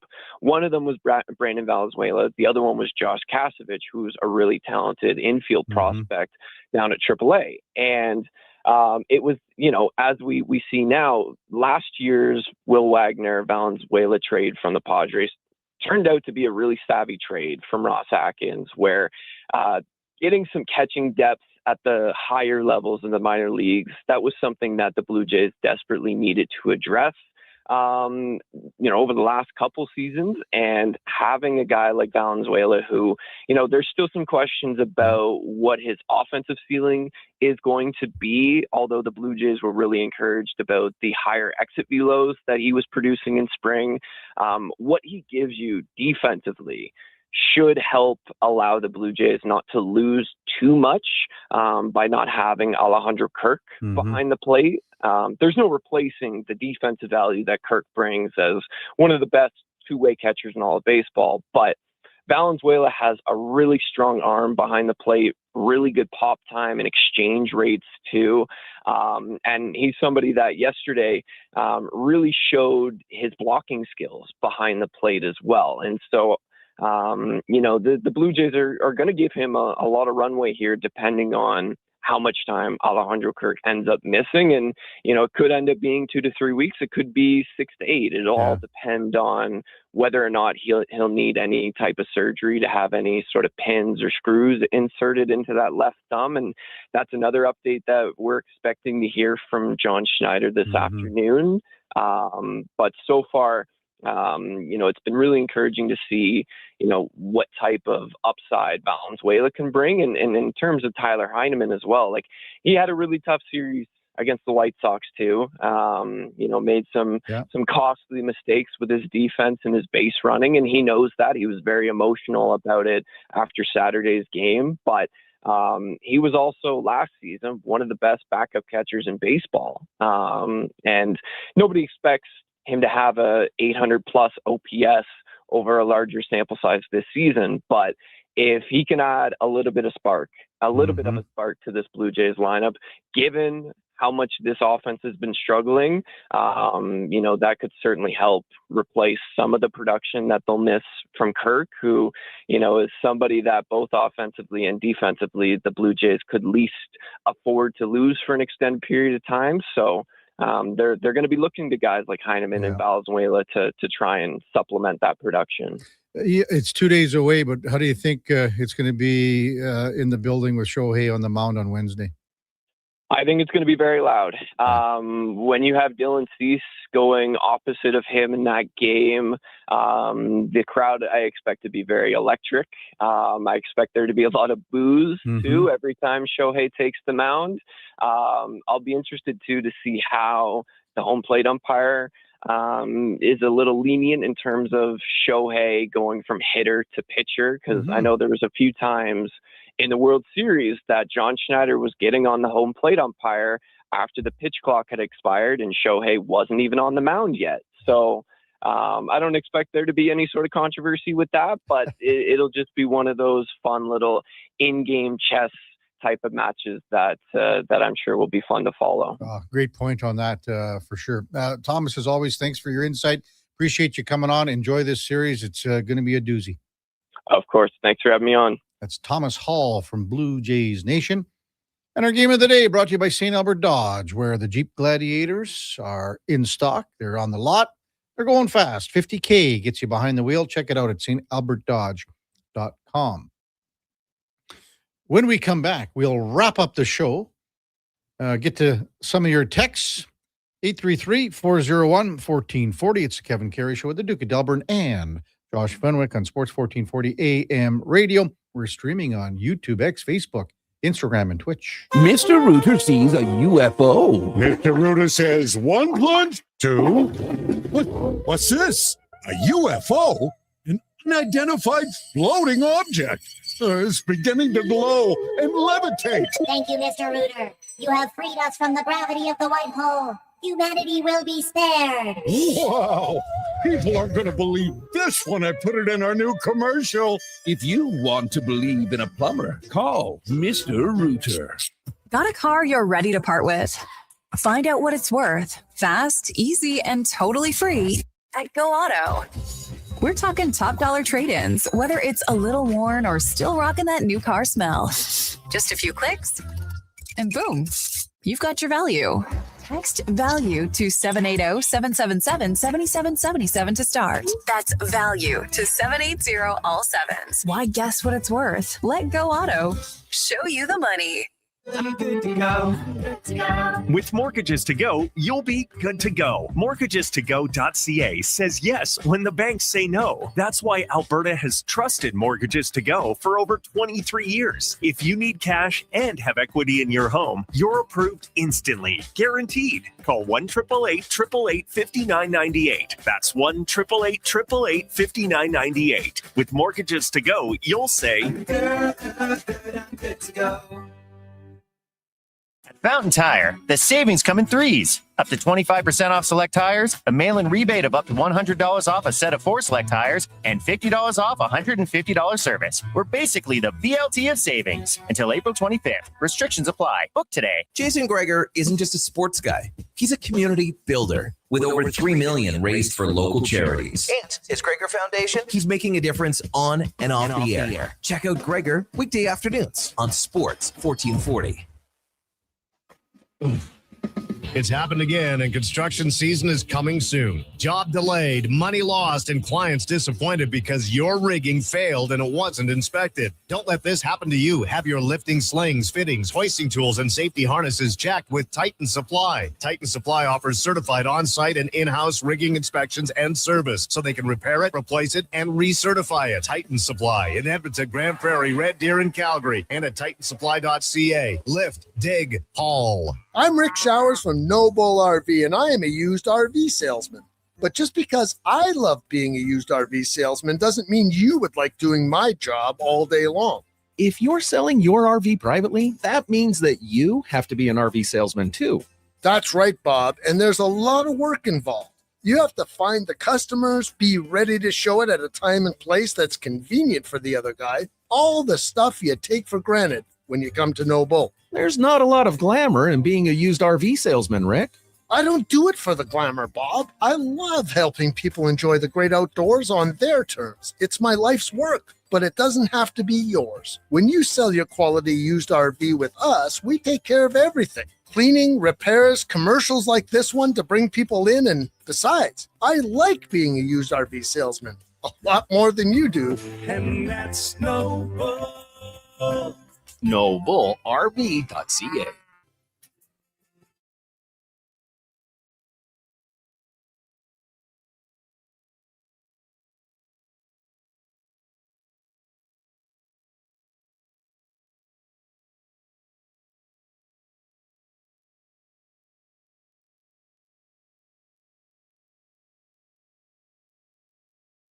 Have your sports curiosity cured with the Kevin Karius Show. This is Sports 1440.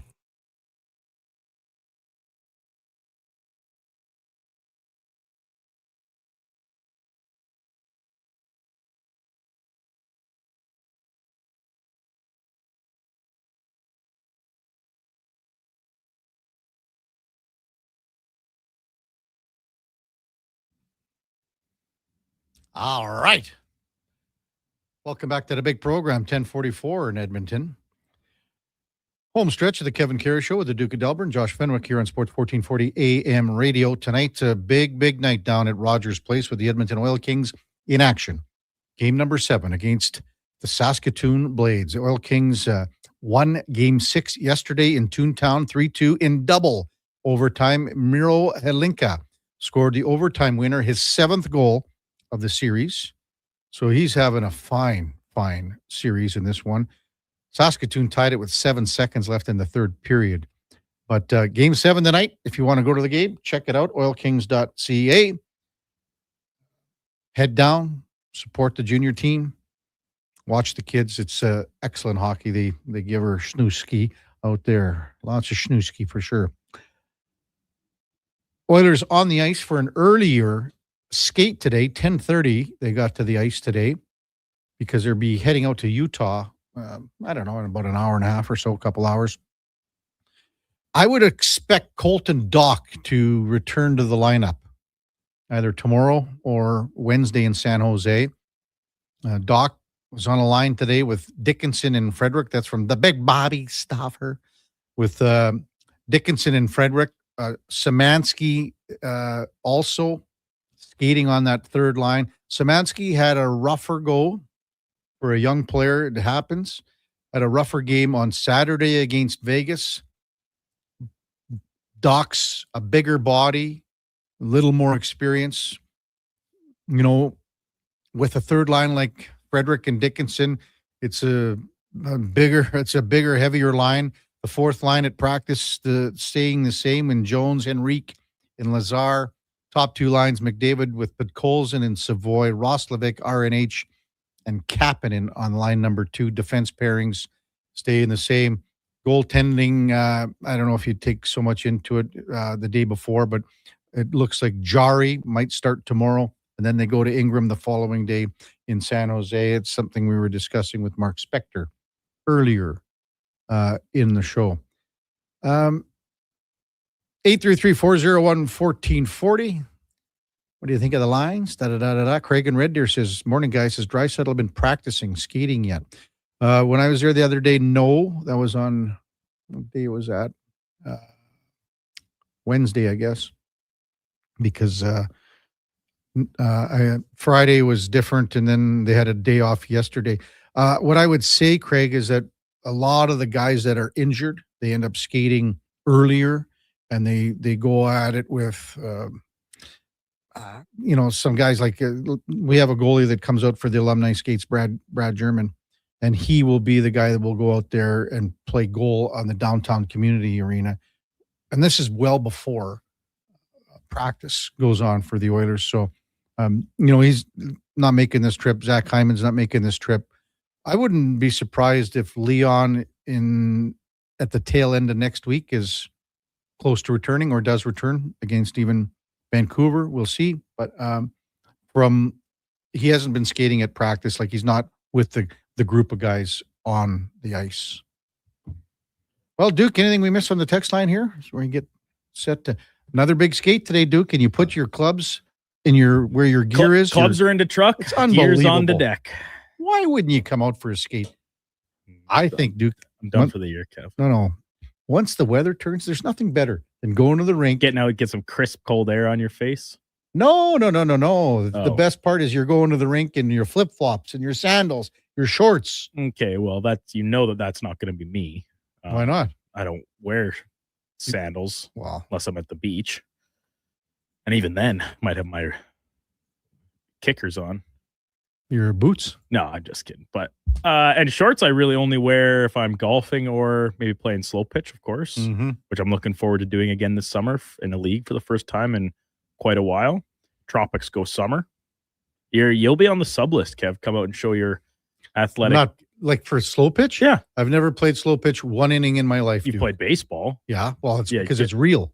Slow pitch, it's for fat old men and women. Oh, so like beer league hockey. No, because it's way tougher to play beer league hockey. Maybe. Montana to Rice says, you got ugly legs, Duke? Why no shorts, buddy? No, I don't think I have particularly ugly legs. I got some nice calves. No, they remain pretty ghostly white a lot of times because they don't see sun very often. I will say the past few summers, I've gotten much more open to wearing shorts while golfing. For most of my life, it was I didn't own shorts. They were for like gym class, and I wore them playing slow pitch. And even when I play slow pitch, I usually have tall socks on, like knee-high socks. So they don't get a lot of sun. But once I get them toned up a little bit this summer, you're welcome to come check them out. Yeah. So, like, what do you mean? You're gonna do some like calf raises? No, I just mean like sun toned up, like get a little bronze on them. Some nice sun. That's easy. They're pretty translucent but right Duke, now. remember what happened the last time? You got too much sun and you started peeling like a pig. My legs, the bottom half of my legs have gotten enough over the years that they don't really do that. It's the parts of my body that never see sun, like my thighs, my shoulders. Those are that's where the intense sunburn comes in, and peeling there's potential peeling. Yeah, but I mean, Duke, let's be honest here. Like, if you're playing slow pitch, are you like you should be wearing? I can't believe, Kevin, you look down on slow pitch. Like, I'm not going to go. I just do. I'm not going to play in a men's hardball league. I suppose I could, but it's the same reason I don't play competitive beer league. Like, I like playing at a casual pace, gets me out of the house, spend time with my friends, enjoy a few cold drinks. I'm not listen, I'm not disagreeing with all that, Duke. I enjoy that angle too. But when we play the hockey on Mondays and Thursdays, it gets competitive. It was competitive the Friday game with the old timers or the senior team or whatever it was. Right. So I don't think I would find that in slow pitch. You can. Here's the thing, and I've been in many skates, beer league, whether it's an actual game with my team or some of these skates with Walker and stuff, that it does get pretty intense and heated. I'll be honest, I kind of think I've just like turned that corner in my life where I know it doesn't matter. I don't need to get worked up about it.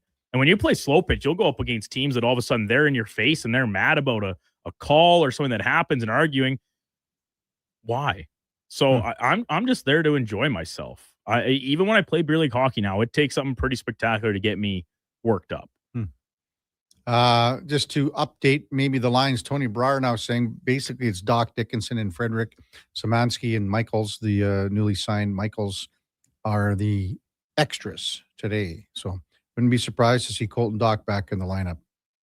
JR and Red Deer says, fat old man, Kevin perfectly describing his demographic. Yes, for sure. I should be playing slow pitch, Duke. That's what, well, let's rewind to the start of this conversation where I said you're on near the top of my list for when we need an extra body, and you completely cast me aside. You just want me there to bring beer? No, I bring beer. Where do you guys play? We'll be playing mostly Southside Diamonds. That's where we put our preference in for. So, like, Southside where? Ellerslie? Kevin, Leduc? I don't have answers to that. No, it'll be in the city, but I don't think we'll be playing at Grand Trunk. Is there Friday night games? We only play on Wednesdays. Just Wednesdays. We play Wednesdays. You pick your night of the week. You pick either north, south, or citywide, and your competition level. And we're playing. What time's the game? I don't know. They'll change because there's like two windows. I think usually anytime between 6 and 8 is when the games start. So you do you end up playing under the lights sometimes?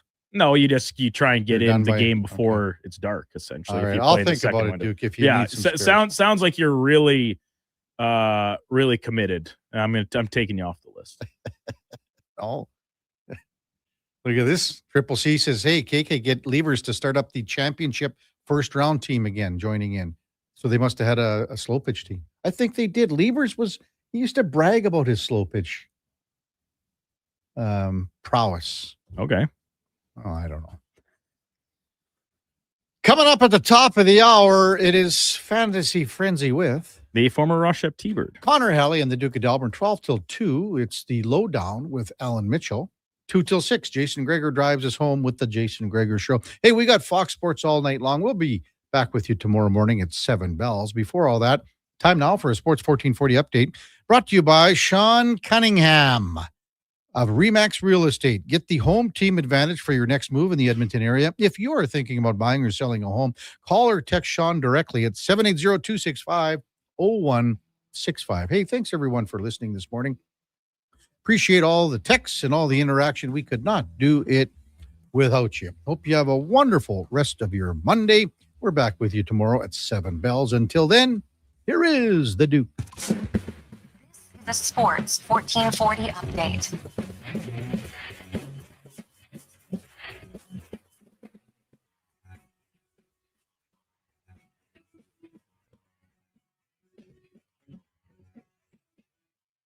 Four-game slate in the NHL tonight, all of which with playoff implications, starting with the Sabres hosting the Lightning. The Kraken head to Winnipeg against the Jets. Sharks play the Blackhawks, and the Nightcap, LA Kings hosting the Nashville Predators.